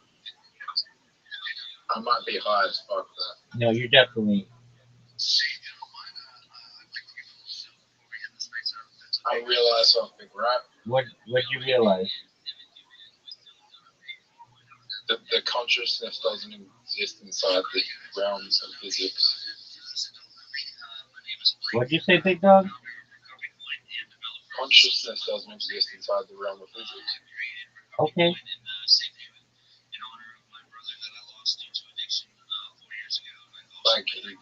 Like, what does that even mean? No one knows, dog. What do you mean? No one knows what that even means, dog.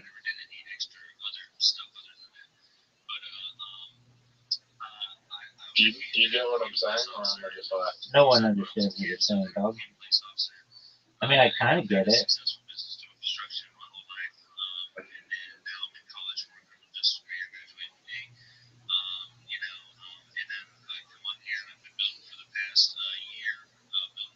Consciousness does not threaten the existing realm of physics in the same way that matter change. Are you okay? Are you sure? What? Are you sure? Yeah. Okay, I like your story.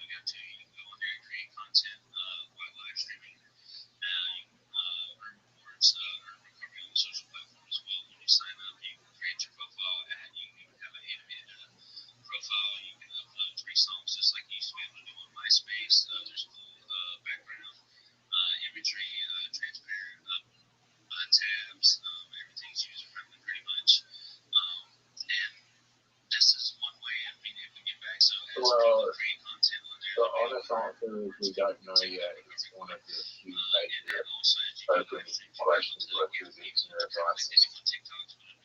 So, philology feels seriously overlap with it. It's great. That's cool, That's what dog. AI said. I like your story. So the consciousness might not exist inside the realm of physics, which means anything is possible inside the mind.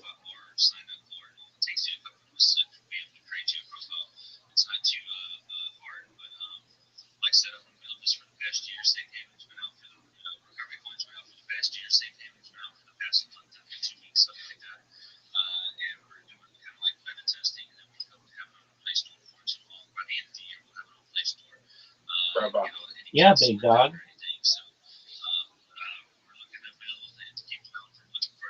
A lot of people in the comedy world are like really fucked up and like suicidal, correct?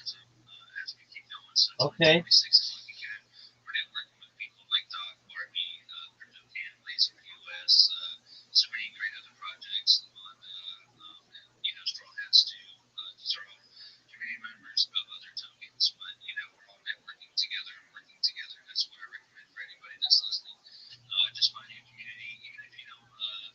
Dude, how high are you? Right? All right. Well, that's tight. How do you scale it?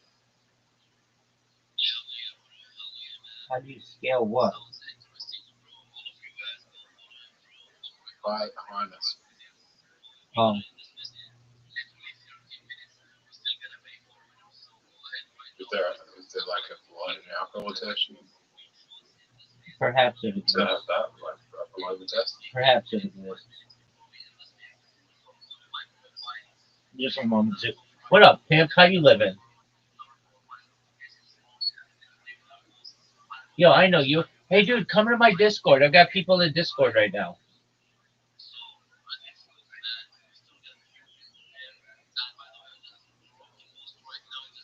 Okay, I'll send you another. I'll send you a link.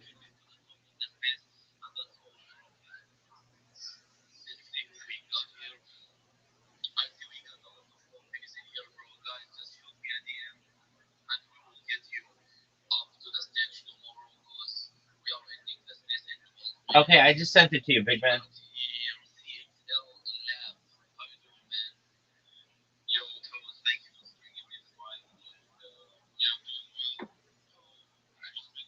All right, come to the Discord.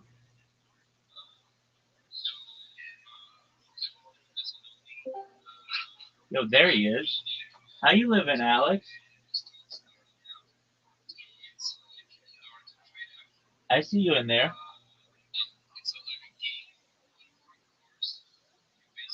Yo, big dog. What's good, son? Yeah, that's it. Excellent. All right. So, first of all, before I quickly, I know I'm late, but I still want to wish you all a joyful and successful 2026. Thanks, big dog. Same to you, big man. No worries.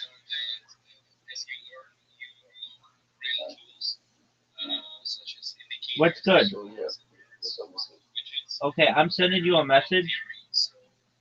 Just a moment. I'm sending it on X. It'll teach you how to market yourself and how to get a job, all for free. And if you have questions, I'm here to help you. So go to your X messages, and you're gonna start seeing my messages to you. And if you have questions, I want you to read it. And if you have questions, come to me, and I will help you with whatever you have.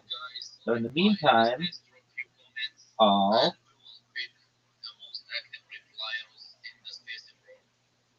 read the messages that I just sent you.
Rabbi, Yo, baby. I once had blood alcohol rate that was 0.39, right? That's like nothing. 0.39? Is like nothing. You can drive in the United States on that. No. 0.39%. Yeah, that's what I'm saying. You can drive in the United States on that.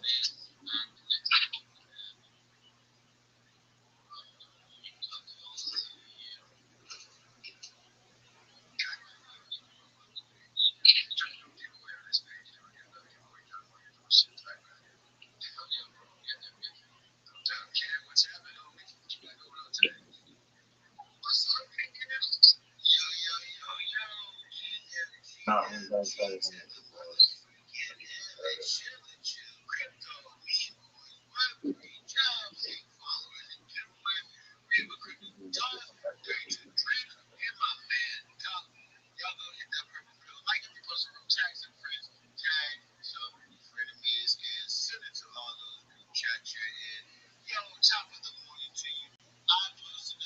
But my blood rating was 0.3.9% alcohol. Yeah, that's not a lot, dog.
Zero point 29%.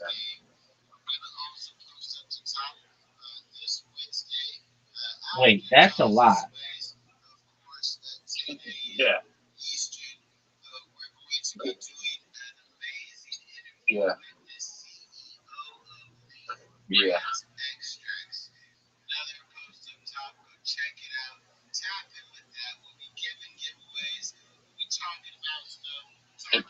It's not live, but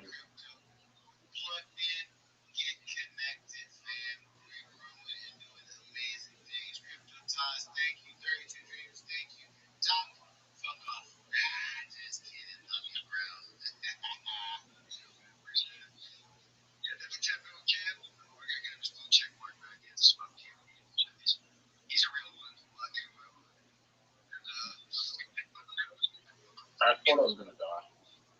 Okay.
Rabbi, I have 22 to 24 on the 8 hours.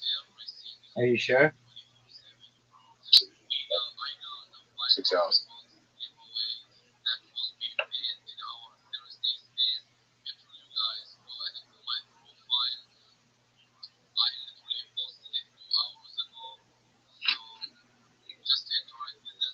You're 100% sure of that?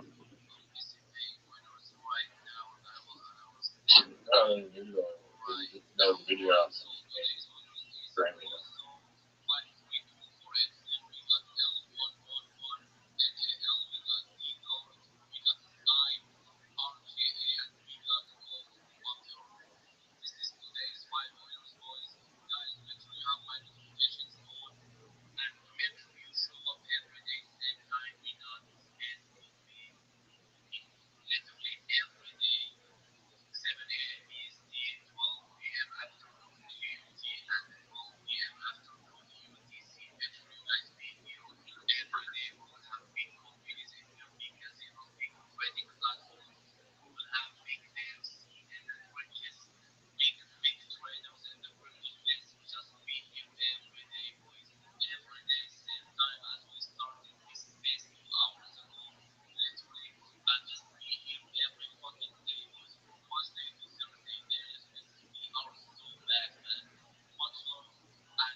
Rabbi, Yeah, big dog.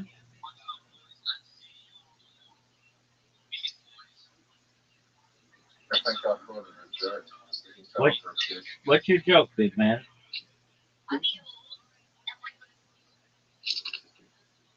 What's your joke?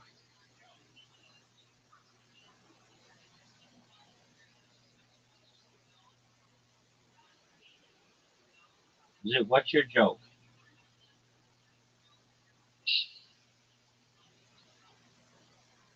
What's the best?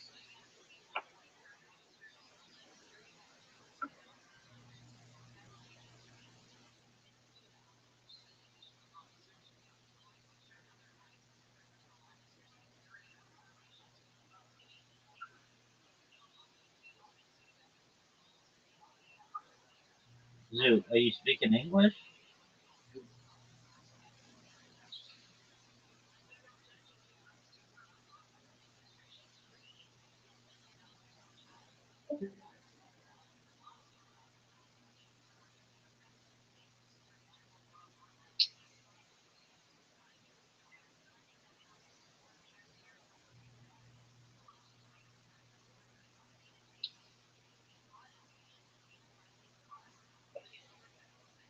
Zoo, what's your what? Pretty cool.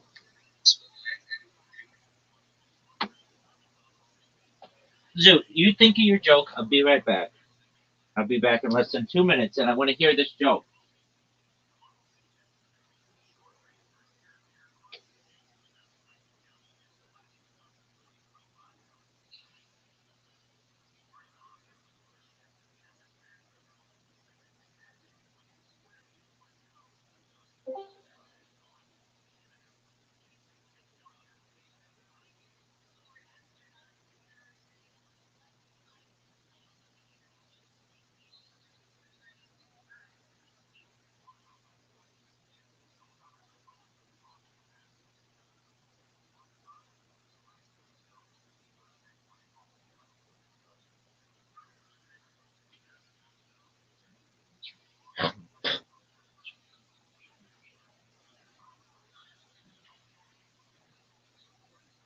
Zoot, I'm ready for your joke. Hit me with it, baby. It better be the best fucking joke I've ever heard.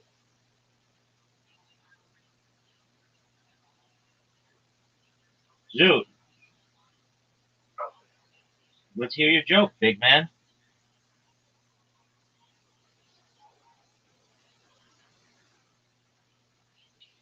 Zoot, Zoot, what is your fucking joke, man? Zoot, your shit sucks, man. You're not. Okay, what's your joke? Um,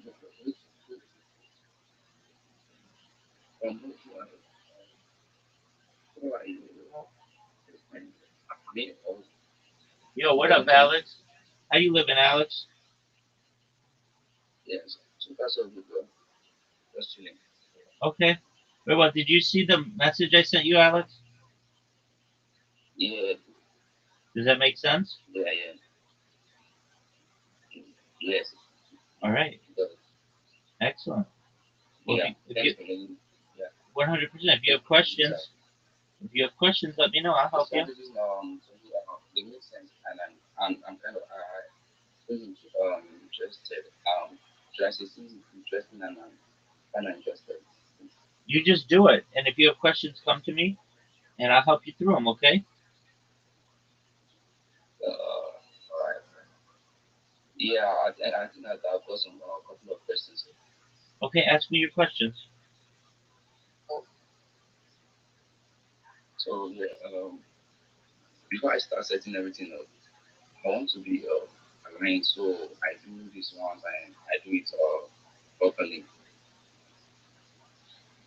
So yeah,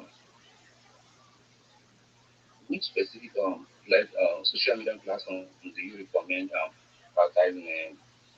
Is there a minimum number you want created before reviewing like my link tree? I want you to create them all. Hmm? You should create all of them. There are 30 of them there. They're free. It takes a little bit of time, maybe a day or two. You create all of them in a browser. You connect them to your link tree. You never have to create them again. And this is going to help you in multiple ways. It's going to give you 30 different places to promote yourself, 30 different places to promote your clients. It's going to give you 30 new communication channels to be able to connect with new clients. It's going to help you to dominate search engines, social media, AI, and it's going to make it very difficult to impersonate you. Does this make sense? Yeah. That's it. Well, that's what you want to do. For the username, huh? Okay, go ahead. For the username, do you suggest using like a brand name, my real name, or any specific handle format? Like how strict should the consistency be across platforms? So it should be as consistent as possible. And I recommend, if you haven't already, making it a business name. So you can use your personal name, and that's totally fine. But if you have the opportunity, you want to say something like, I don't know, Web3 digital marketing or something like that. Okay. Make sense? Yeah. I think I'm better. So the thing I think that person was like, What did you say? okay, there we go. When you do the entry, what are you mainly looking for at that phase, like corporate structure or position? What exactly is are you looking? What are you saying? I say when you review the link tree, Yeah, what are you mainly looking at that phase? I want to make sure that Corporate. you. I want to make sure that you got them all, and I want to make sure that you didn't miss any of them. But you should do that. You should do the. You should do the necessary to make sure that you have them all there. But I'll look them over, and if any of them are missing, I'm going to tell you. You need to add the other ones.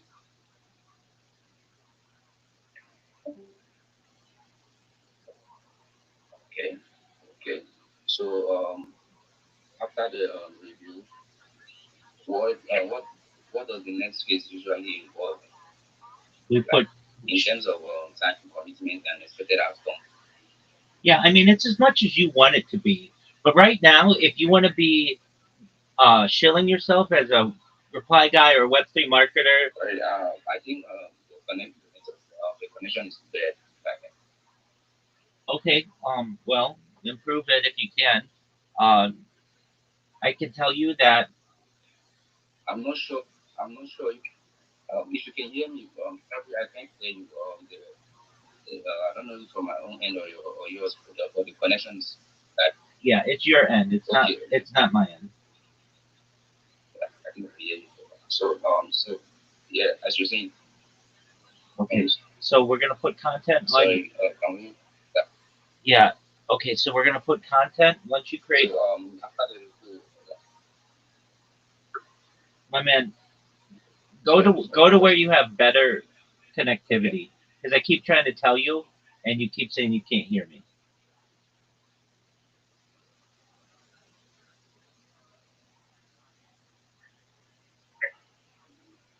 sorry, I think I can hear you. Okay, can you hear me? Yeah, yeah, I can hear. Okay. Okay, so we're gonna put content on your different platforms. Well, My man, go because I keep trying to talk to you and you keep saying I. Can you hear me?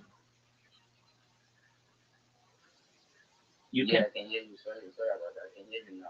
It's okay. Okay, we're gonna do this one more time, and if it doesn't work, then just go to where you have better service, and then I will help you. Okay, so we're gonna put content on your different accounts, generally like AI generated videos. We're going to make sure you know how to join X communities, Discord communities, Telegram communities, and I'm going to teach you to shill. And then you go into any space that you want. You shill yourself as a Web3 marketer. You go in and say, "Hi, everyone. My name is Alex. I'm a Web3 marketer. I'd love to help you to be able to promote your project on my 30 different social media platforms." What this is going to do for you is it's going to help you to improve your search engine rank, your social media rank, and the visibility that you have in AI. If this sounds like a great strategy for you, I'd love for you to send me a DM and we can get to discussions on how I can help you specifically. That's what you want to be able to say. And you do that every single day, multiple times a day, and you'll be making hundreds of dollars a week if you can do it if you can do it regularly, routinely.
Actually,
so sorry, got disconnected. Yeah. Yeah, go ahead. So as of so yeah, I think you made a point there in the space about after reviewing the intro. So I think another question Go ahead. I'd love to ask for those airspace pitch, is this tailored to a specific niche or client type, or is it like a general framework I just customize data? You can use what I just told you in any space, any shill and chill, anywhere on X. And if you do it enough, people will send you a message and be interested in your services. Okay, okay.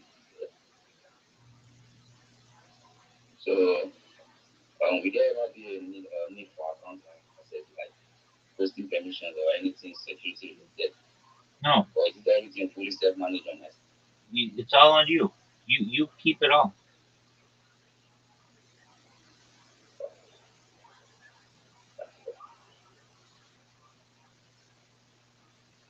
Right, right.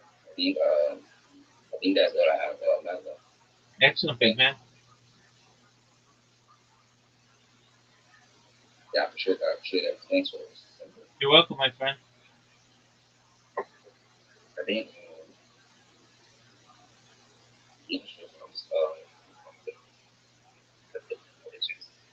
let's just say like my own earliest convenience. How we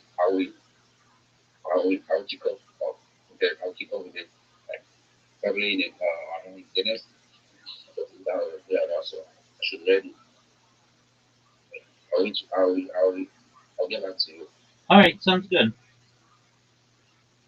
Yeah, thank you. You're welcome. Take care. I appreciate that. You're Thank you. welcome.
Yeah, big dog. What's up, pimp? Hey, what's up, Durango?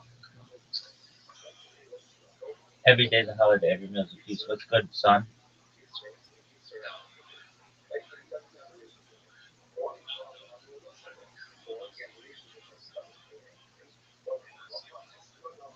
Absolutely. Just enjoying life. How was your weekend? Excellent. I don't see any. I don't see any shilling bills.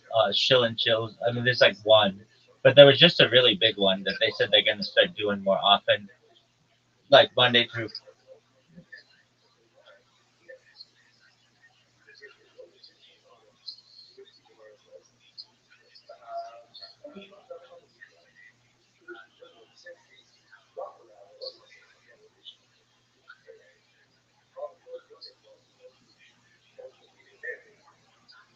Hold on, hold on. You did send me that mess. That you sent me an invite, and I came and I spoke in it, and it was giant.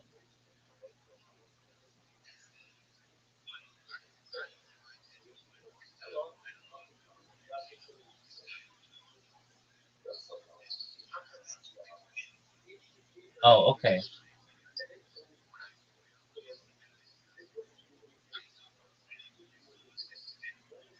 Oh well, I really appreciate that you sent it to me. I got it as soon as I saw it, and I came in, so I appreciated that.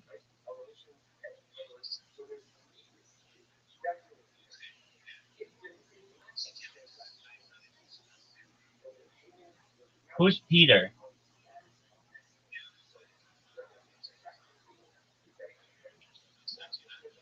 Yes, sir. I'm looking. Oh, Peter Schiff came in.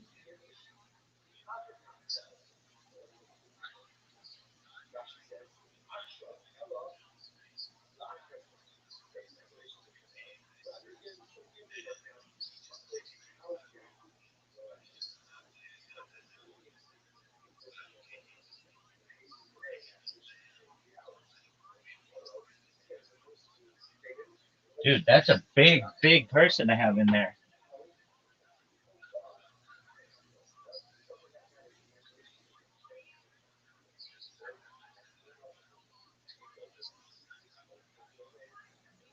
Dude, high five to you, man. That's great. That's a big get. Okay.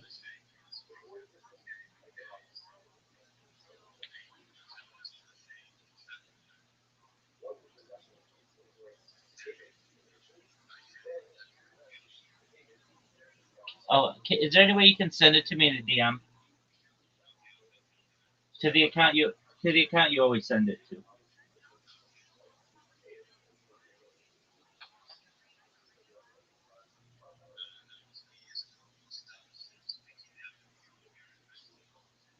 Dude, that is amazing.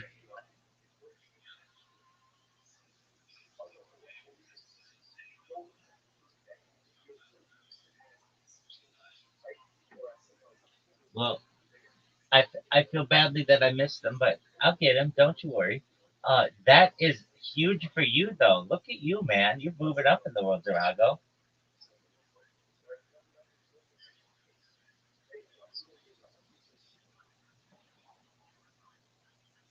That's amazing.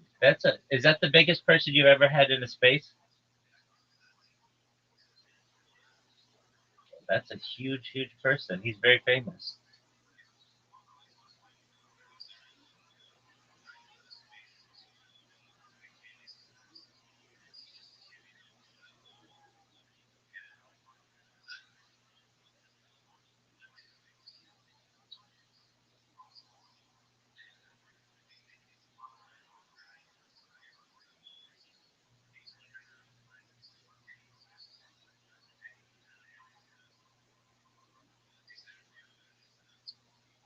That's incredible. Good on you, man. That's a new high score for you. Well, that's phenomenal. Do you have big plans for your week? You, are you doing spaces with anybody this week?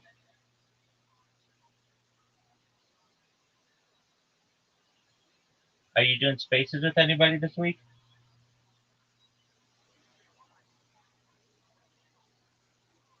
Drago. Drago. Yeah, are you doing spaces with anybody this week?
Okay, yeah. Okay, so he moved it to May. That's really unfortunate.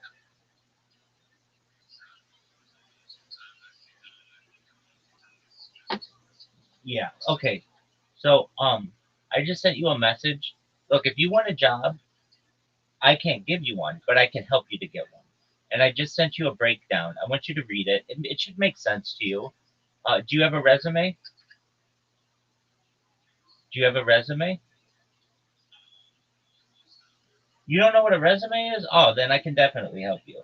It's a thing that has your contact information, your previous work history, your education history, and your desired career. Okay, well, read the message that I just sent you, and then talk to me. Just read what I just sent you.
There you go.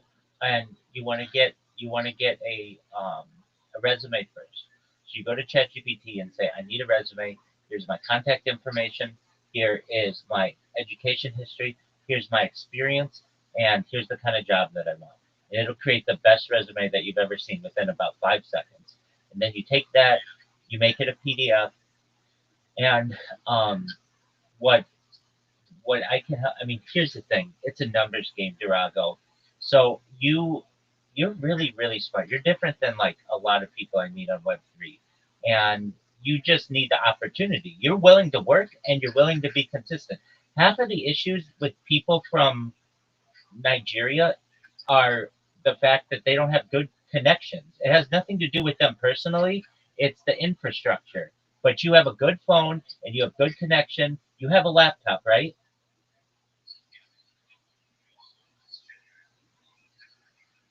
Excellent. Well, so you're going to have access to that, and but that's okay. The right job will send you a computer, so that's not a big deal. But here's what you're going to do. You're going to create your resume, just like I said. Well, the right job will. So like when I've gotten jobs like the way that I've sent you, they send you your own computer. Yeah, but I'm not saying every job will do that. I'm saying the better jobs they will send you your own computer. Right, but don't think that you shouldn't have your own computer first because you can't put your personal files on their computer. That's all for work and stuff. But what I am saying to you is that many of these contracts, they want you to have good equipment, and especially the bigger companies, they'll send you your own computer. But what you're going to want to do is you create your resume with your contact information, your employment history, your education history, and your desired employment. And yours would be something like a community manager, social media marketer. You're really a Web3 guru. You're a Forex trader. That's really a big one you could do. And so and then you have your your resume that's optimized for that. Then what you do is you create those different accounts on those different platforms. Now you have to understand that it is a marathon, it's not a sprint. And what do I mean by that? It means that you're going to want to keep applying because you're going to get rejected not just tens of times, not just hundreds of times, but perhaps even thousands of times. But if you do it enough, and the thing is, it's pretty easy to apply on them. You just have to hit one button, and many of them you apply to. I recommend to people applying for at least 100 jobs a day on each platform. And if you do that for a month, you'll have people who want to interview you, and you'll have people who maybe make you an offer. And so I'm willing to help you with that and guide you through that and give you some of the tips and tricks. And so what you do is um, you create your resume. Then what you do is you create the different accounts on like you already have a LinkedIn, right? Okay. Do you have a headshot on your LinkedIn?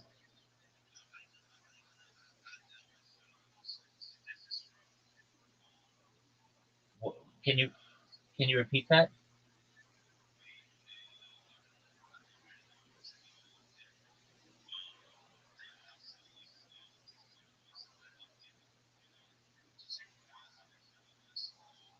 No, it doesn't. It's best to. So what you want to do is follow maybe 10 people a day, and they'll follow you. Maybe five of them will follow you back. And over the course of 20 days or so, you'll get over 100 followers. And once you have that many connections, then you look legitimate.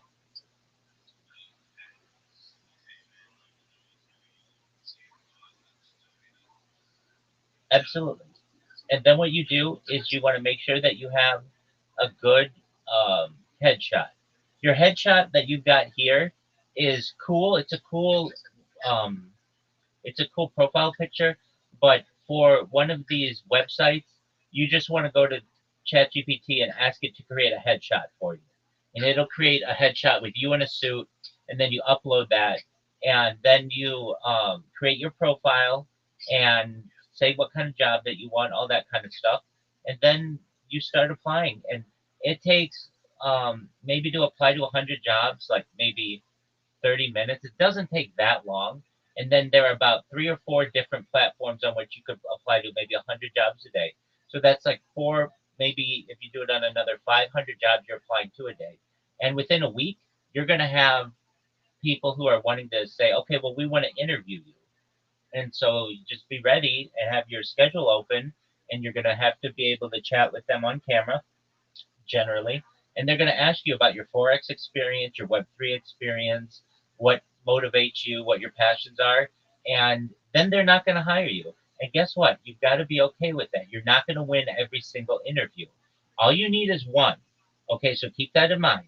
You may apply to 10,000 jobs. All you need is one, and you're going to meet somebody who says, hey, yeah, I've got a job for you, and you have 3 years of Forex trading and you've been successful. All right, well, here's our project. If you're interested, we'll send you a contract. If it's of interest to you, then you sign it, and then we're going to send you a computer, or we will give you credentials to our system, and then you start working. And then, you're going to want to, once they make you an offer, whatever, you ask them, like, okay, so how, like, what's the payment structure? They usually, if they're legitimate, they'll say, like, you'll look them up and you'll make sure that they're a legitimate organization. But once you have that type of understanding, and another big thing, and I'm going to recommend this to you, whenever you get somebody who's sending you an invitation to interview or anything, do your research on that company. Look up what people say about them. Look at people.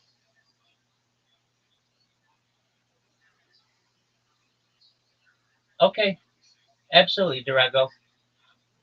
100%. Absolutely. I'm here if you need my help, okay? You're welcome, big dog. Take care.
Shema Yisrael Adonai Elohim Adonai Hashem. Baruch Shem Kavod Mashiach.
What's up, sluts? I guess today's day 17. Is that correct?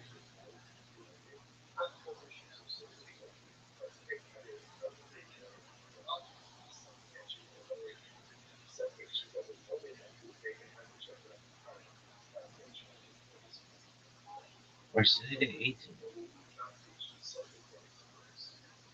Maybe I got the numbers wrong.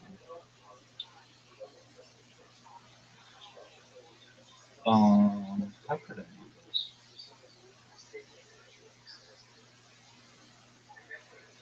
How are we gonna do it? Well, I can tell you this: it's 310 days, 17 hours, 14 minutes, and 40 seconds until Grand Theft Auto launches.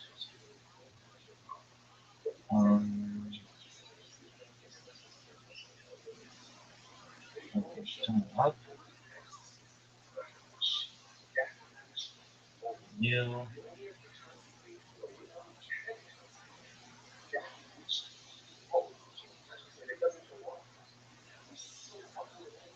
Feel like I got the number wrong.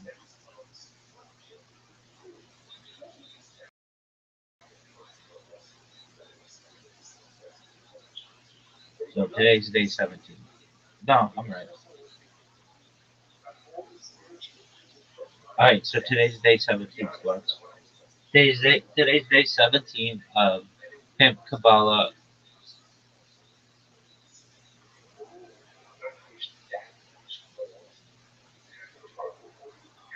Chronicles. And what are we learning? I don't know. I actually want to learn about. We have to have it. Has to be something Kabbalah.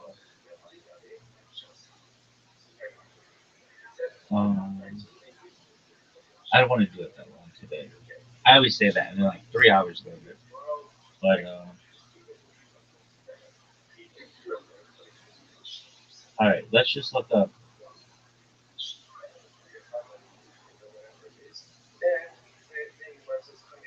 Jewish mysticism. Okay, so that's and then I'm gonna look up Baruch Spinoza.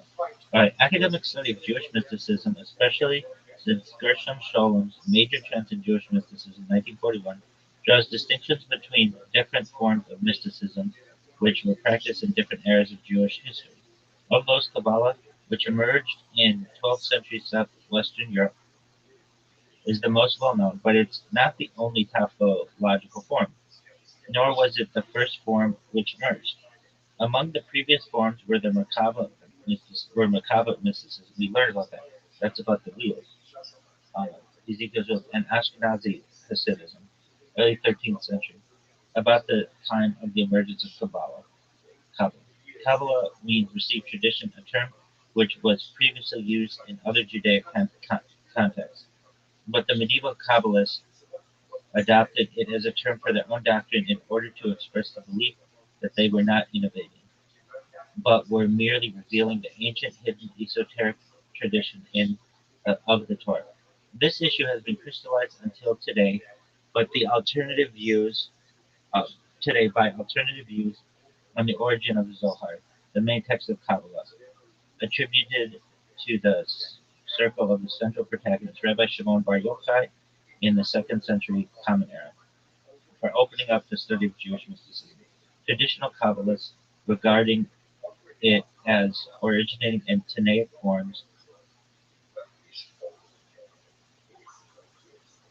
and Ta'anim means repeaters, teachers, singular, borrowed from Aramaic, were the rabbinic sages whose views are recorded in the Mishnah from approximately 10 to 220 Common Era. The period of the Tanaim, also referred to as Mishnaic period, lasted about 210 years and came after the period of Zugot pairs and was immediately followed by the period of Amorim interpreters. So we have the Zugot, the Tanaim, the Amorim, the Savorim, the Geonim, the Rishonim, and the Akaronim. So we're right now in Akaronim. Okay.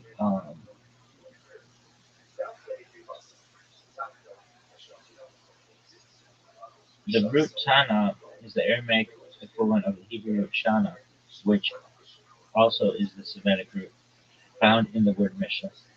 Shana means to repeat what one is taught and is used to mean to learn. The Mishnaic period is commonly divided into 5 periods corresponding to the generations. There are approximately 120 known Tanaim. The Tanaim lived in several areas of the Roman-ruled southern Levant. The spiritual center of Judaism at that time was Jerusalem, but after the destruction of the city and the Second Temple, Yohanan ben Zakkai and his students founded a new council of Jamia. Other places of learning were founded by the students in Lod and Bnei Brak.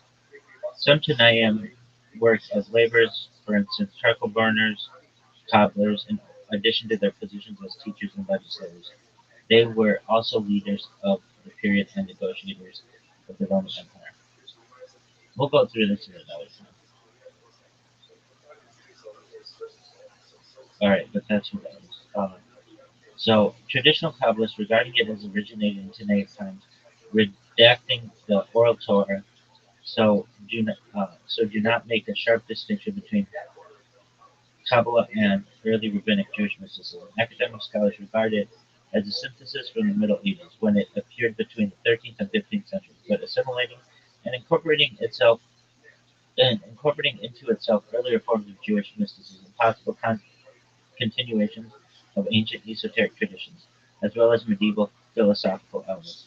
The theosophical, theosophical aspect of Kabbalah itself developed through the two historical forms: medieval classics of Har Kabbalah, 1175 to 1492 to 1570, and Lurianic Kabbalah, 1569 to date, which assimilated medieval Kabbalah into its wider system and became the basis for modern Jewish Kabbalah.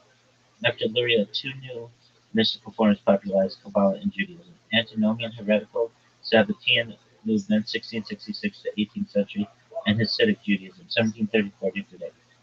In contemporary Judaism, the only main forms of Jewish mysticism which are practiced are esoteric Lurianic Kabbalah and its later commentaries. The variety of schools of Hasidic Judaism and Neo-Hasidism, including Neo-Kabbalah, in non-Orthodox Jewish denominations. Two non-Jewish syncretic traditions also popularized Judaic Kabbalah through their incorporation as part of the Western esoteric culture of the Renaissance onwards. The theological, other kind of Kabbalah, not even Kabbalah, which is something different, around 15th to 18th centuries, which adapted Judaic Kabbalists, the Exgian Kabbalah, uh, which adapted Kabbalistic doctrine to Exgian belief and is its diverging occultist offshoot, the Hermetic Kabbalah, 19th century to today, which became the main element in esoteric and magical societies and teachings. We kind of want to learn about that. As separate traditions of the movement of development outside Judaism, drawing from syncretically adapting and different in nature and aims from Judaic mysticism, they are not listed on this page. So, early Israelite traditional origin, second millennium to 800 BCE, before the Common Era. So this is the Hebrew patriarchs and matriarchs covenant of the pieces, Jacob's ladder, Jacob's wrestling with the angel, Moshe Rabbeinu, burning bush, theophany at Sinai, and then the Y, and then the A, and then the H, and then the W, and the I, and the S. Early Israelite monarchic and cult prophets, Elijah's ascension. Then prophetic Judaism, 800 to 5th century before the Common Era. Prophetic meditation, divine encounter, heavenly host, throne of Hashem visions, mystical elements in the literary prophetic books of the Bible, from the kingdoms of Israel and Judah to the Babylonian captivity and return to Zion. This is Isaiah, Ezekiel, Zechariah. Apocalyptic Judaism, beginning 5th century before the Common Era, 300 to 100 before the Common Era, continuing to the 1st century before the Common Era. Mystical and apocalyptic speculation, heavenly angelology, and eschatology in Second Temple Jerusalem under foreign rule and oppression after the social institution era of prophecy closed. Daniel, First Enoch, biblical apocryphal pseudepigrapha, pseudo pseudepigrapha, mystical elements in Second Temple period. That's around 200 before the Common Era to 100 after the Common Era. Mystical, esoteric, and pious elements among the diverse Jewish sects in the religious syncretism of the Second Temple period. Judea and diaspora. Second Temple Judaism, Hasidians, Essenes, Therapeutae,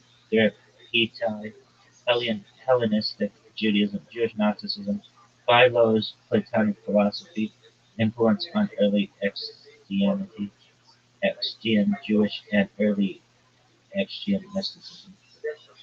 Early rabbinic mysticism and mystical elements in classical rabbinic literature. This is around 1 to 200 of the Common Era, influence of the 5th century Common Era. References in exoteric Talmud and Midrash and Tanaic early rabbinic mystical circles, Messe, Merkaba, that of course is Merkaba mysticism, that's chariot, Merkaba is chariot. Work of the chariot exegesis and ascent Masa of Bereshit, work of creation. So Masa Merkaba is chariot work, Bereshit Masa is work of creation. So it would be work of chariot, Masa Merkaba, work of chariot, and Masa Bereshit, work of creation. Exegesis, wide, contributing mystical elements of Agada, rabbinic theology, and narratives. Yohanan ben Zakkai and his disciples, Rabbi Akiva, Shimon bar Yochai, traditional pseudepigraphical attribution of later Kabbalist Zohar. Mystical Agadot, dog. This is so long. Oh, I thought this picture was going to be easy.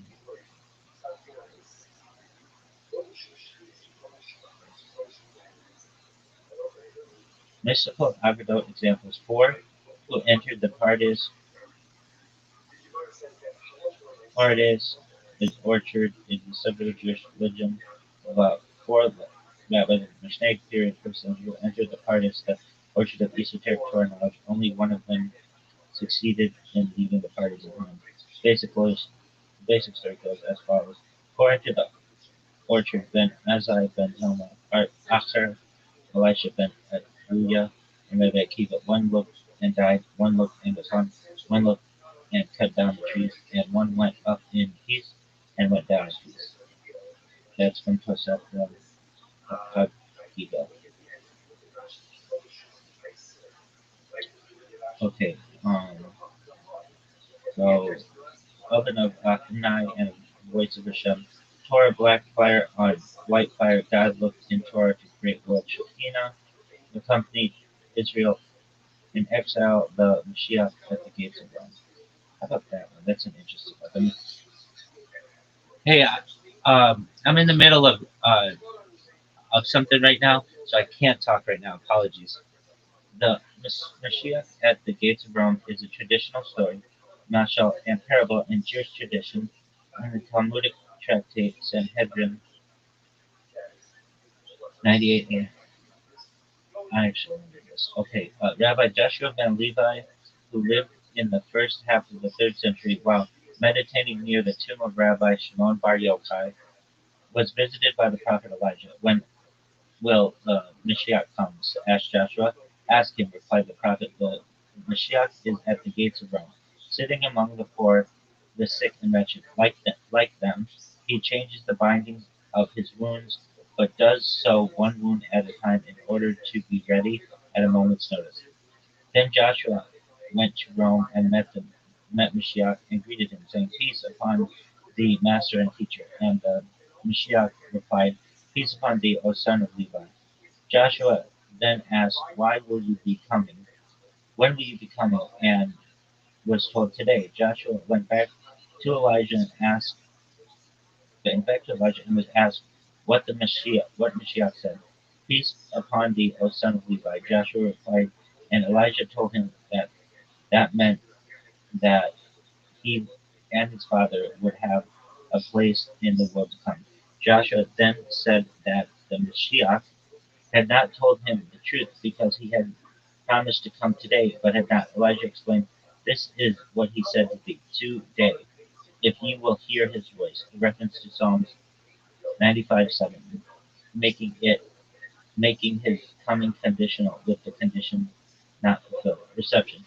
Medieval Jews saw this story as possibly anti-Roman, and Rashi interpreted Rome as meaning not the physical city, but a part of paradise overlooking Rome. This neutralized and spiritualized the story and reconciled it with legends of Mashiach being carried alive to paradise. Later, Maharsha went further and suggested that Rome wasn't mentioned at all, as Deromi should be read Deromi, southern, referring to the Mashiach being found in the southern part of the paradise. In the early 16th century, the Kabbalist Abraham ben Eliezer Halevi suggested that the Rome in the story was a small town in Galilee with the same name, and a bit later Moshe Alchish put the Messiah in paradise overlooking this town. Concern about being seen as anti-Roman also led to translations of the Talmud replacing the word Rome in the story to the city Karta. Sources are Midrash, Tefillah, 9 Leviticus, Rabbi, 19, Pesach, 36a. Alright, um, then we have Merkaba, Herkala, esoteric text and method, 2nd century to 1000. This is traditional pseudepigraphical, anonymous, esoteric Merkaba mysticism, thrown in Herkala palaces, ascent literature and methods. Text protagonists are early Tanaic rabbis, though texts academically dated variously from Talmudic 100 to 500 to Gnostic to Gaionic 400 to 800 periods, and sectarian rabbinic origins debated. Earlier texts 3 Enoch, Hakalo, Rabbatai, the greater palaces, Hakalo, Zutari, the lesser palaces, Merkaba Rabbah, the great chariot. Later texts, Shiur, Koma, divine dimensions, mystic speculations from Geonim.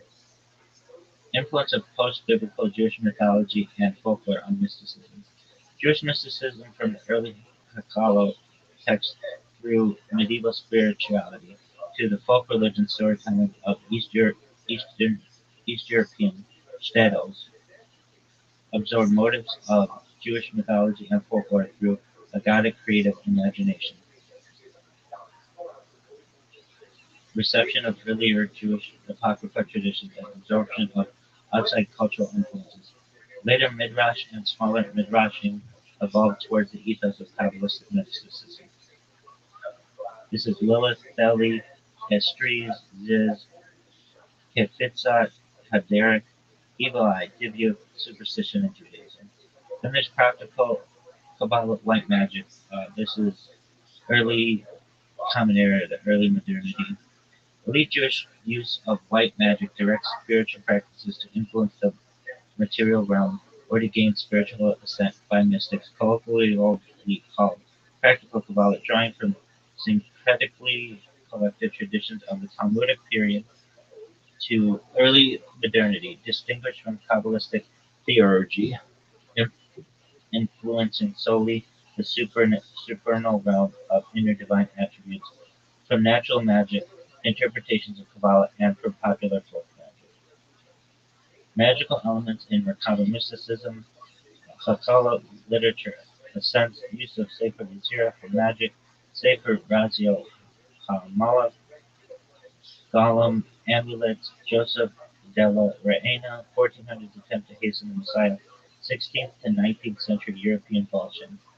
Then there's proto-Kabbalistic 200 to 600, Masai Bereshit creation speculation text describes 10 spirot, though without their significance to later Kabbalah, received rationalist interpretations before becoming a source text for Kabbalah. Sefer Yetzirah, book of formation. Mystical elements in medieval Jewish philosophy and culture, 11th through 13th centuries. Mystical elements in the thought of medieval rationalist and anti-rationalist Jewish philosophical theologians. Solomon ibn Gabirol, Jewish Neoplatonism. Israeli ben Solomon, Jewish Neoplatonism. Abraham ibn Ezra, Jewish Neoplatonism. Judah Halevi, anti-rationalism. Moses Maimonides, Neoplatonism. Aristotelianism. Mystical elements in the efflorescence of poetry in Moorish, Spanish, Jewish culture, and Extian Spain. Jewish Sufi piety, 11th to 15th centuries. Jewish mystical piety influenced by Islamic Sufism, systemic meditative experiential practices. Van Baya ibn Baguda, 11th century to Shavuot, Levav, Levavot, Judaism of the Heart, Abraham Maimonides, and the Jewish Sufis of Old Cairo, 13th to 15th century. Early Kabbalah, 1174 to 200 to 1200. Emergence of mystical, mythic, theosophical, theurgic Kabbalah among the Hakmei province in southern France of Kitani.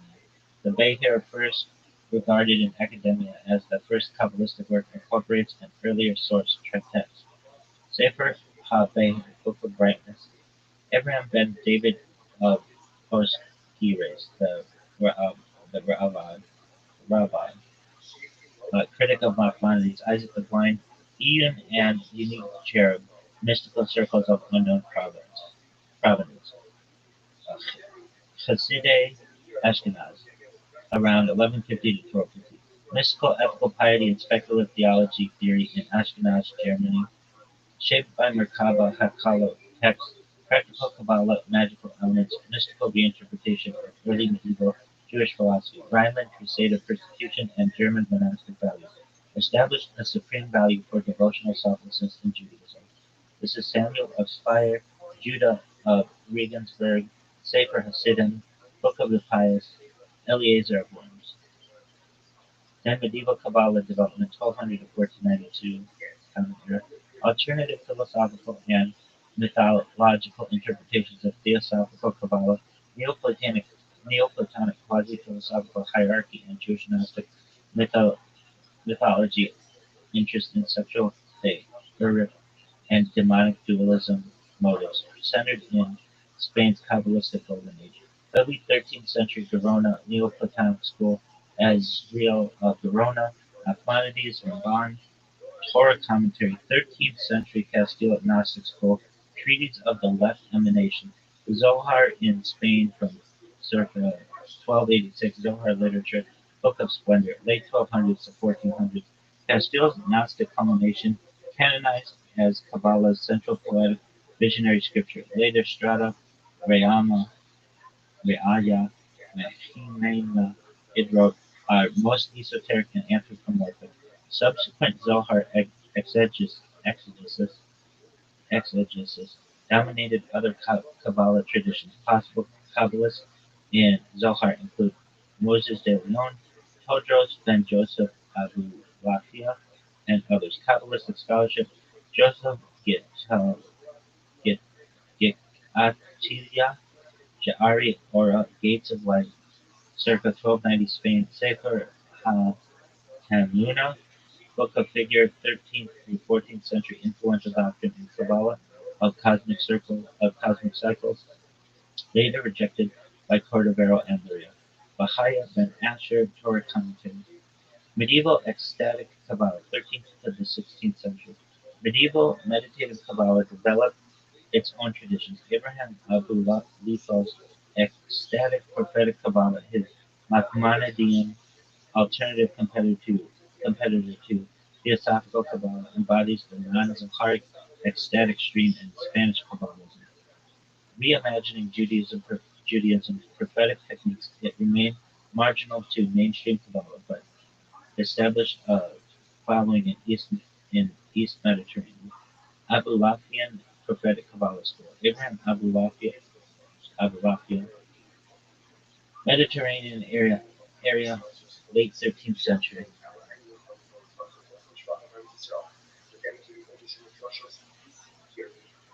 Judah Al-Botani, Jerusalem, 15th to 16th century. Other meditative methods, Isaac of Akko, 14th century, Joseph Shayach, Damascus, and Jerusalem, 16th century. Renaissance and Kabbalah influences, 1450s to 1600s. Influence on the European Renaissance, crystallizing philosophical and magical interpretations of Judaic Kabbalah, and fusions of philosophy and Kabbalah in late medieval, early modern Jewish philosophy.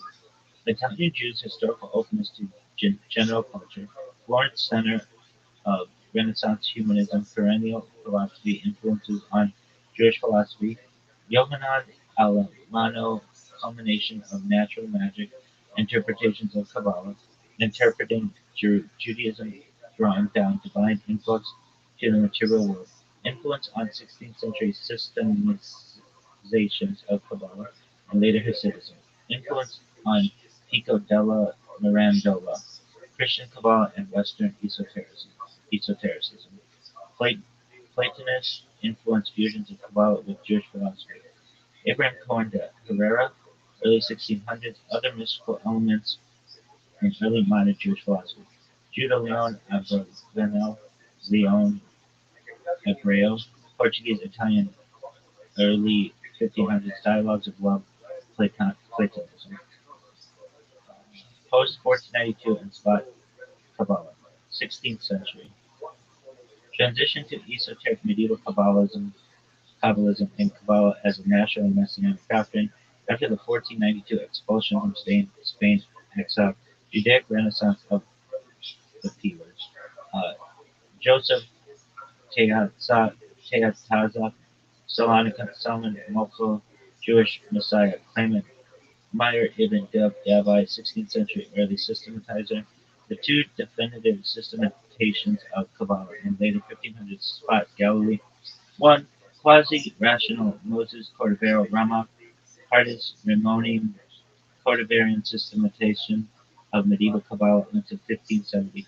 Two, supra-rational Isaac Luria Ari, new post-medieval Lurianic systematization, taught 1570 to 1572. Other Kabbalists of the spot, mystical and scholarly Renaissance. Joseph Caro, central legalist and mystic diarist. Shlomo Alphabets, Hayim Vital, main Lurianic compiler and other writings. Spot, meditative Kabbalah, vital, Sha'ari, Kedusha, gates of holiness, Luria, Yehudim method. Maharo's mystical theology, 16th century. Medieval Kabbalah expressed in non-Kabbalistic philosophical theology. Judah Loyal Maharal Prague. Early Lurianic, early Lurianic and post-medieval Kabbalism, 16th to mid-18th century. Esoteric Lurianism, the second of Kabbalah's two systems of theosophy after medieval Cordoverian, incorporating dynamic myth of exile and redemption of divinity taught by Isaac Luria, 1570 to 1572. Other post-medieval popularizing ethical Kabbalah based itself on the more exoteric system of Moses Cordovero. Disciples compiled Kitvei Ari Lurianic thought. Chaim Vital, Etz Chaim, Tree of Life, Israel Sarug spread Lurianism in Europe. Lurianic exegesis and meditative methods dominated other post-medieval Kabbalah trends, popularizing Kabbalistic Musar and Homiletic literature, 1550s to 1750s. Moses Cordovero, Tomer Devorah's Palm Tree of Deborah. Eliyahu de Vidas, Reshi Chokmah, Beginning of Wisdom. Kav HaYashar, Isaiah Horowitz, Shelah, Shnei Lukot HaBrit, Tables of Covenant, Central Europe. Kabbalistic Renewal and Scholarship. Abraham Atzulai, Chaim Ibn Attar, or Chaim Torah Commentary, Moshe Chaim Luzzatto, Ramchal, Italian early 18th century mystical messianic circle, now public dissemination and revelation of Kabbalah, Joseph Ergas. Sabbatean movement, 1665 to around the 19th century. Kabbalistic messianic mystical heresies developing antinomian new theologies from Zoharic and Lurianic Kabbalah. Theological spectrum from mild to strong. Sabbatean, Sabbatized v. Messianic claimant, Islamic convert.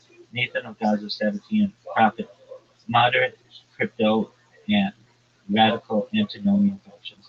Emden Iberschild's controversy and rabbinic excommunication of Sabbateans. Frankism, Joseph Frank, messianic claimant, pseudo Christian convert, late 18th century nihilism. Early and formative Hasidic Judaism, 1730s to 1850s. Eastern European mystical revival movement, popularizing and psychologizing Kabbalah through pantheism and the Zodic mystic leader. Neutralized Messianic Dang expressed in Sabbateanism. Pre-Hasidic origins. Baal Shem, Eastern Europe, Practica Kabbalist, Zadikim Nistarim mythology, early Hasidism. Israel ben Eliezer Baal Shem Tov, the best founder of Hasidism. Dov Ber of Metzerich, the Maggid, systematizer and architect of Hasidism. Jacob Joseph of Cologne, Levi Yitzhak of Berdichev. Main Hasidic schools of thought. Mystics after 1850 shown later. Mainstream Hasidic Zadikism,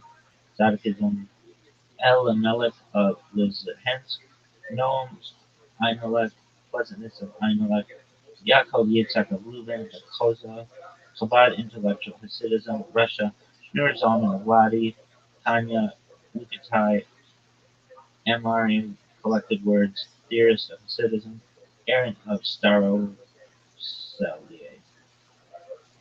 Breslov, Imaginative Hasidism, Ukraine, Nachman of Breslov, Lukutai Moharan, Collected Teaching, Dathan of Breslov, Peshicha Katz, Introspective Hasidism, Poland, mystical offshoot from Mordecai Yosef Leiner of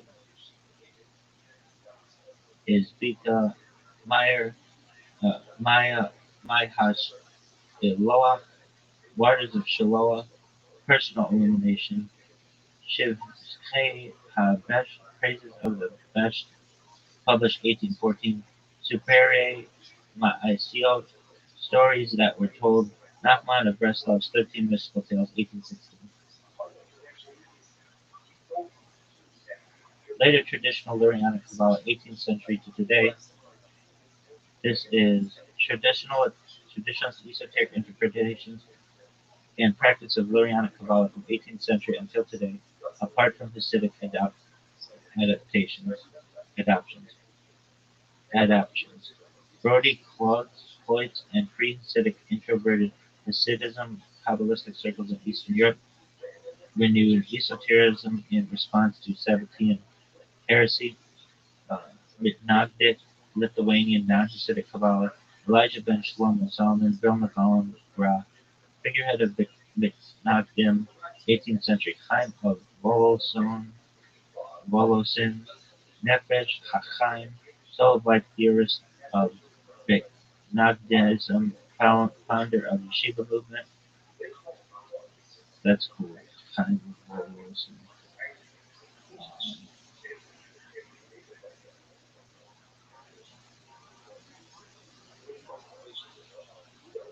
Shlomo Elishiv, influence on Hasidism are the Lithuanian Musar ethics and Eliyahu Dessler, Mizrahi Sephardi Oriental Kabbalah, Shalom Sharabi, 18th century from Yemen, and Beit El Synagogue, Jerusalem, introverted esotericism, response to Sabbateanism, Lurianic exposition, and elite meditation circle, Chaim Yosef David Azulai, Ida, 18th century, Yosef Chaim Ben Ish Chai, 19th century, Chacham Baghdad, Abu Zaria, Iraqi Kabbalist dynasty, Mordecai Sharabai, Yitzhak Kaduri, 20th century Ashkenazi European Kabbalah, apart from Hasidic thought.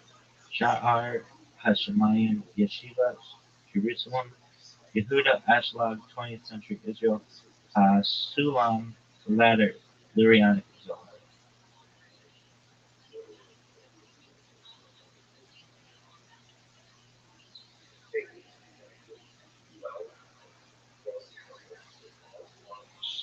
Later Hasidic Judaism, 1850s to today. Dynastic succession and modernizing society turned Hasidism away from pre-1810s mystical revivalism to post-1850s consolidation and rabbinic conservatism. Mystical focus continued in some schools. Yitzhak Eltzik Safarin of Komarno, visionary mystic Chabad Lubavitch, intellectual Hasidism communication, Zadok HaKohen, late 19th century, is Bika School, Aharon Roth's early 20th century Jerusalem piety, Kalonymus Kalman Shapira response to Holocaust, Menachem Mendel Schneerson, Lubavitch, Rebbe Hasidic Outreach, and 1990s Messianism, Breslov Contemporary Mystical Revivalism. Synthesis of Haskalah, Political Ideologies, and Secular Culture with Mystical Elements, 1800s to 1950s. Haskalah, Jewish Enlightenment promoted critical rationalism, strongly opposed Kabbalistic and Hasidic anti-modern mysticism. However, moderate Maskilim began scholarly investigation of Jewish mystical texts and adopted Haskalah to Orthodox religiosity, while modern Jewish philosophy encountered universalist intellectual and mystical elements in German idealism. Late 1800s, East Europe shifted toward Jewish political movements, awakened secular Jewish culture spiritually. This is Elijah ben Moshe, 1800s universal modern interpretation of Kabbalah, continuing Italian Jewish fusion of Kabbalah with general humanist culture, Wissenschaft des Judentum, early critical historical scholars of Jewish mystical texts, the J in Jewish should be covered. Adolf Jelinek, 1800s Russian Reform rabbi scholar. German idealist, rational, mystical elements in modern Jewish philosophy. Nachman Krochmal, Galicia, early 1800s Jewish Hegelianism.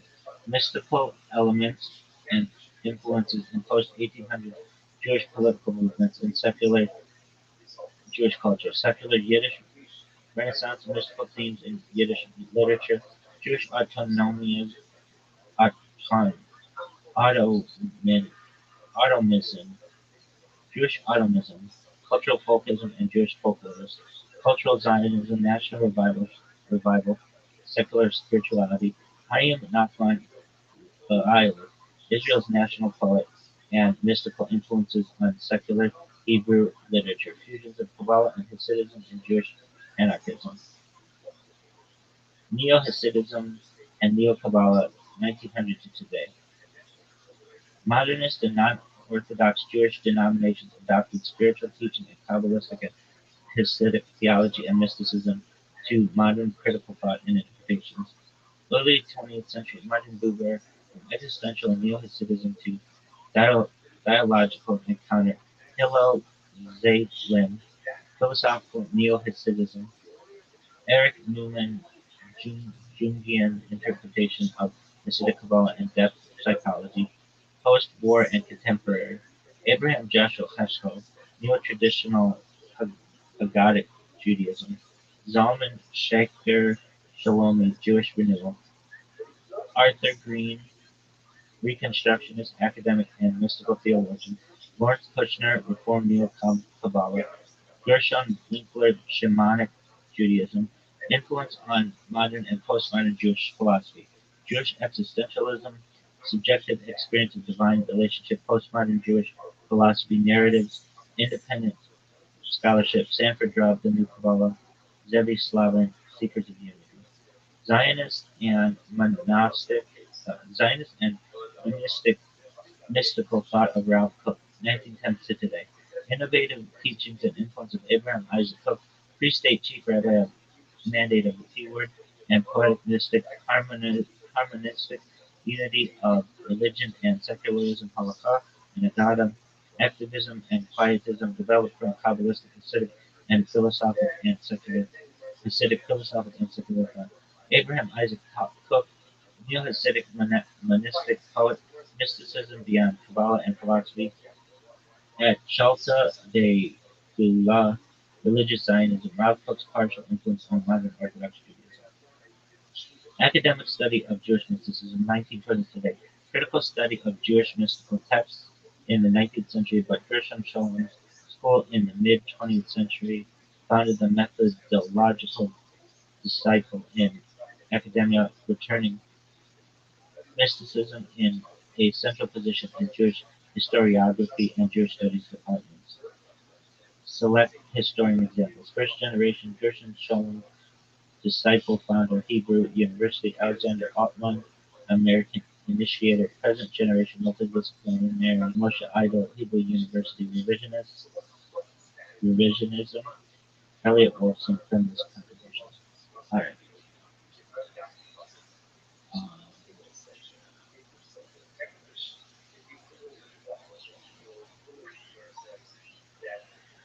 okay.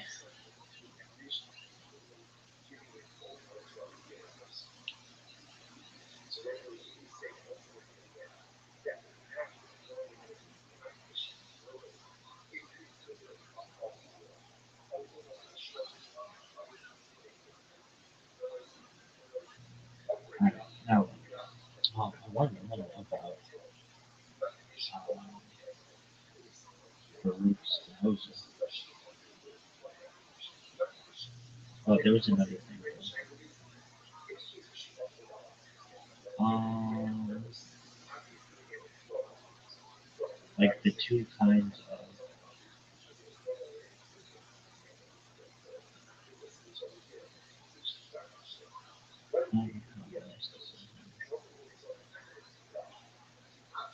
I want to learn more about.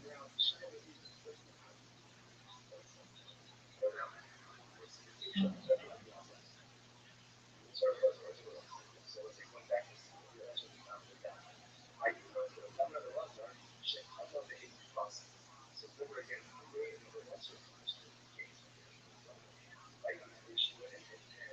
well, just ask what you said. Come on, you little bitch. Jewish mysticism. There was something reading historical patterns.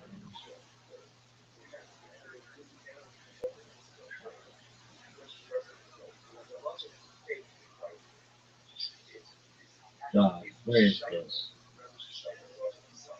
Hermetic Kabbalah. Yes, not right now.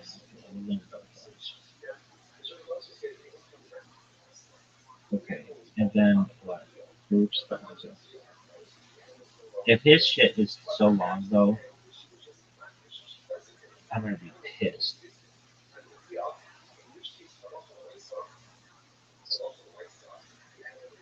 Yeah, his shit looks really long. Dude, his shit's too long. No, no. So we'll just read a brief background.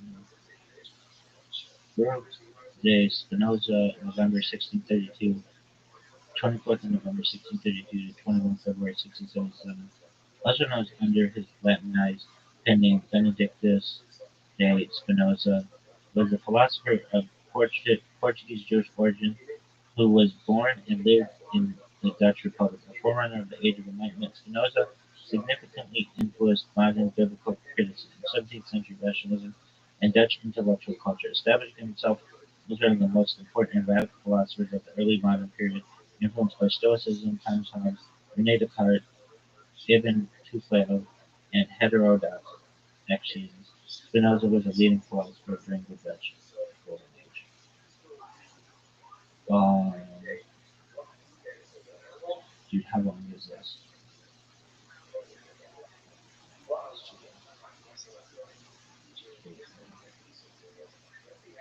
This shit is really long. We'll read about him later.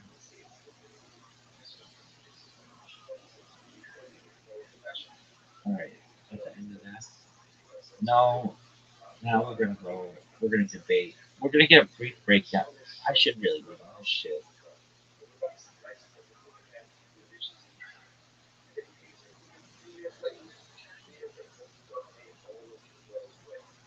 Maybe there's a.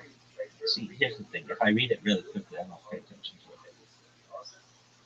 Yo, dog, can you give me a breakdown of Baruch Spinoza's religious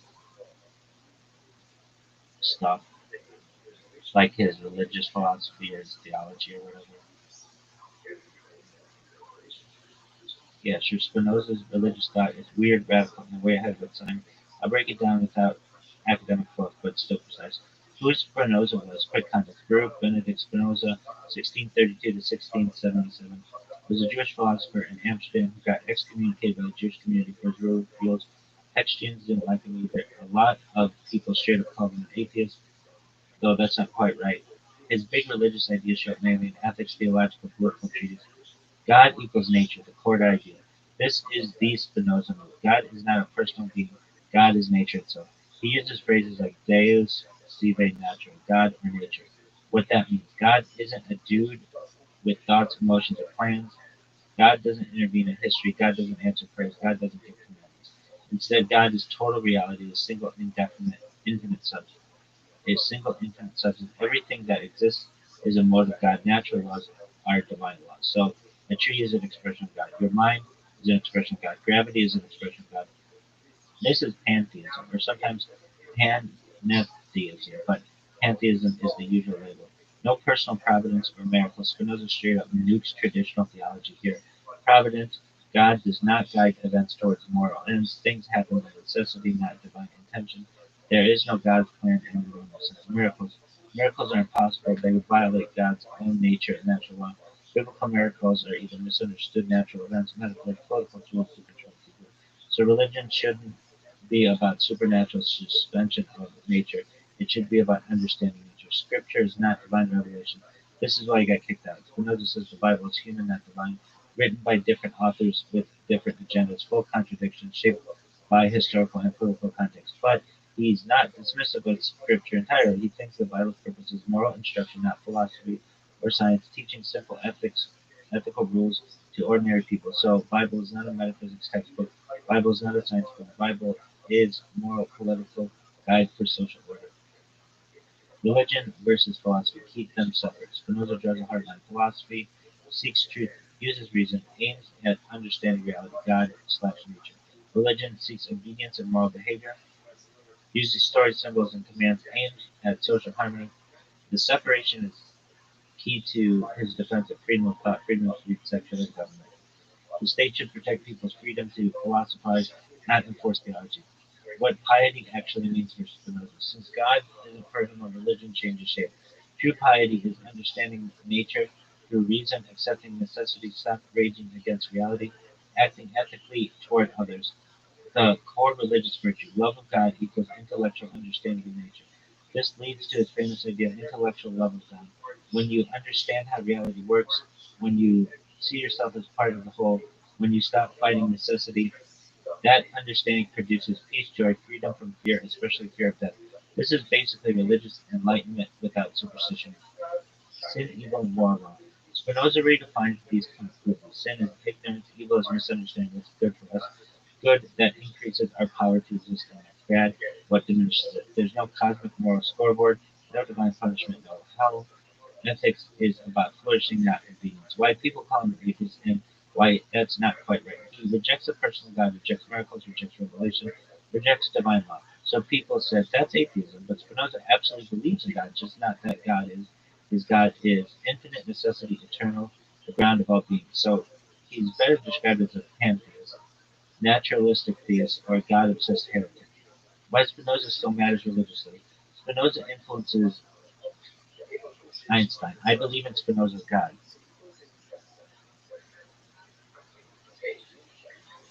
Okay, now that all makes sense. Secular Judaism, liberal theology, modern biblical criticism, human spirituality. He is basically the bridge between religion, philosophy, modern secular thought. One sentence summary. Spinoza replaces a supernatural command giving God with impersonal, rational, infinite reality and turns religion from obedience and fear into understanding and freedom. All right. Um, all right. Okay. Um,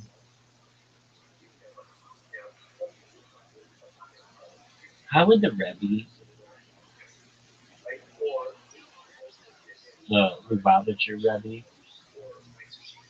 deal with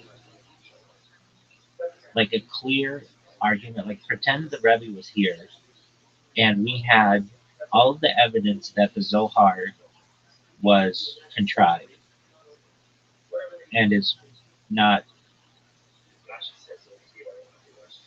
something that was from Shimon Bar Yochai, but was made up by Moses of Leon. Great question. You're right to frame it as a clear argument with evidence rather than a vague academic claim.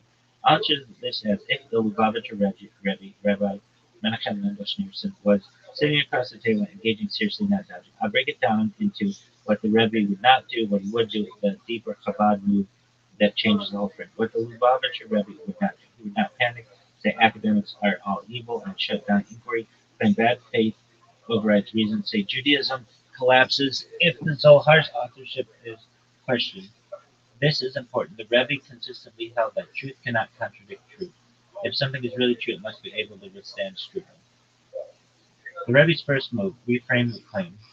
He would immediately separate two questions that people tend to conflate. Question A: who physically wrote the text called the Zohar and when? And that's question A. And question B: does the Zohar contain authentic Torah truths that originate in Sinai and Tanaic era divine wisdom? The Rebbe would insist that question A does not settle question B, even if Moses de Leon compiled it, edited earlier traditions, gave it a pseudepigraphic frame. That does not automatically determine its spiritual or theological status. By the way, yesterday I was reading about polygamy, and for some reason ChatGPT said polygamy with like an M, but that's not a word. And it made me second guess, but then I checked. Oh, polygamy. Okay, with an M, as in the Rebbe's historical argument very likely he would point out that pseudepigraphy was normal in ancient and medieval Jewish transmission. Examples: he would cite parts of Tanakh compiled later than their events, oral Torah redacted by Rabbi Yehuda Anasi, Midrashim attributed to earlier stages but edited centuries later. He would say authorship does not equal origin of ideas. Moses de Leon could be a redactor, a systematizer, a revealer of an older or esoteric tradition, not necessarily an inventor. The Rebbe's strongest move, internal evidence. This is where he would press hard. He would argue that the Zohar contains conceptual systems too coherent and deep to be invented wholesale, uses Aramaic dialects inconsistent with a single medieval author, reflects Tanaic frameworks later Kabbalists did not fully grasp, anticipates later halakhic and metaphysical developments. His claims would not be academics around, but your evidence supports later redaction, not later invention. In other words, De Leon may have written it down. He did not create it ex nihilo. The Rebbe's Chabad specific pivot. This is key. Chabad does not rest its theology on the Zohar alone. The Rebbe would say something like, Chassidus do not stand or fall on one book's attribution. Why? Chabad's metaphysics is grounded in Talmud, Midrash, Rambam, reason metaphysics. Zoharic ideas are corroborated elsewhere. So even if the Zohar were later, its truth value is judged by coherence with Torah as a whole, not by footnotes in medieval Spain. The Rebbe's epistemological epistemological move, how truth enters history. This is where he would get subtle. He would argue Torah truths are eternal, they are revealed progressively. Different generations are vessels for different types. So the question isn't why was it written in the second century or 13th, but was the generation capable of receiving this level of revelation? He compared to math discovered later but always true, physics revealed when humanity matured. Thus Moses de Leon becomes the instrument, not the source, a conduit, not the originator. What if the evidence were truly airtight? Let's take your hypothetical seriously. If it were proven beyond doubt that the Zohar was compiled entirely by Moses de Leon, with no earlier tradition whatsoever, the Rebbe would say that does not negate Kabbalah, that does not negate divine wisdom, that does not collapse Torah. He would likely reclassify Zohar as a Ruach HaKodesh inspired work, a profound Torah commentary, not a Sinai level text. Judaism has done this kind of reclassification before without imploding. The Rebbe's final move, turn the challenge back. He would probably ask the challenger, why does authorship bother you, but truth content does not? Meaning if the ideas illuminate Torah, deepen mitzvah observance, produce ethical and spiritual refinement, then dismissing them because of biographical authorship is a category error. Bottom line, Rebbe style summary, the Lubavitcher Rebbe would say, if the Zohar is true, it is true regardless of who wrote it. If it is false, then its antiquity will not save it. He would absorb the academic critique, reframe the epistemology, and preserve the theological core with intellectual retreat. Okay, that's a cool story and everything, but why couldn't we just say, can't you just admit that his wife said that it was the BS Express and that he made it up and that the Aramaic is inconsistent and he was just making it up to make money? That's what his wife said, and that's where a lot of evidence lies.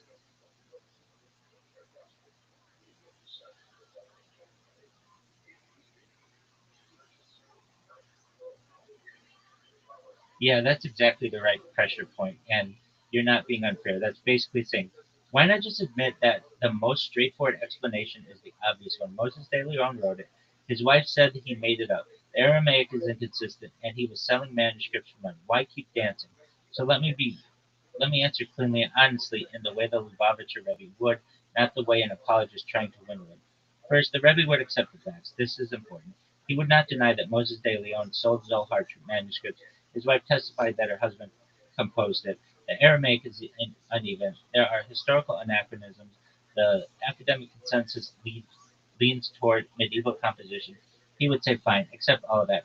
So the disagreement is not over the data. Second, he would say the wife's testimony is not decisive, not because women don't count or anything gross like that, but because historical testimony is weighed, not absolutized. Here's the Rebbe style argument. The testimonies come secondhand, reported by Isaac of Acre after De Leon's death in a polemical context. Even if accurate, it establishes that he wrote it, not how he understood what he was doing.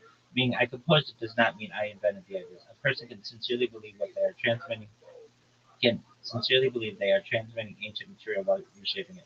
The Rebbe would say people often describe redaction as authorship. Third, the money argument doesn't do the work you think it does. This is where he would be very sharp. He would say, being paid for Torah does not prove fabrication.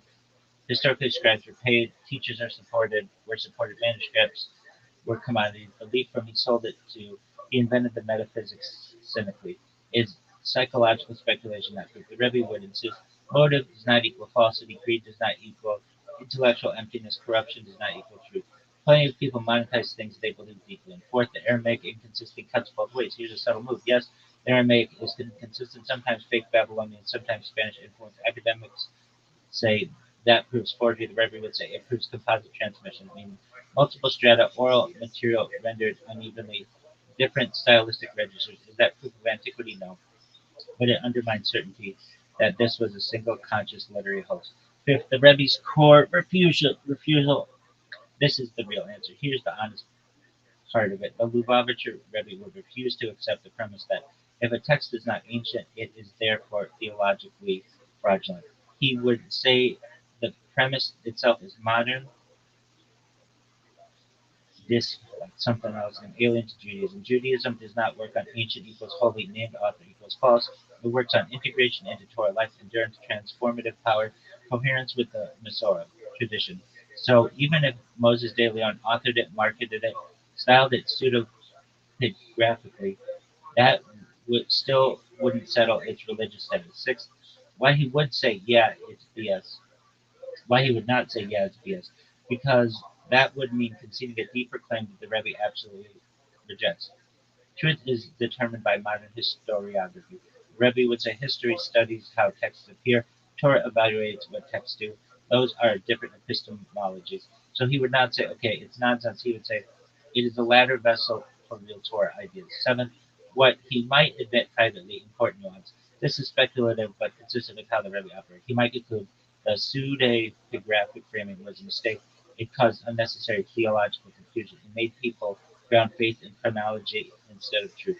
But he would still refuse to throw out the content. Bottom line, no dancing, no mysticism. You're right, the wife's testimony is serious, the money motive is real, the language problems are real. The simplest historical explanation is that De Leon composed it. Lubavitcher Rebbe responds would be fine, except that now explain why that makes the ideas false. That's the line he would hold calmly, stubbornly, and without concluding the metaphysical ground. Once on the truth, the Rebbe wouldn't deny the Zohar looks medieval. He denied that medieval origins equals theological fraud. If you okay, so that's good. That's cool. Yo, dog, what would the Rebbe think about the idea that energy and matter and everything is Hashem, very similar to Spinoza, but that there could be some kind of grand plan that somehow governs all of this, either from Hashem or even like an extraterrestrial civilization that may have seeded humans on planet Earth. That is just too big for us to be able to understand. And with that idea, the 13 principles of faith of Rambam still, I feel, can be consistent. What would the Rebbe think of that?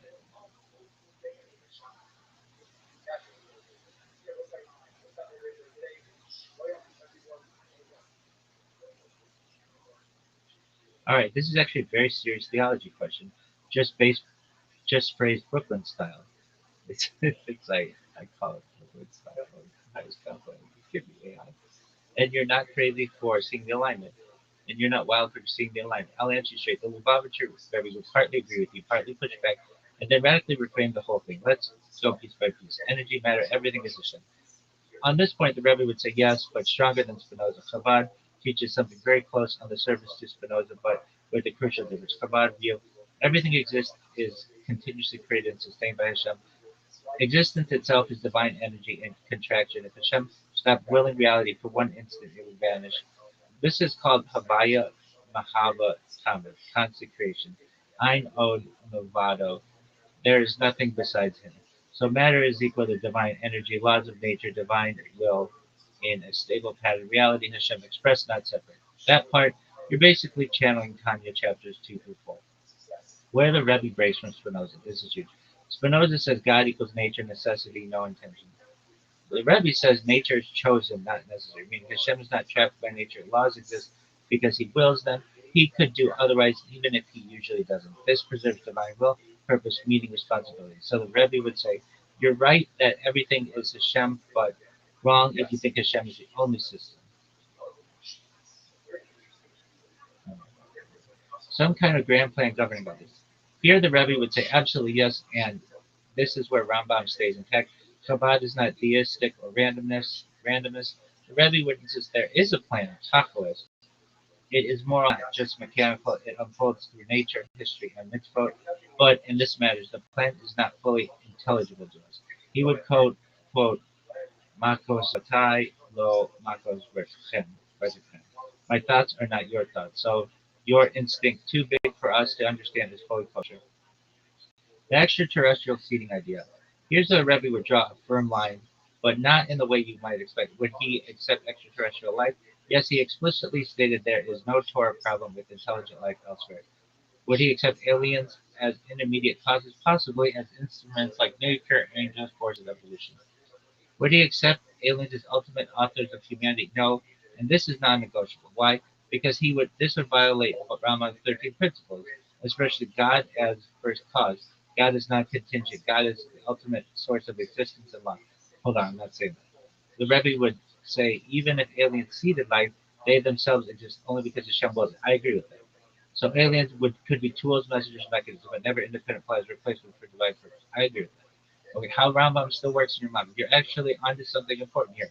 Rambam's principles do not require a bearded man in the sky, constant miracles, anthropomorphic intervention. They require one ultimate non-physical necessary being who grounds existence, who grounds morality, who grounds Torah. So the Rebbe would say you can expand the universe as big as you want. Rambam's God just got bigger. Your model only breaks Rambam if God becomes unnecessary or morality becomes accidental, or Torah becomes merely cultural. As long as Hashem remains ontologically primary, you're still inside the tent. Where the Rebbe would challenge you, he'd likely say something like, "Why are you so eager to explain the purpose away from Hashem and into mechanisms?" Not angrily, philosophically. He would argue mystery doesn't weaken faith. Reducing Hashem to an impersonal system does. Meaning comes from will, not just structure. So he pushed you to ask, is this model deepening responsibly? Does this meet model deepening responsibility or dissolving it? Final Rebbe style synthesis. If I had to put the Rebbe's response in one paragraph, yes, everything that exists is divine energy. Yes, reality operates through consistent laws. Yes, the universe may be vast beyond imagination, but no, Hashem is not reducible to nature, necessity, or advanced beings. He chooses wills and gives purpose. The more expansive your cosmology becomes, the more room there is for Hashem madness. Bottom line answer, the Rabbi would say your intuition is close, very close, but he insists on preserving divine will, purpose, and moral demand. Spinoza flattens God into reality. Chabad says reality is speech, not the speaker. All right, well, let's just get down to brass tacks and you just give me the answer. Give me a religion where Spinoza and the Rebbe and Rambam all would agree. Great, got it.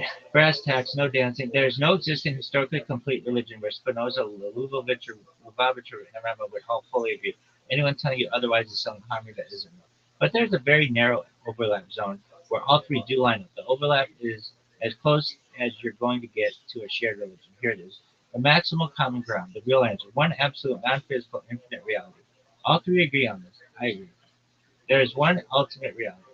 It is not a body, it is not limited, it is not ground of all existence. Cool. Spinoza's substance, Rambam, necessary, existent, Rebbe, Einzel. Different language, same metaphysical plane. Nature operates through intelligible life. All three agree the universe is lawful, ordered, rational, chaos is ignorance, not reality. Understanding reality is a form of worship. Spinoza, rational necessity, Rambam, divine wisdom expressed as law. Rebbe, Ratzon, Hashem expressed as Teva. No magic of the gaps allowed. God is not anthropomorphic. Zero disagreement here. No body, no emotions like humans, no mood swings, no physical intervention like superhero. Anything childlike or literal is false religion to all three. True worship equals intellectual and ethical perfection. They all converge here strongly. Knowing reality properly, living ethically, reducing superstition, increasing clarity and virtue. Spinoza, intellectual level, God. Rambam, Yediat Hashem, leading to virtue. Rebbe, Da'at Eloku, transforming widow. Religion is about becoming aligned with truth and not pleasing a cosmic ego. Fear-based religion is garbage. All three despise this. God does not need flattery. God does not demand belief out of terror. Superstition is spiritual immaturity. Religion aimed at controlling people is false religion. Where they absolutely diverge, non-negotiable. This is where there is no full religion. They all accept. So Spinoza says no divine will. Rambam and Rebbe say yes. Providence. Spinoza says impersonal. Rambam says limited. Rebbe says active. Revelation, human. Uh, Rambam says Sinai. Rebbe says Sinai. Commandments, social tools. Spinoza. Rambam, divine law. Rebbe, cosmic nature. Purpose. Spinoza says none. Rambam says human perfectionism. And Rebbe says cosmic mission. This cannot be reconciled without breaking at least one of them. So what is the shared religion? If you force it into a name, the closest honest label is rational monism. Oh yeah, that's what we believe, monism. With ethical discipline. Or more plainly, non-anthropomorphic monotheism grounded within reason and ethics. That's it. That's the intersection. Not Judaism as practice, not Spinozaism, not Chabad, just the skeleton beneath it all. One sentence, brutal truth. Spinoza, Rambam, and Rebbe agree on what God is, not far more than on what God does. Okay, that's cool, and we're gonna end on that for today. I put an honest, uh,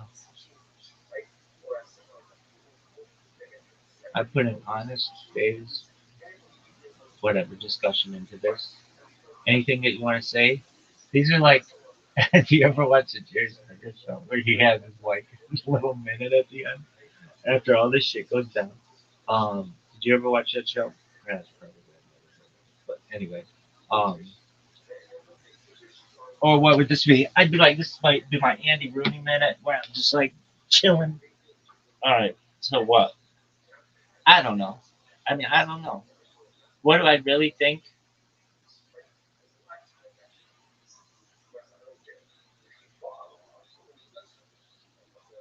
Yeah, it's all science and any kind of. I think we could be seated here, and in terms of ethics and things like that, that's all subjective.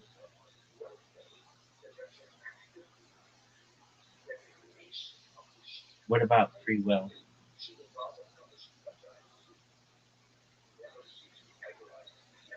We can do what we want, but that doesn't necessarily mean that it wasn't like predestined.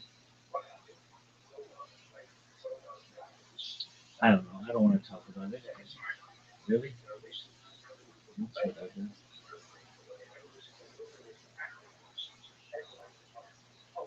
I'm hungry.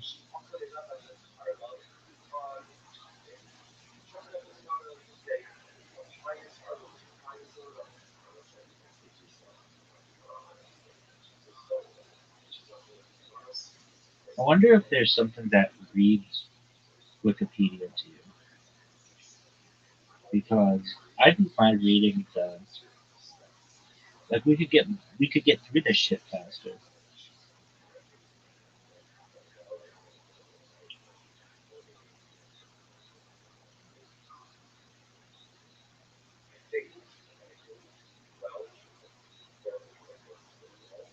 What is Wikipedia?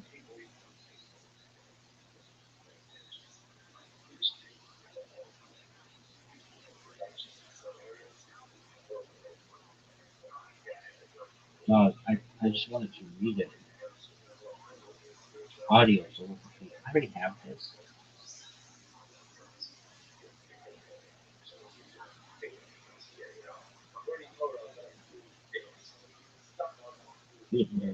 Okay, so I already have this. What the fuck is this?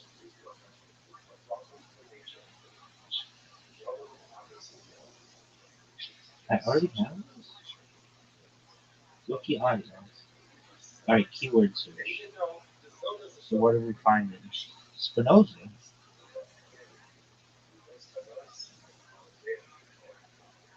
Read it.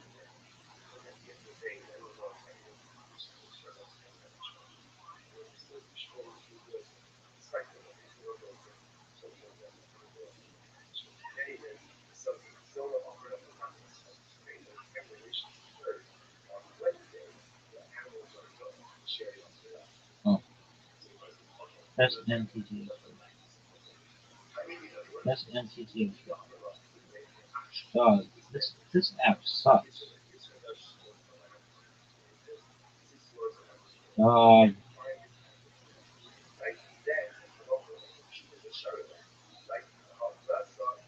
the fact that Wikipedia does not have this, dude, this app sucks. If I see this fucking Power Wash simulator one more time,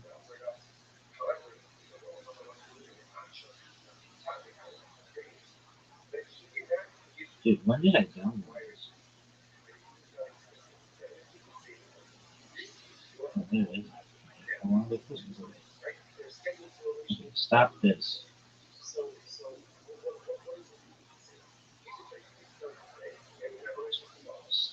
Spinoza.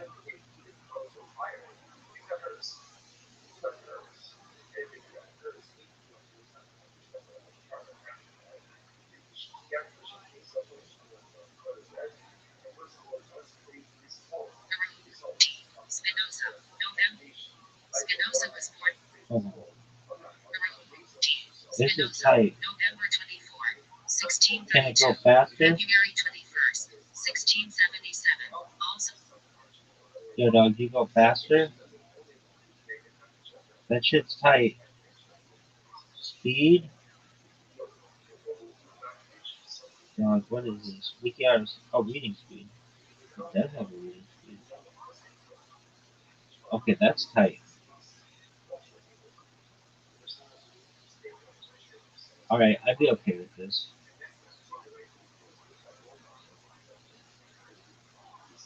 In fact, I think I'd be so okay with this that I would just listen to this right now. Spinoza, November 24, 1632, February 21st, 1677, also known under his Latinized pen name Benedictus de Spinoza, was a philosopher of Portuguese Jewish origin, who was born and lived in the Dutch Republic, the forerunner of the Age of Enlightenment. Spinoza significantly influenced modern biblical criticism, 17th century rationalism, and Dutch intellectual culture, establishing himself as one of the most important and radical philosophers of the early modern period, influenced by Stoicism, Thomas Hobbes, Rene Descartes, Ibn Tufayl, and heterodox Christians. Spinoza was a leading philosopher of the Dutch Golden Age. I mean, that's cool. That's really cool and all. But can it be faster?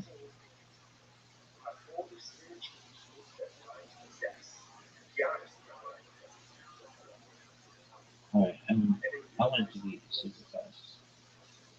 Super fast.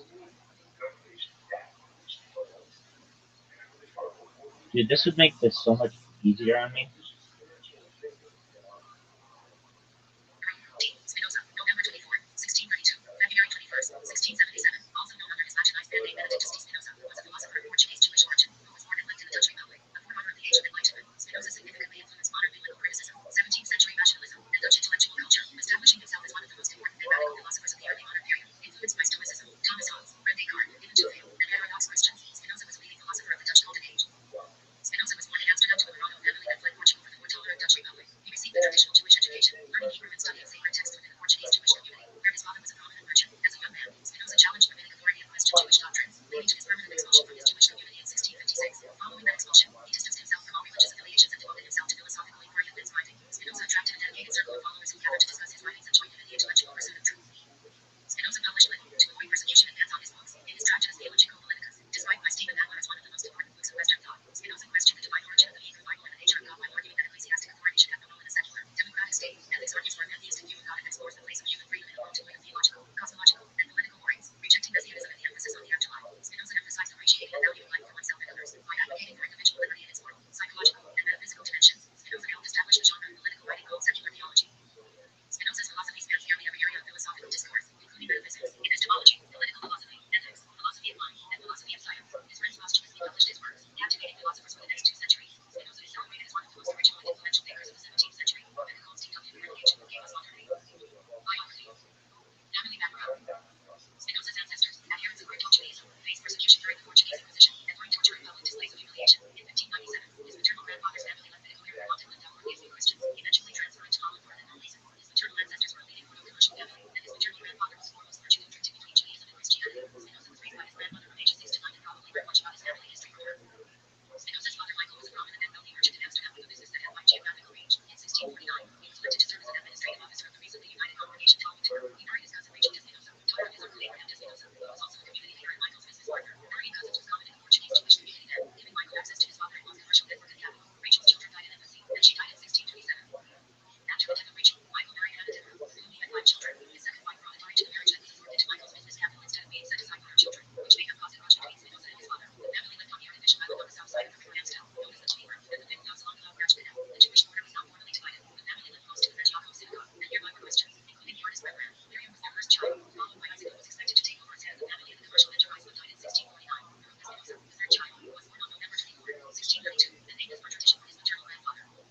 Spinoza's younger brother Gabriel was born in 1631, followed by another sister Rebecca. Mary married Samuel de Cosseres but died shortly after childbirth. According to Jewish practice, Samuel had to marry his former sister-in-law Rebecca. Following his brother's death, Spinoza's place as head of the family and his businessmen's scholarly ambitions were pushed aside. Spinoza's mother, Hannah Deborah, died when Spinoza was 6 years old. Michael's third wife, Esther, raised Spinoza from age 9. She lacked formal Jewish knowledge due to growing up in a Christian and only spoke Portuguese at home. The marriage was childless. Spinoza's sister Rebecca, brother Gabriel, and nephew eventually migrated to Claudio, and the remaining family joined them after Spinoza's death.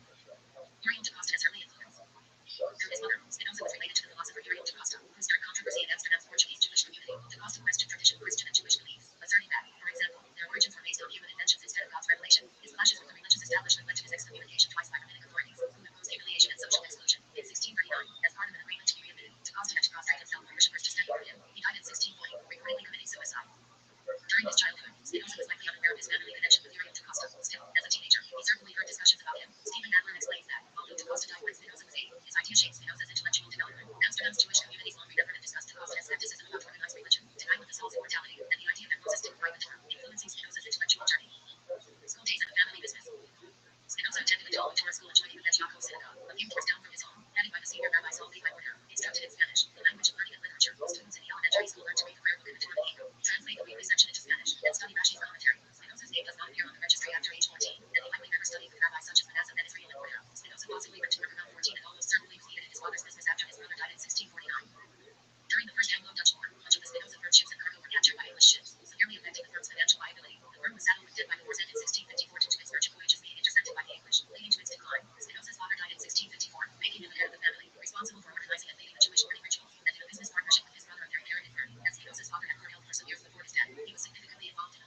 Studying this intellectual curiosity on all. Until 1656, he continued financially supporting the synagogue and attending services in compliance with synagogue conventions and practice. By 1655, the family's wealth had evaporated and the business effectively ended. In March 1656, Spinoza went to the city authorities for protection against debts in the Portuguese Jewish community. To free himself from the responsibility of paying debts owed by his late father, Spinoza appealed to the city to declare him an orphan. Since he was a legal minor, not understanding his father's indebtedness would remove the obligation to repay his debts and retrospectively renounce his inheritance. Though he was released of all debts and legally in the right, his reputation as a merchant was permanently damaged in addition to violating a synagogue regulation that business matters are to be arbitrated within the community. Expulsion from the Jewish community. Amsterdam was tolerant of religious diversity so long as it was practiced discreetly. The community was concerned with protecting its reputation and not associating with Spinoza lest his controversial views provide the basis for possible persecution or expulsion. Spinoza did not openly break with Jewish authorities until his father died in 1654 when he became public and defiant, resulting from lengthy and stressful religious, financial, and legal clashes involving his business and synagogue, such as when Spinoza violated synagogue regulations by going to city authorities rather than resolving his disputes within the community to free himself from paying his father's debt. On July 27, 1656, the Talmud Torah community leaders, which included Rabbi issued a writ of herald against the 23-year-old Spinoza. Spinoza's censure was the harshest ever pronounced in the community, carrying tremendous emotional and spiritual impact. The exact reason for expelling Spinoza is not stated, only referring to his abominable heresies, monstrous deeds, and the testimony of witnesses in the presence of the said Spinoza. Even though the Amsterdam municipal authorities were not directly involved in Spinoza's censure, the town council expressly ordered the Portuguese Jewish community to regulate and conduct and ensure that the community kept strict observance of Jewish law. Other evidence indicates a concern about upsetting civil authorities, such as the synagogue's bans on public weddings, funeral processions, and discussing religious matters with Christians, lest such activity might disturb the liberty and joy. Before the expulsion, Spinoza had not published anything or written a treatise. Stephen Nadler states that if Spinoza was voicing his criticism of Judaism that later appeared through his philosophical works, such as Part 1 of Ethics, then there can be no wonder that he was severely punished. Unlike most censures issued by the Amsterdam congregation, it was never rescinded since the censure did not lead to repentance. After the censure, Spinoza may have written an apologia in Spanish defending his views, but it is now lost. Spinoza's expulsion did not lead him to convert to Christianity or belong to a confessional religion or sect from 1656 to 1661. Spinoza found lodgings elsewhere in Amsterdam and Leiden, supporting himself with teaching while learning lens writing and constructing microscopes and telescopes. Spinoza did not maintain a sense of Jewish identity. He argued that without adherence to Jewish law, the Jewish people lacked a sustaining source of difference and identity, rendering the notion of a secular Jew incoherent.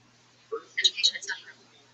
Sometime between 1654 and 1657, Spinoza started studying Latin with political radical Franciscus van Beneden, a former Jesuit and atheist, who likely introduced Spinoza to scholastic and modern philosophy, including Descartes, who had a dominant influence on Spinoza's philosophy. By boarding with van Beneden, Spinoza studied in his school, where he learned the arts and sciences and likely taught others. Many of his friends were either secularized playmakers or belonged to dissident Christian groups that rejected the authority of established churches and traditional dogmas. Spinoza was acquainted with members of the Collegians, a group of disaffected Mennonites and other dissenting reform sects that shunned official theology and must have played some role in Spinoza's developing views on religion and directed him to Beneden. Jonathan Israel conjectures that another possible influential figure was atheist translator Jan Andrews Slazenger, a collaborator of Spinoza's friend and publisher of works, who could not have mentored Spinoza but was in a unique position to introduce Spinoza to Cartesian philosophy, mathematics, and lens writing.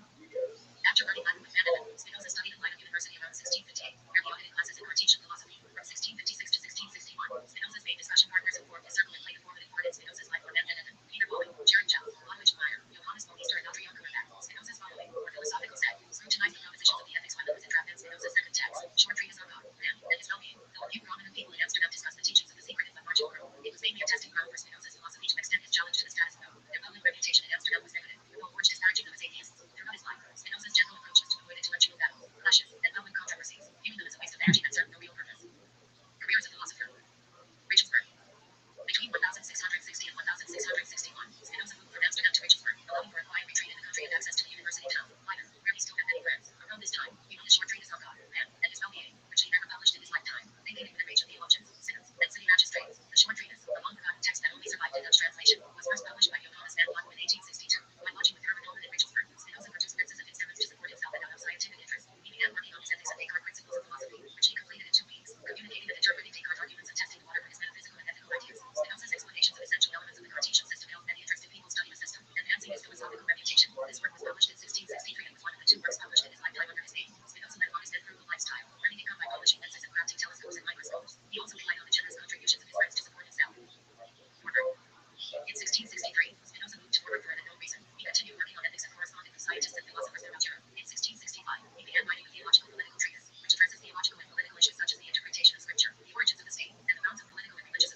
correspondence, sending and receiving letters of the philosopher to different third parties. They maintained their relationship until Siberius died in 1669. Through his pursuits in finding, mathematics, optics, and philosophy, Spinoza forged connections with prominent figures such as scientist Christian Huygens, mathematician Johannes Hall, and secretary of the British Royal Society Henry Alderburn. Huygens and others notably praised the quality of Spinoza's senses. Spinoza engaged in correspondence with Louis van Lichtenberg, an amateur Calvinist theologian, who sought Spinoza's view on the nature of evil and sin, whereas Lichtenberg deferred to the authority of Scripture for theology and philosophy. Spinoza told him not solely to look at Scripture for truth or after the advice God. Also, Spinoza told him their views were incommensurable. Gottfried Wilhelm Leibniz outwardly described Spinoza's work negatively but privately wrote letters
substances of the universe. God is the only substance in the universe, and everything is a part of God. This view was described by Charles Hartsworth as classical pantheism. Spinoza argues that things could not have been produced by God in any other way or in any other order than is the case. Therefore, concepts such as freedom and chance have little meaning. This nature of Spinoza's determinism is illuminated in ethics. The infant believes that it is by free will that it seeks the grass. The angry boy believes that by free will he wishes vengeance. The timid man thinks it is from free will he seeks flight. The drunkard believes that by a free command of his mind he speaks the things which when sober he wishes he had left unsaid. All believe that they speak by a free command of the mind. Lions, in truth, they have no power to restrain the impulse which they have to speak. In his letter to G.H. Schumer, letter 58, men are conscious of their desire and of empirical causes by which are determined the ends of health and knowledge. True causes of passive emotion and drawn forward into an active emotion, thus anticipating one of the key ideas of Sigmund Freud's psychoanalysis. According to Eric Schließer, Spinoza was skeptical regarding the possibility of knowledge of nature and as a consequence adopts scientists such as Alan Ayman hybrids. Causality. Although the principle of sufficient reason is commonly associated with God-free mindedness, Spinoza employs it in a more systematic manner. In Spinoza's philosophical framework, questions concerning why a particular phenomenon exists are always answerable, and these answers are provided in terms of the relevant cause. Spinoza's approach involves first providing an account of a phenomenon, such as goodness or consciousness, to explain it, and then further explaining the phenomenon in terms of itself. For instance, he might argue that consciousness is the degree of power of a mental state. Spinoza has also been described as an Epicurean materialist, specifically in reference to his opposition to Cartesian mind-body dualism. This view was held by Epicureans before him, as they believed that atoms with their probabilistic mass were the only substance that existed fundamentally. Spinoza, however, deviated significantly from Epicureans by adhering to strict determinism, much like the Stoics before him, in contrast to the Epicurean belief in the probabilistic path of atoms, which is more in line with contemporary thought on quantum mechanics. The emotions. One thing which seems, on the surface, to distinguish Spinoza's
Finally, D'Souza Joey described Deleuze's expressionism in philosophy. 1916, as a revolutionary work for his discovery of expression as a central concept in Spinoza's philosophy.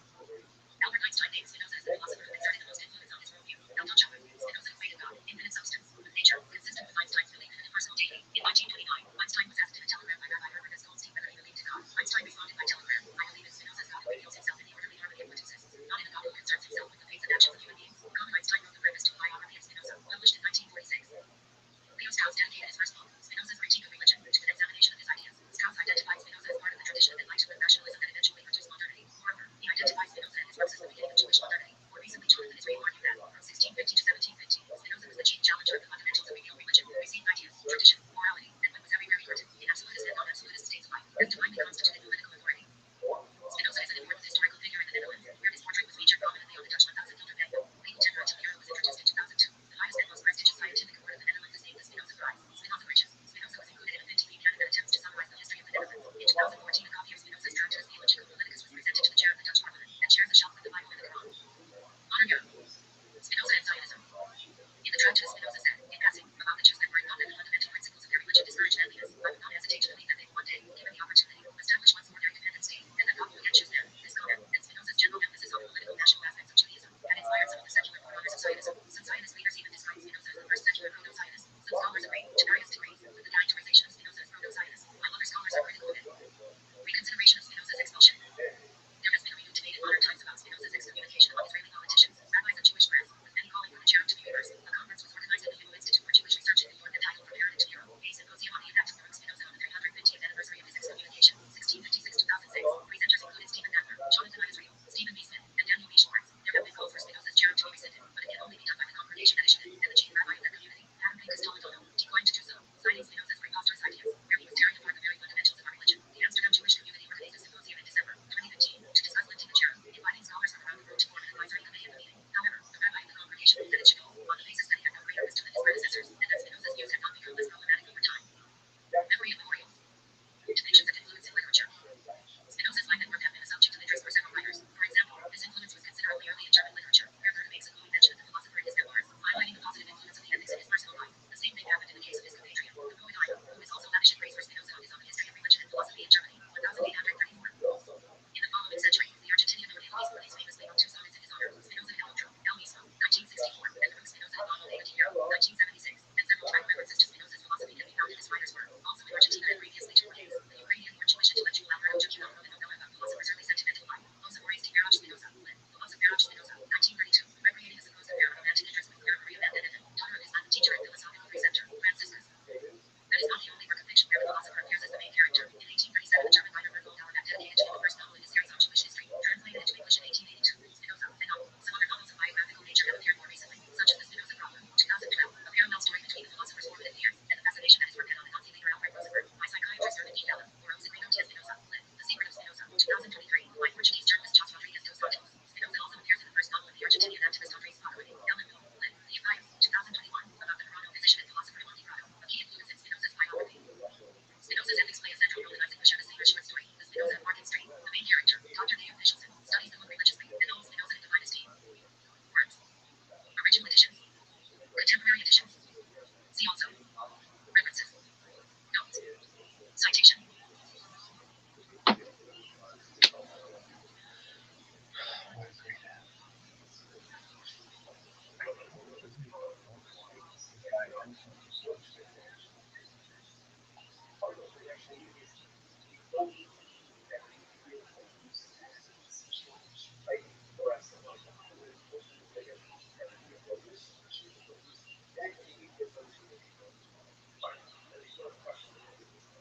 So yeah, Quinta is here with us, and with him here stuff. My like you to a friend of mine, he's a good friend of mine for a long time.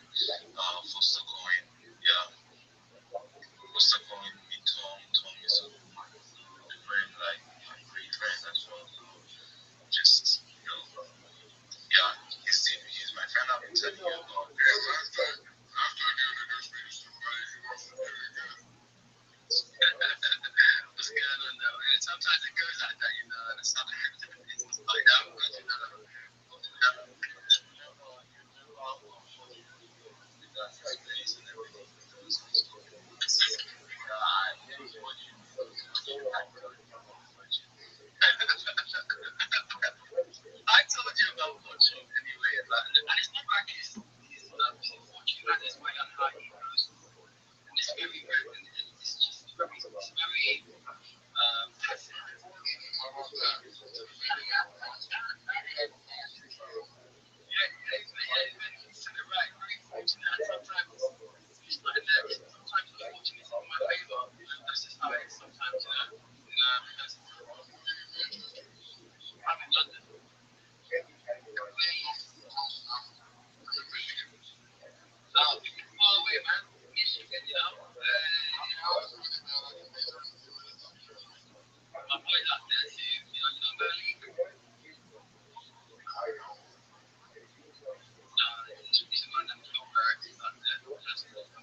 man. And I could have moved down anywhere, but I moved down right in front of Speedway Lives there, right on the strip. And basically, I didn't break down 10 feet back, 10 feet forward. I moved down right in front of the entrance, bro. And I literally meet a guy named Jonathan, bro.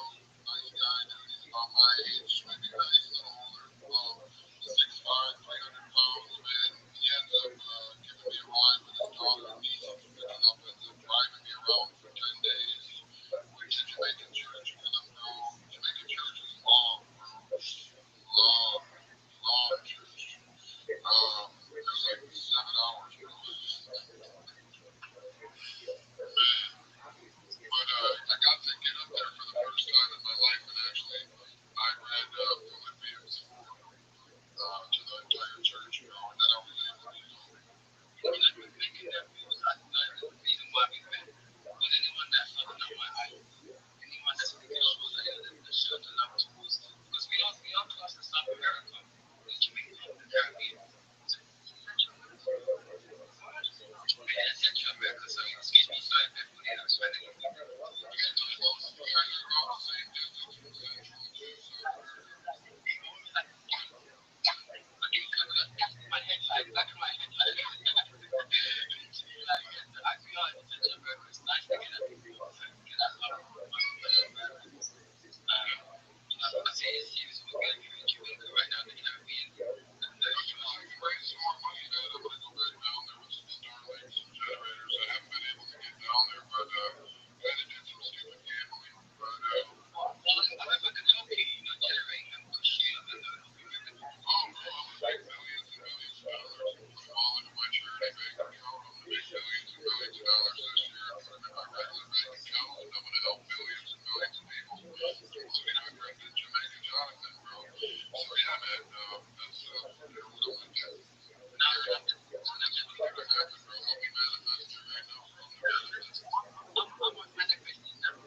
So I wish my wife's getting that insurance has gone up to as well. So I've been all involved supporting a charity and all involved in pushing moving forward, especially when it comes to this scaling, when it comes to crypto. This is what crypto is about. Meeting you where you are, the tribe, you meet the people. And it gets started. Connection, bro. Connections. All about connections, bro. Yeah. And the fact that You got what, 4 kids? yeah, I've got like 4, 1, 5, all passed away. Oh, man, I'm sorry to hear that, bro. No, I had this was been a rough year last year. Two passed away. My wife's first son, and then had a miscarriage, early in the year. So it's been one of those times. First son, how old was he? How old was your wife's first son? He's 24 years of age. Sad man. What happened? July the 4th, he committed suicide. That's sad, man. That's sad. My daughter was just checked in. She's 11, talking about committing suicide, bro. Man, yeah, bro. Yeah, listen, I have a thing with my wife was obviously starts like Hi. Hello, how are you? I'm okay, thank you. Who am I speaking to? Sorry, I'm just in and out. My name's Tom, and it's very nice to talk to you. My daughter's been going through a rough time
depression or something similar. Not only that, but in America, I'm a naturopath doctor, but not a licensed doctor. But I help people with naturopath medicine, and I try to help heal people naturally. But not just that, but the mind, psychology is, one of the only things that, like you said, isn't focused on helping with the root cause of what's causing your problem. Like there's a TED talk about a guy who has done thousands and thousands of brain scans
charges. Charges calls us something, calls some guy is not receiving it. So if that is not like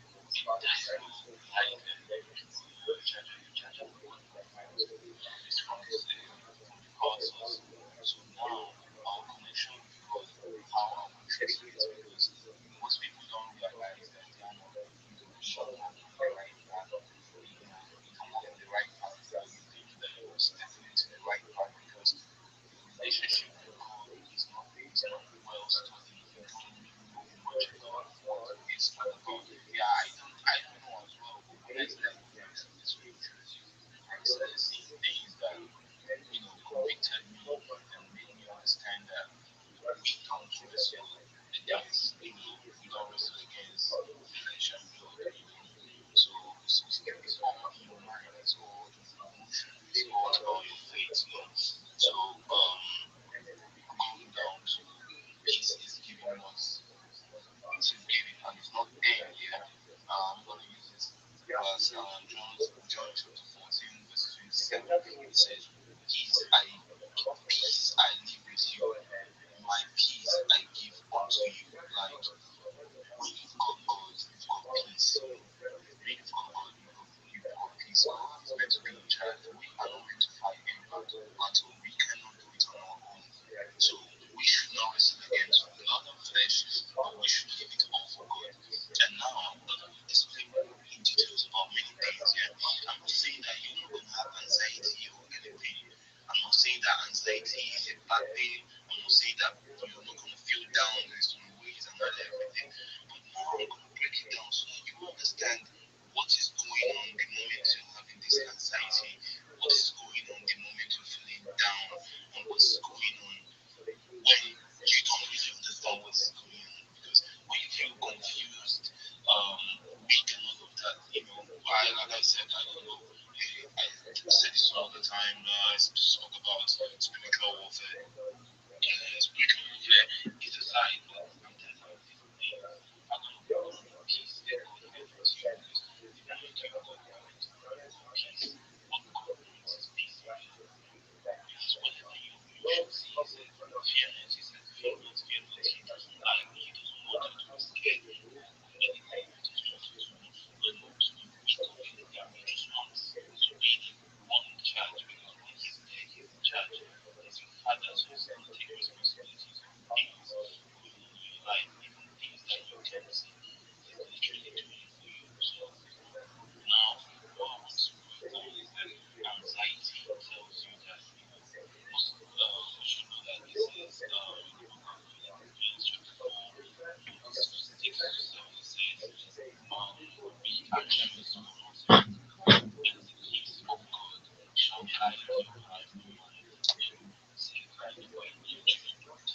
It is funny how you come up and start saying you should I'm having this anxiety, and then you go to the scripture, it's telling you, be anxious for nothing. Like, it's for nothing, because you're not meant to be anxious for anything. The moment you feel this anxiety, it shows that it's time for you to charge. Okay, this illustration that some people, the moment you feel this, it's giving you a signal to plug it in and charge it, and yes, charge it and give it to rest. Now, this is the same way in spirits. The moment you're feeling weak, that is a problem. It's all nothing. That is all about thinking and all of that. That is the moment telling you that this is spiritual warfare. That is you knowing that you should go in prayer. Now, on this verse, Philippians chapter 4, verse 6, it says, don't worry about anything. Instead, pray about everything. Tell God what you want and repent.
But you understand that this is happening, and I can get this. Just stay on the course, tell God, yeah, it's all for you. It's all hip hop together. Now I was in a meeting with 3 people, and now they said, you think some people think it's all about the peace and everything. No, the thing that scares me the most, whenever I talk about love and everything, is that we should be aware that the fact that we are living for God,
Yo.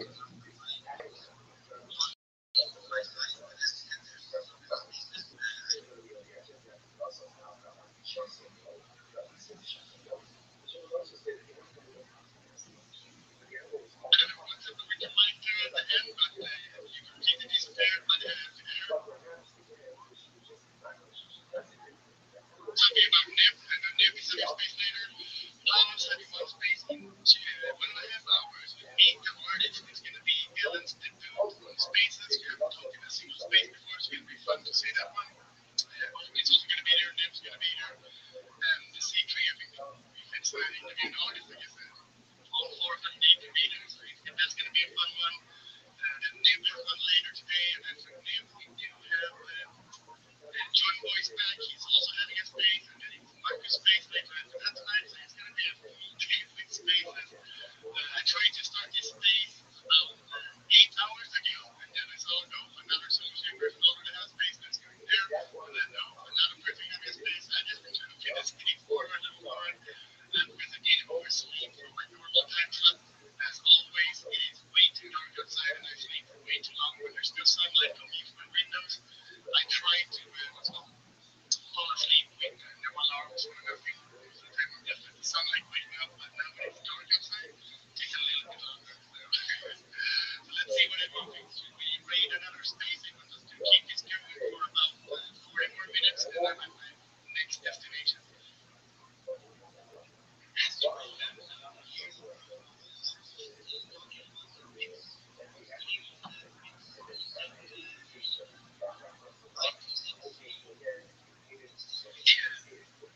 Is it going right now? Oh, yeah. Painted on top for that is from one of the developers. Yeah, painted on top, I think that is a good space to jump into actually. God damn it! No click space tonight, thought. Tomorrow instead. But yeah, I think it's better if we all jump into the Light Street space. Of course, they all do it at the same time. But yeah, let's jump in there, show some support, show how we do it on the zone. Shane Fat, pull up all in yellow. I will be waiting here until everyone had left, and then I join the space myself also. I'm ready to do that.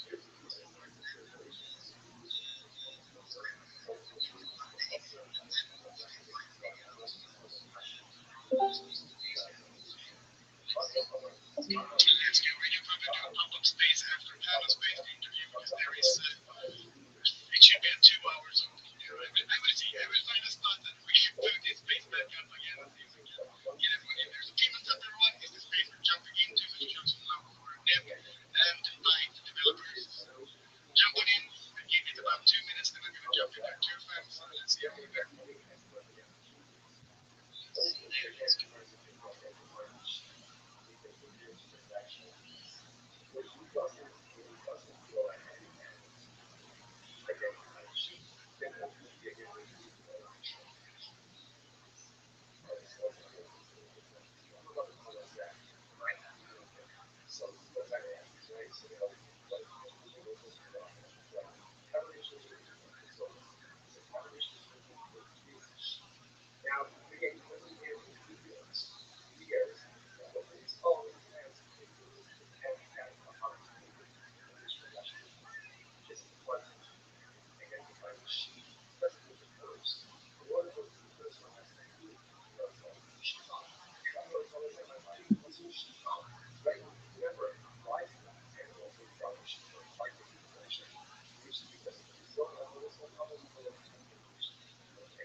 Good point, Bob.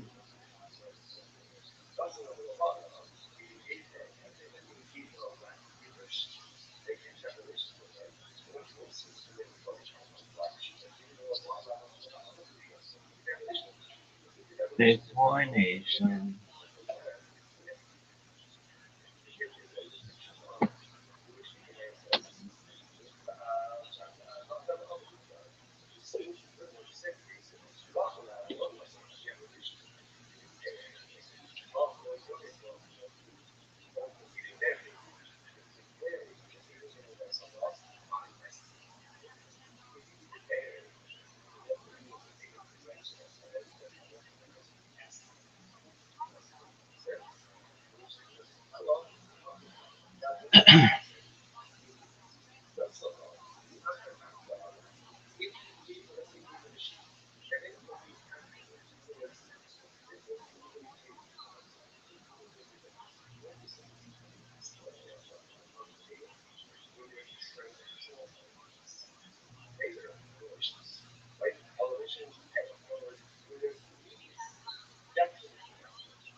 Big boy squad.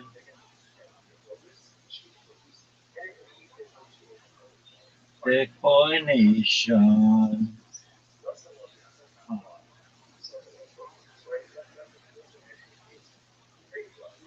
Shady. Damn, who's this bitch?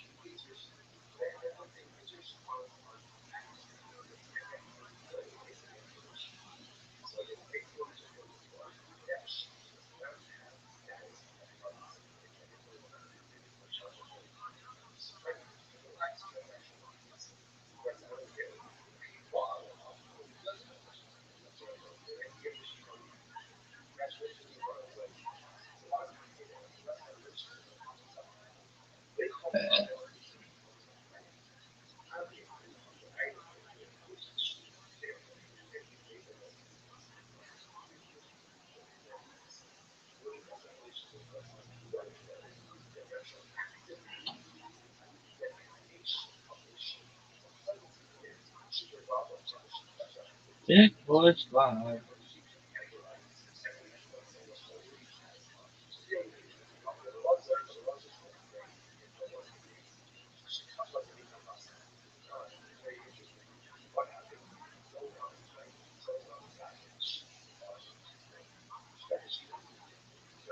Bitcoin Nation. Big boy.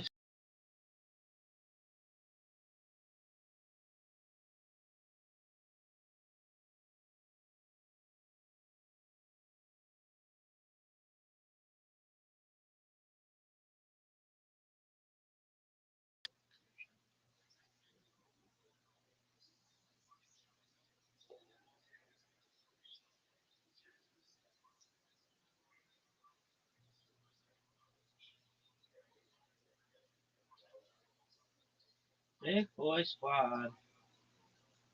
Big boy nation. Big boy squad. Big boy nation.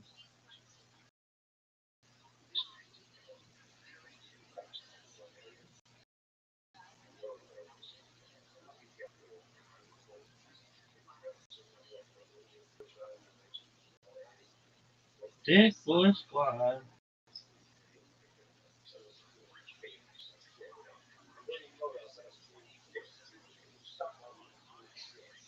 Big boy nation.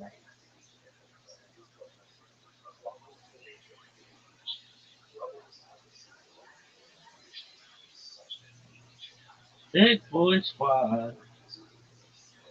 Big boy nation.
Big boy squad.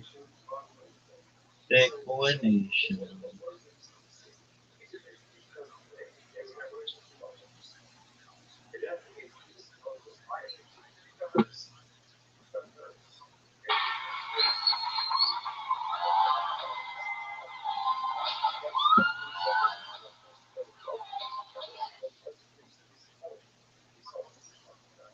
Big boy squad.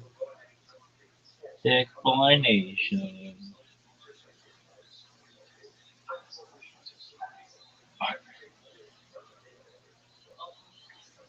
Big boy squad.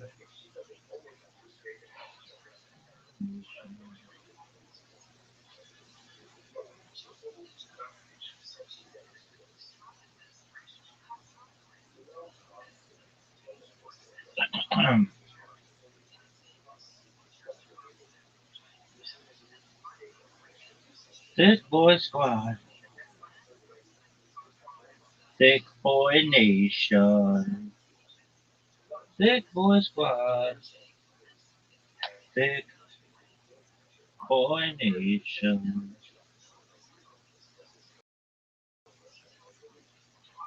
Big squad. Big boy.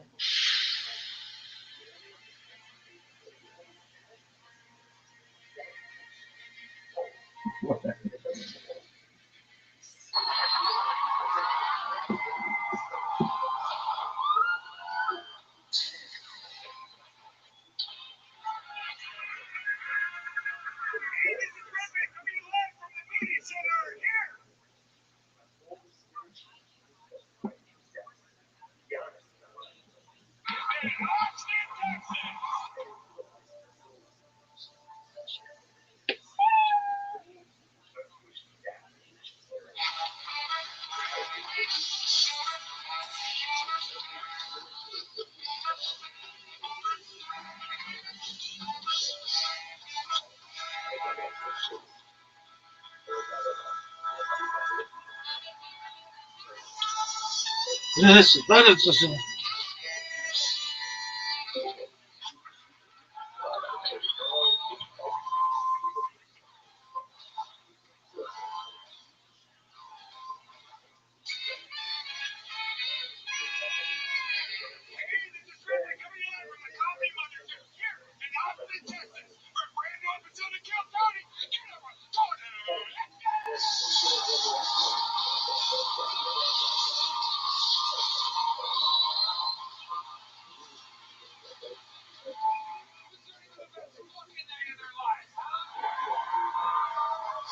You are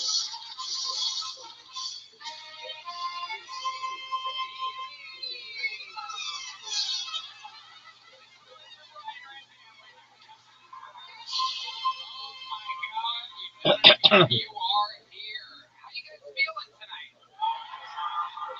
Bill Tony brought to you by Netflix, ladies and gentlemen, where this upcoming Monday, January 12th, Kill Tony, Once Upon a Time in Texas, airs only streaming on Netflix. So we won't be on YouTube next week. We are only on Netflix. How cool is that?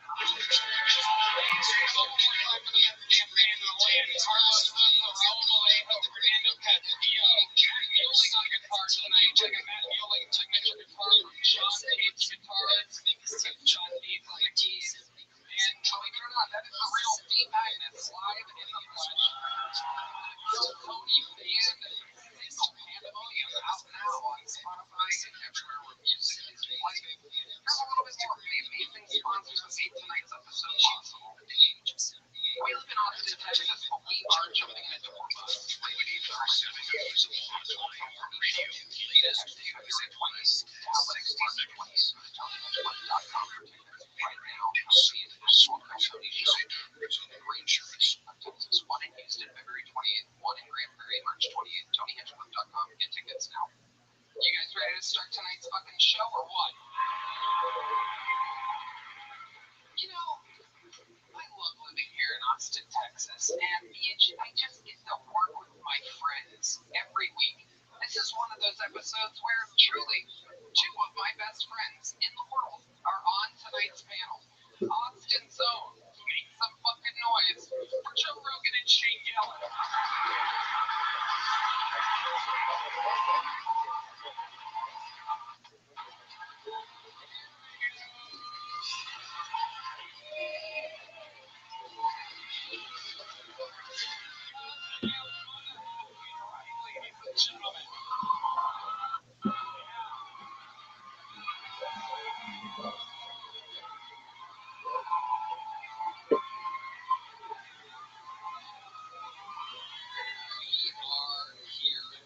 Shane Gillis. Financial Field, aka Eagles motherfucking football stadium, July 17th. And Joe Rogan of the JRE, the #1 show around the world.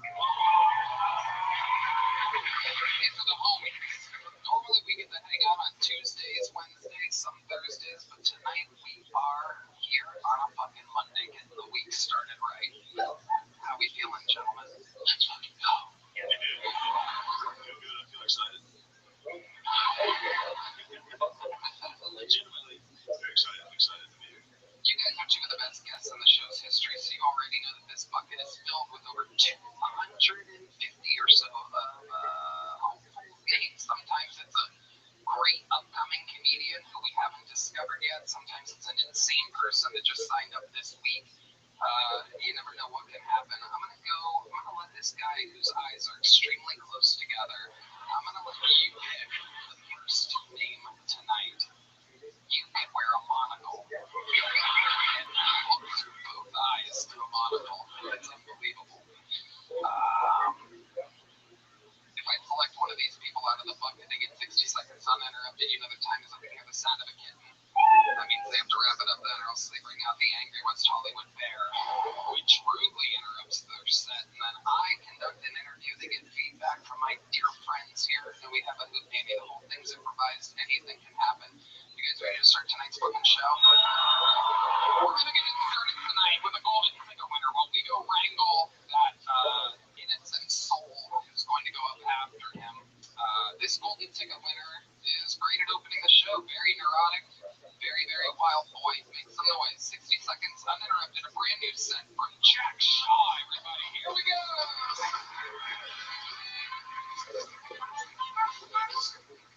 Someone DM'd me and they said, fuck you, fuck the Jews. I don't support bombing hospitals. And I was like, yo, that's not me. I'm not doing that. I have no part in that. If I did have a drone, I'd bomb the homeless people.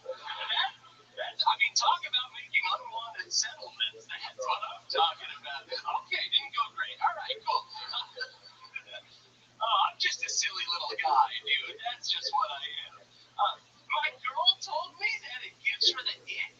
IP sitting down. Oh, 0 and 2. Then I got 0 and upset 3. with her. 1 and Okay? 3. I said, if you don't 1 like and me 4. being 1 sitting and 5. down, you should see 2 me and 5. moving standing 2 up. and 6. 2 and 7. 2 and 8. Also 2 and didn't 9. go as great as I thought 3 it and would, 9. okay? 4. Very 3 and cool. 10. Awesome. Okay, got 4 one and 10. more. 1 and 11. Awesome. 5 and 11. Hey, you guys hear this app Rocket Money? Okay. 5 and 12. 5 and 13. 6 and 15. 7 and 15. 7 and 14. 7 and 15. 8 and 15. Well, I got the app. It turns out I have 2 Oh, Rocket Money subscriptions. Oh, 2. Oh, 3. 1 3. 2 3. 3 3. 4 5 5 6 3. 6 4. 7 4. 8 4. 8 5. 9 5. 9 6. 10 6. 11 6. 11 7. 12 7. 12 8. 12 9. 10. 13 10. 13 11. 13 12. Why do you think it was? What do you think exactly happened here tonight? Yeah, that's a great question. And I think that maybe it was me. You are correct. That is the correct answer. Yeah. How's life been going, Jack? It's been great. It's the last night of Hanukkah tonight, everybody. Wow, that's a way to get the Texas crowd on your side. I brought some presents for all you guys. That's kind of what I'm. You did? I brought some presents. Wow. Hey, can you bring out my Hanukkah presents? Oh my goodness. Here we go. It's Hanukkah time with Jack Shaw. It's Hanukkah time and ladies first, Sir Tony. I actually got you something very special. I made you your very own Kill Tony yarmulke. Wow. Okay, great. Oh, it says I'm gay on it. There you go. This is where all your preparation for this week's guest went into. I love it. Shut the fuck up. Like I said, tonight's episode is already brought to you by Netflix. I don't need to put it on. With the deal up in 2 years, I might have to put this back on. But for now, we good. All right, what else you got over there? I got something special for Red Man. I got you a lean cuisine. Because you're fat. There you go. Guys, this is going so much better than your set. This is incredible. Can you pass this down to me?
shoulders like a prize fighter. This is fat to wear, so I'll give that to you.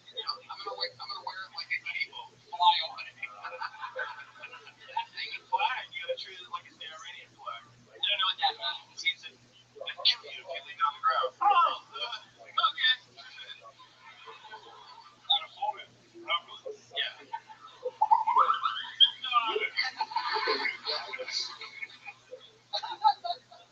Oh no!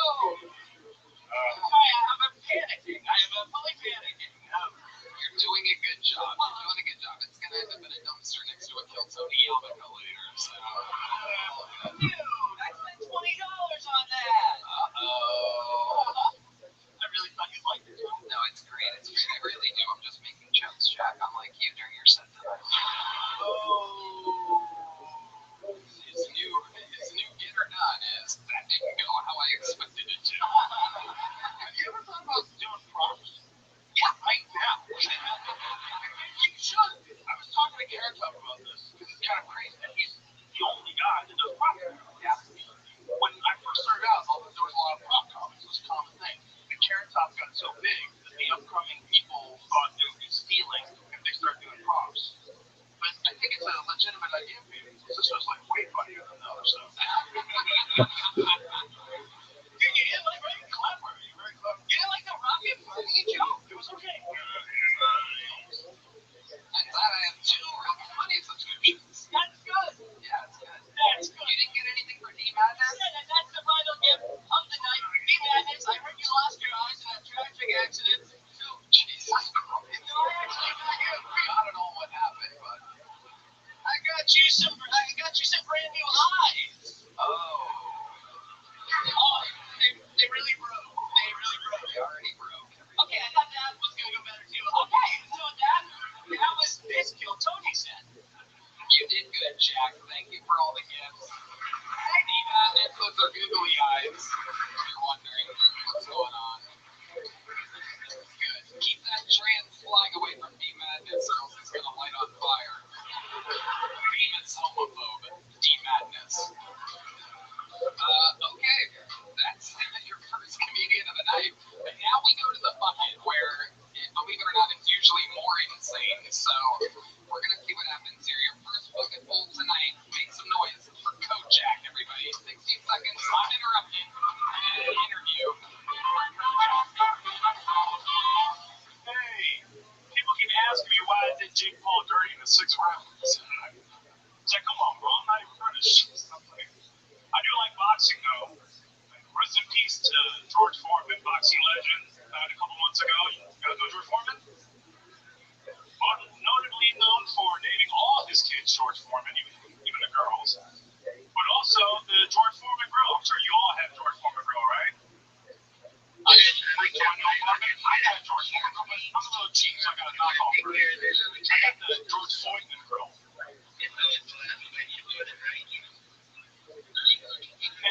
It's sort of like the George Foreman grill, but you gotta press down extra hard to get grill marks.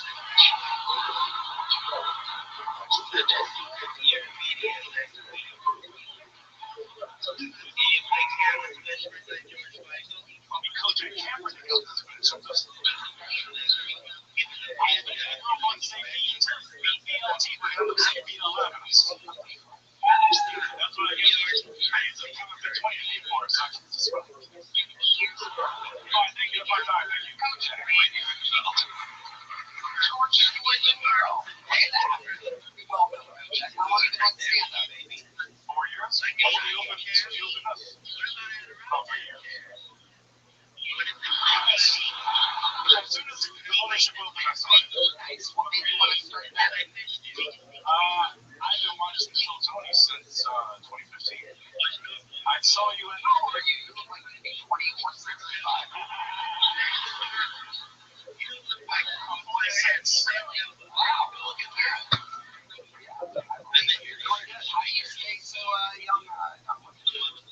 Stay in the gym, sauna. Stay there. Yeah.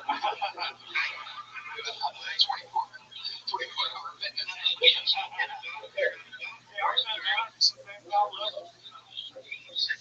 You just looked at Joe Rogan and saying, hey,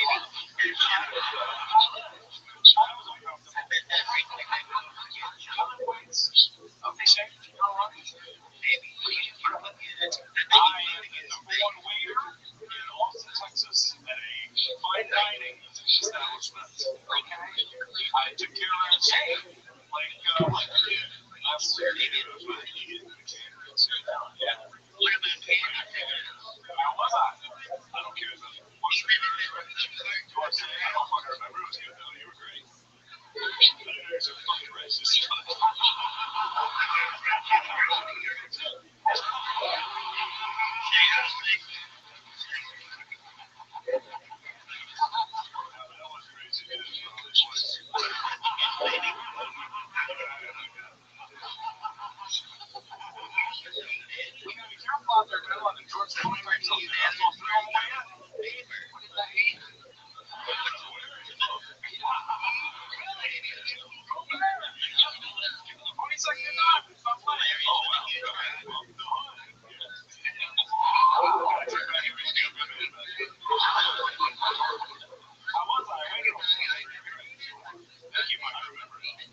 don't want to stay in the restaurant?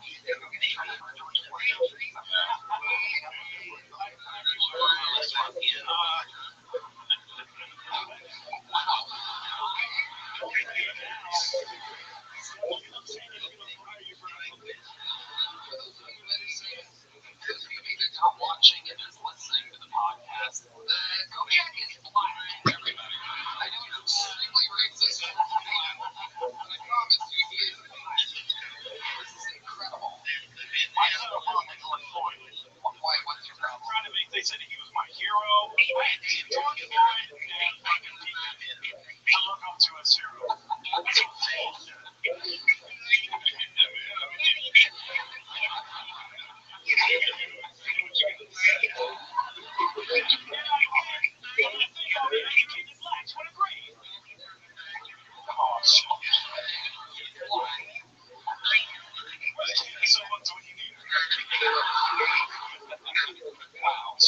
Kojak, when you say you're the number one leader in all of us, what do you mean by that? That means I was rated number one in all of Austin by everyone that comes in. I take care of it.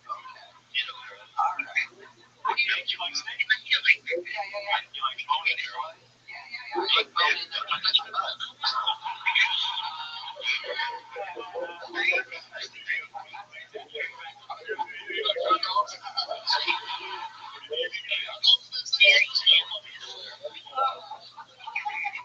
Yeah, so that's 6 hot dogs.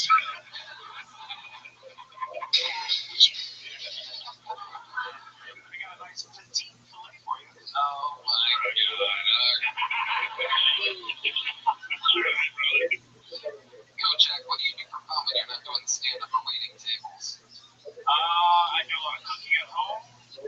I have I'm always an HEB shopping, so I have a lot of, my boyfriend is Puerto Rican, so we make a lot of Puerto Rican.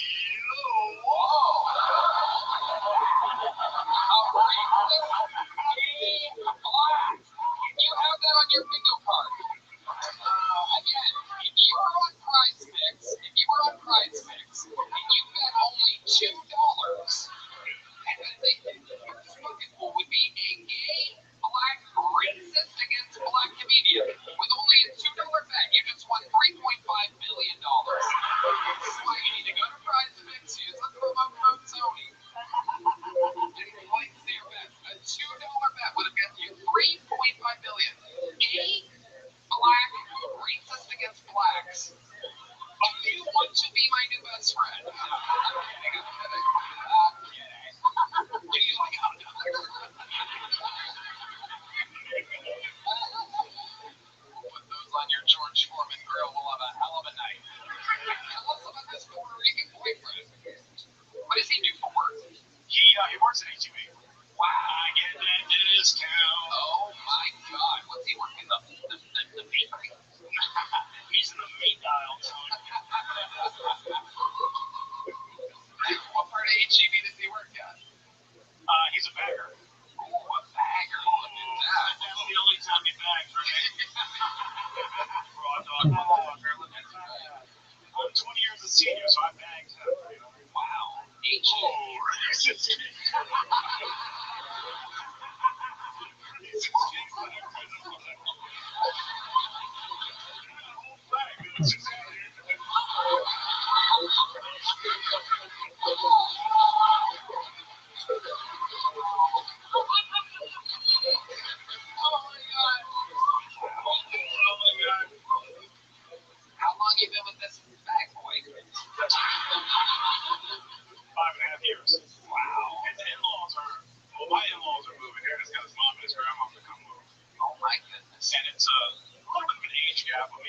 the same age, so that was a hell of ago. You're beefing with a young, how old? But you're 47. 46? That's even worse. And see, 16 years old, like, why is he a bagger? There you go. Hey, shut up. How old is he, Kojak? Look at me. He just turned 25. Wow, look at him. Oh, y'all care about gay shit now. Get the fuck out of here. Y'all fucking care about gay shit all the time. Fuck out of here. I love it. HEB now, HIV later. How exciting. Fucking go. Well, Kojak, fun times. You know, I like the George Floydman joke. Hit that big joke, but buddy, there you go. Moving along. Hey, can you come? And I'll serve you at my restaurant. I don't know what fucking, you didn't want to say the name of the restaurant. Yeah, I'll tell you. The lowercase grill. Lowercase grill. Hey, it's good, dude. I don't know what you guys. He knows.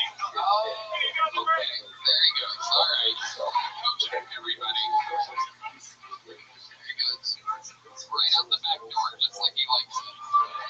Oh, there's the lovely Heidi, everybody. Look at her. She's going to be working hard tonight on these good lights. Live in the flesh. HeidiRegina.com. She's got a podcast, a bunch of shit going on. Hey, what's up, everybody? This episode is brought to you by Prize Picks. Whether you're starting a new routine or making player picks for the first time, trying something new can be hard. But in life and on Prize Picks, it always feels good to be right. With high-pressure playoff matchups every weekend and elite hoops action almost every night, the action never stops, and Prize Picks lets you take control.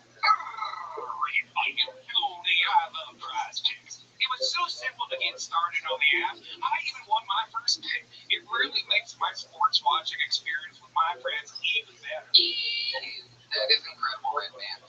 The app has a new feature too. Prize Picks now has early payouts. If your player gets off to a hot start, you now have the option to cash out those winnings before the game even finishes. So get in on the action. Prize Picks is now available in all 50 states, including California, Texas, Florida, and Georgia. Plus, Prize Picks puts their users first, so all withdrawals are fast and secure.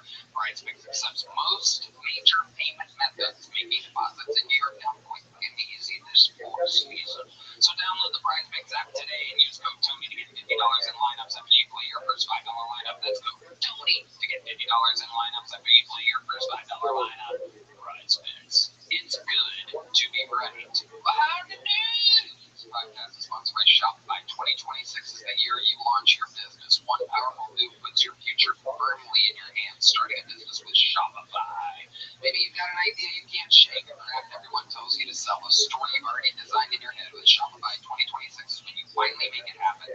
Shopify gives you everything you need to sell online and in person. Millions of entrepreneurs have already made this leap, from Intel to Gymshark to first-time business owners just getting started. I love Shopify. It's the best business tool out there. Shopify gives you all the tools to easily build your dream store. Plus, set up is fast with Shopify's built-in AI tools that write product descriptions and headlines and help you edit product photo. Marketing is built into. Create email and social campaigns that reach customers wherever they scroll. As you grow, Shopify grows with you. Handle more orders, expand to new markets, and do it all from the same dashboard. In 2026, stop waiting and start selling with Shopify. Sign up for your $1 per month trial and start selling today at shopify.com/BillTony. Go to shopify.com/BillTony. That's shopify.com/BillTony. Hear your first this new year with Shopify by your side. Back to the bucket we go. Ladies and gentlemen, 60 seconds uninterrupted. This looks like a new name. Make some noise for Nick Torney, everybody. Here we go.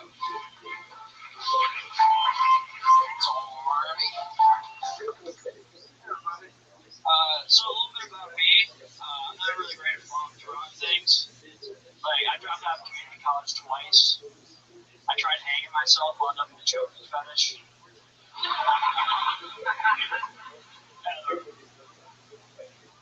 The rope broke from the ceiling, but I shot a few more right back up there.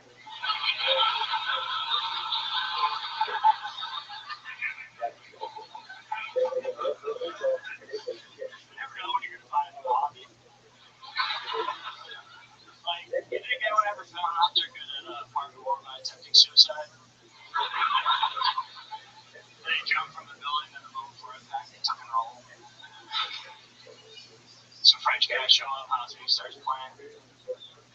I think it's much more likely someone's attempted parkour and found out they're good at suicide. There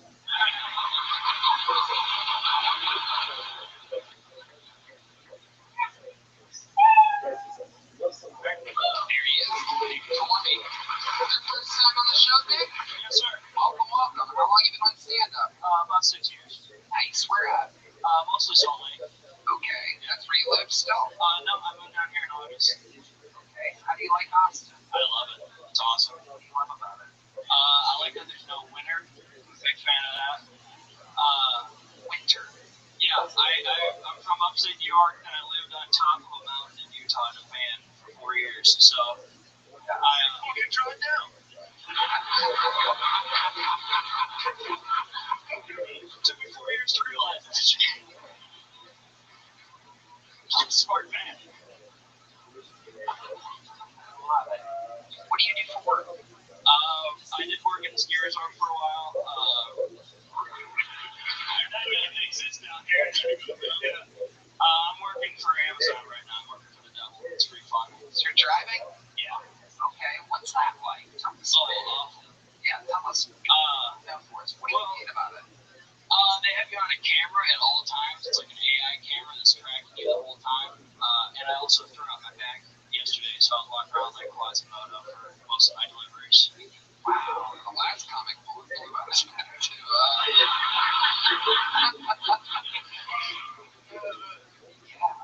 So Nick, tell us more. What are you into, buddy? You have any special skills or talents that might surprise us? You seem like you have a little something up your sleeve. I'm engaged. Me and my fiance collect taxidermy. Oh, wow. Where'd you meet this bad boy at? I met her at an open mic. Oh, nice. She does comedy too? Yeah. Wow. Interesting. Did she sign up tonight? She did. She's at the bar next door? Yeah, she is. Cool. Do you know who that is? Holly. What is it? Holly. Holly what? Jensen. Holly Jensen. Go grab Holly Jensen. Let's see. Always fun media fun here. How did you get into collecting taxidermy?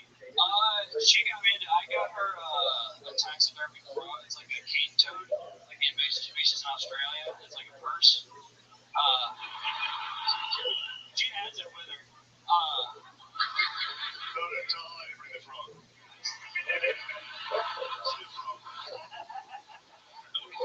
It's so crazy. My wife would stab me. She loves it. And we got some bats. We got some mice in a teacup.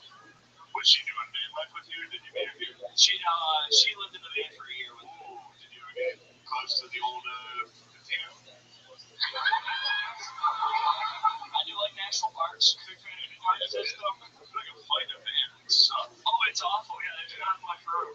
Yeah. Yeah, I saw a documentary on Netflix about this one. That's my joke, you dumbasses. Oh, you did? Yeah, Saturday. Oh, I meant Saturday. I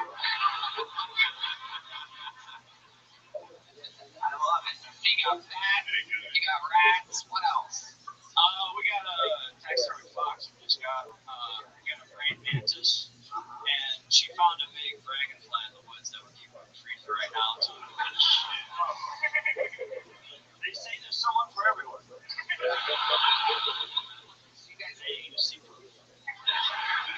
you guys have a place. It's here in Austin. Yep. What does she do for work? Nothing right now. Wow. For something. Okay. Yeah. You get like used taxidermy, like people that have died that have like sold it, like so like figure. She would probably love that for sure. But no, we went to a store. They have human skulls too. It was weird. And spines. Ladies and gentlemen. Well, I guess they just sent her out. Okay, that's one way to do it. How do you? Wow.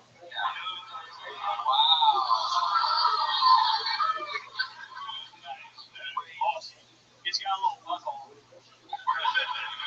that real? Yeah. Well, look at me. 100% real. How do you know it's real, Joe? He's an endangered species in Australia. He's a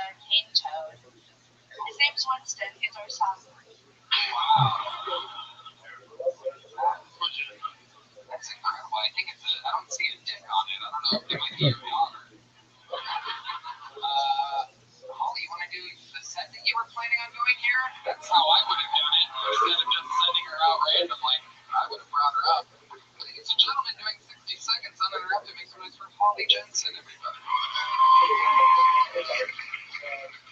So I'm actually from Salt Lake City, Utah. I just moved here. And the first thing everybody always asks is if I'm Mormon. I'm not. I'm Jewish. But I did have a lot of Mormon boyfriends growing up. The cool thing about Mormon boyfriends is they have some really weird rules. Like they won't drink coffee, but they won't drink gin.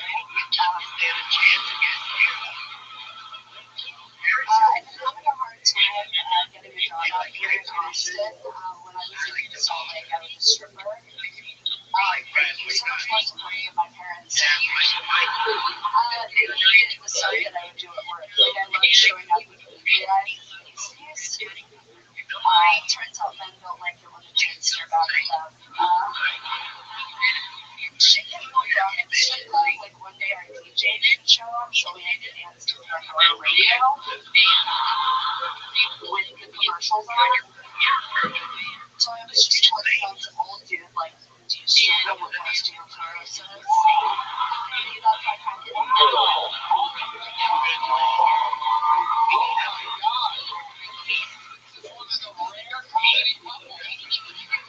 Where the woman is funnier than the man. Again,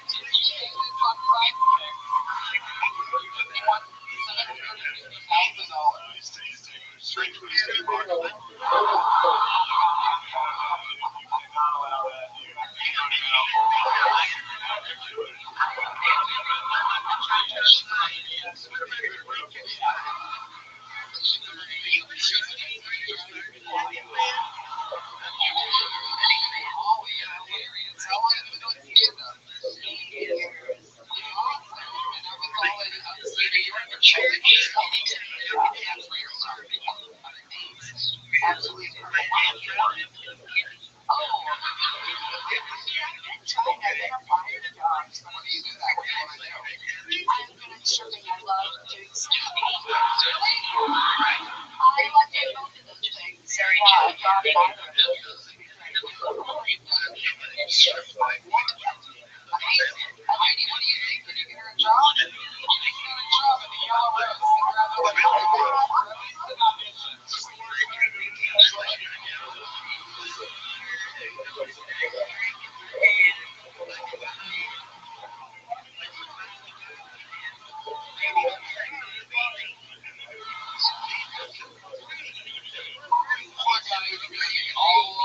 Tomorrow night at 2:30 a.m.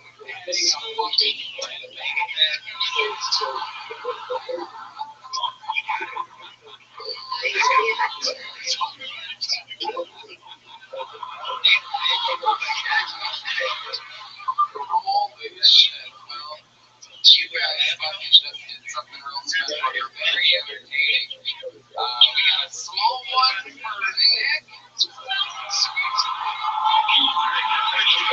You guys starting to get a big one?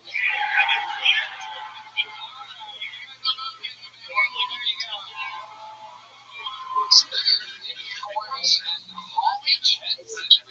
Holly, next year I'm going to have you on a secret show, alright?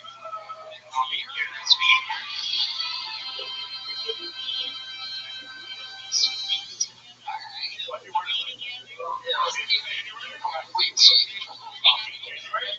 Next Thursday's week after January. Jesus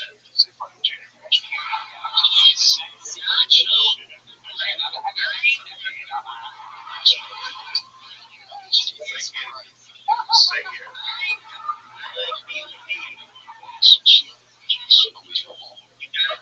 Well, a hell of an episode so far. Your next segment goes by the name of Floyd Jones, everybody. There we go.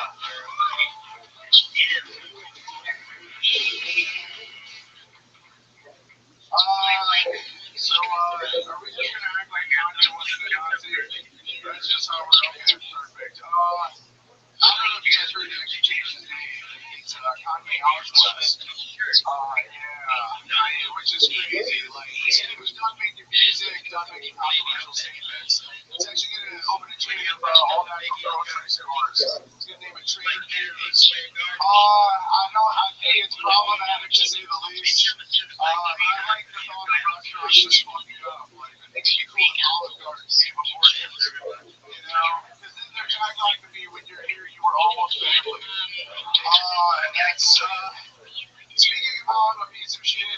you guys thought I was Puerto Rican. I'm black. I promise. I've got the paperwork. I'll get 23 inches right now. It just sounds like a cool fucking like we Jordan did.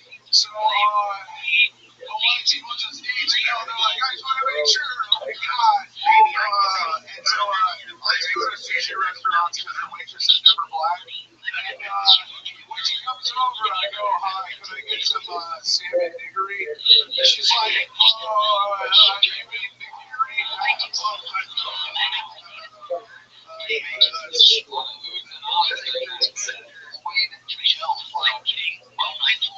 Is this your first time on the show? I don't know how that happened. Welcome. How are they going on? Since like 2021, January 6th. Right. And she goes, oh my God, you're Rogan.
Hell yeah.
It's like Floyd Jones when he was manager of Illinois.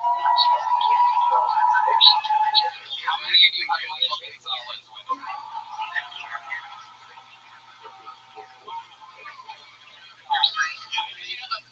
Election wouldn't be the first time.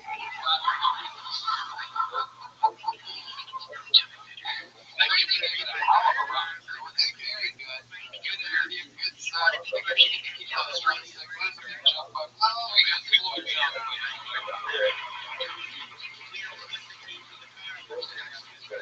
Floyd saying goodbye to Shane or Charizard or whatever. Here's another life happy about my book. Ladies and gentlemen, this is a special time in the show's history because we have a brand new regular who has absolutely taken the show over by storm. This is a brand new set. They get to do a little bit longer than a minute if they want. And this is the Dark Storm of Atlanta, ladies and gentlemen. He is here. I'm fucking noise for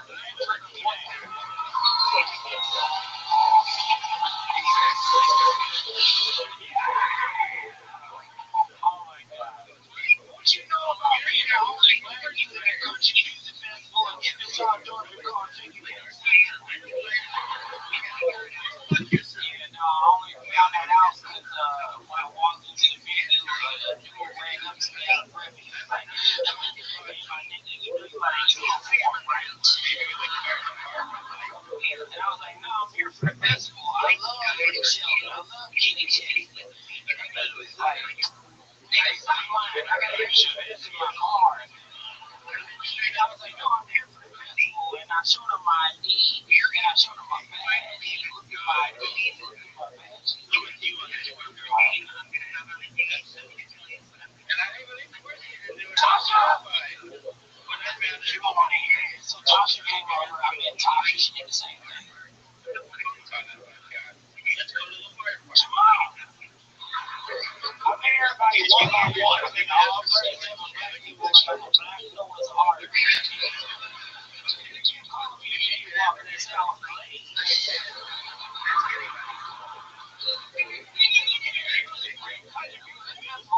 All the black people that was wearing the tickets, they free drinks. They also had re-entry. They stopped doing it. They had re-entry.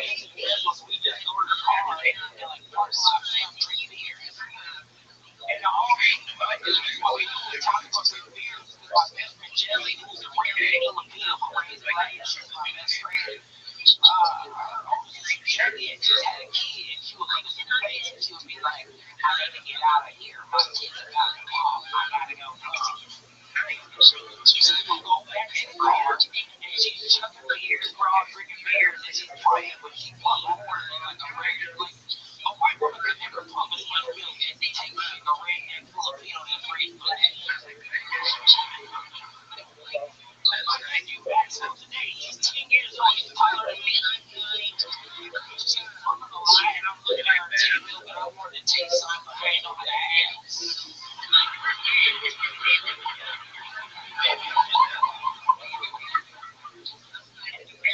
God got my back so much. My friend Gary, my friend Gary, saw me looking at the breast milk, and he was like, yo, I'll pay you $100. You want to drink Jackie's breast milk?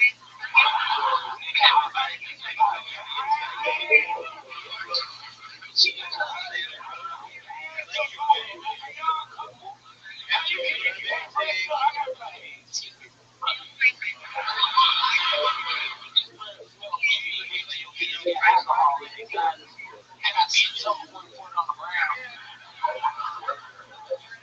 I got one t-shirt while they said the goddamn place. So I was like, hell yeah, let's bring it.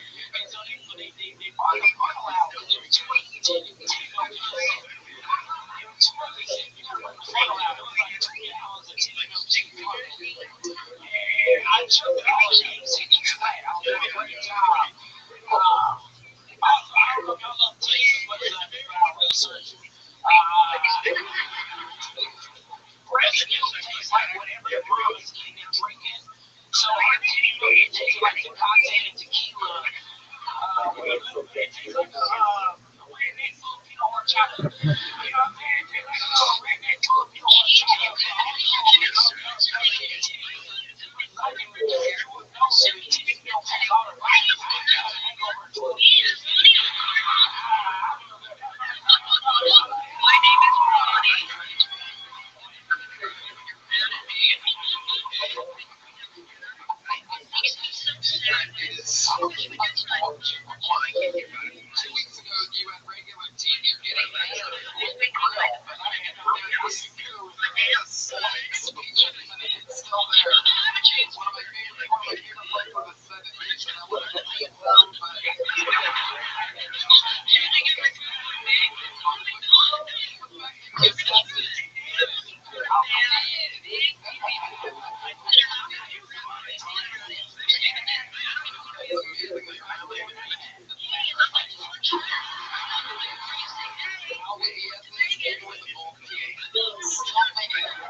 The whole time I've been talking. now if they don't understand me on the internet, so I can talk about too. I agree. Freedom of speech. Dedrick, you've done it again. We love you. Freaking me. It's great for us. It's present. On and on we go. Back to the bucket. This person has to follow Dedrick. Makes a noise. It's like it's uninterrupted one period. You need Tyler Cole. Tyler Cole.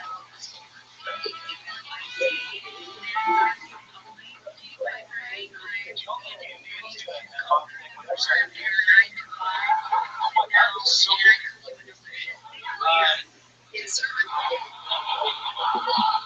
Did y'all hear Joe Biden walk up today? Yeah, so 6 more weeks of recession, that's what that means. So I went on a first date the other day and told the girl I was a comic, and she said, no way, I'd love to see you perform sometime. And I said, well, we should probably have sex first, so you can appreciate just how long 5 minutes really is. It's a long time, I swear. Do we have any fans of Jersey Shore in here? Yeah, someone told me the other day I look like a cast member on the upcoming spin-off Gaza Shore. It's just 5 Jews and 5 Palestinians arguing for an hour. This bedroom was promised to me. Someone also told me I look like the situation in the Middle East. And they said it looks like my forehead could bench press 225 pounds. That was really rude. I've been Tyler Cole. Thank you guys. Tyler Cole. Making fun of himself throughout. On the stop. Tyler, welcome. Is this your first time on the show? It is. Welcome. How long have you been doing stand-up? 4 months now. That chain's kind of tight, huh? A little bit, yeah.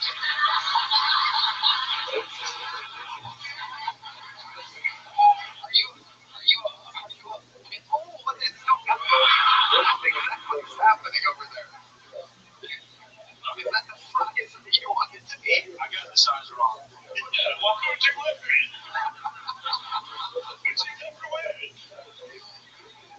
Did you just wrap Dedrick's grill around your neck? Like an autoerotic fixation thing, you know? Yeah, I guess. You're trying to look cool, right? You got me. Once you put it over, you're like, no. I was fucking, I spent $50. How much did you spend on that one?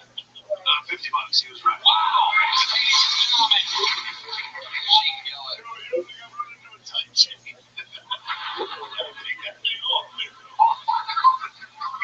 Where'd you get it? Like Hot Topic or something? What is? I didn't need it in a Hot Topic. Did you really? No, I forget. You forget where you got the chain that squeezes your neck all day? It's so tight, I forgot to get it. Like one of those fucking African ladies.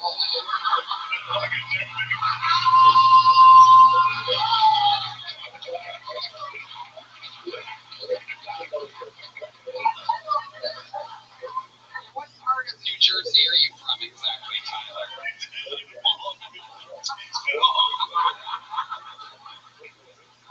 I'm from Austin, Tony. Born and raised in Austin. Born and raised. Wow, with a pinky ring and a choker. Yep.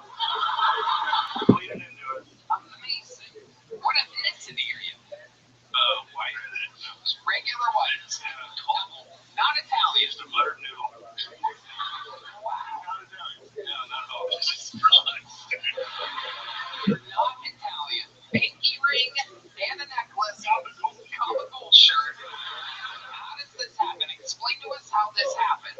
What exactly, how did you end up trying to be Italian? It's the chain. You bought the chain and it took over. The Wago. He's a Wago. It's a potato. He's a Wago. You are like He's a white dago. The Wago. just a big Sopranos fan. So am I. I'm thinking not getting blood to my brain because of it. Tyler, what do you do for work? I sell houses. Do you really? You know, really? Timeshares? No, houses. Regular houses. Regular. Are you good at it? Pretty good, yeah. Yeah, you see the fucking curtain?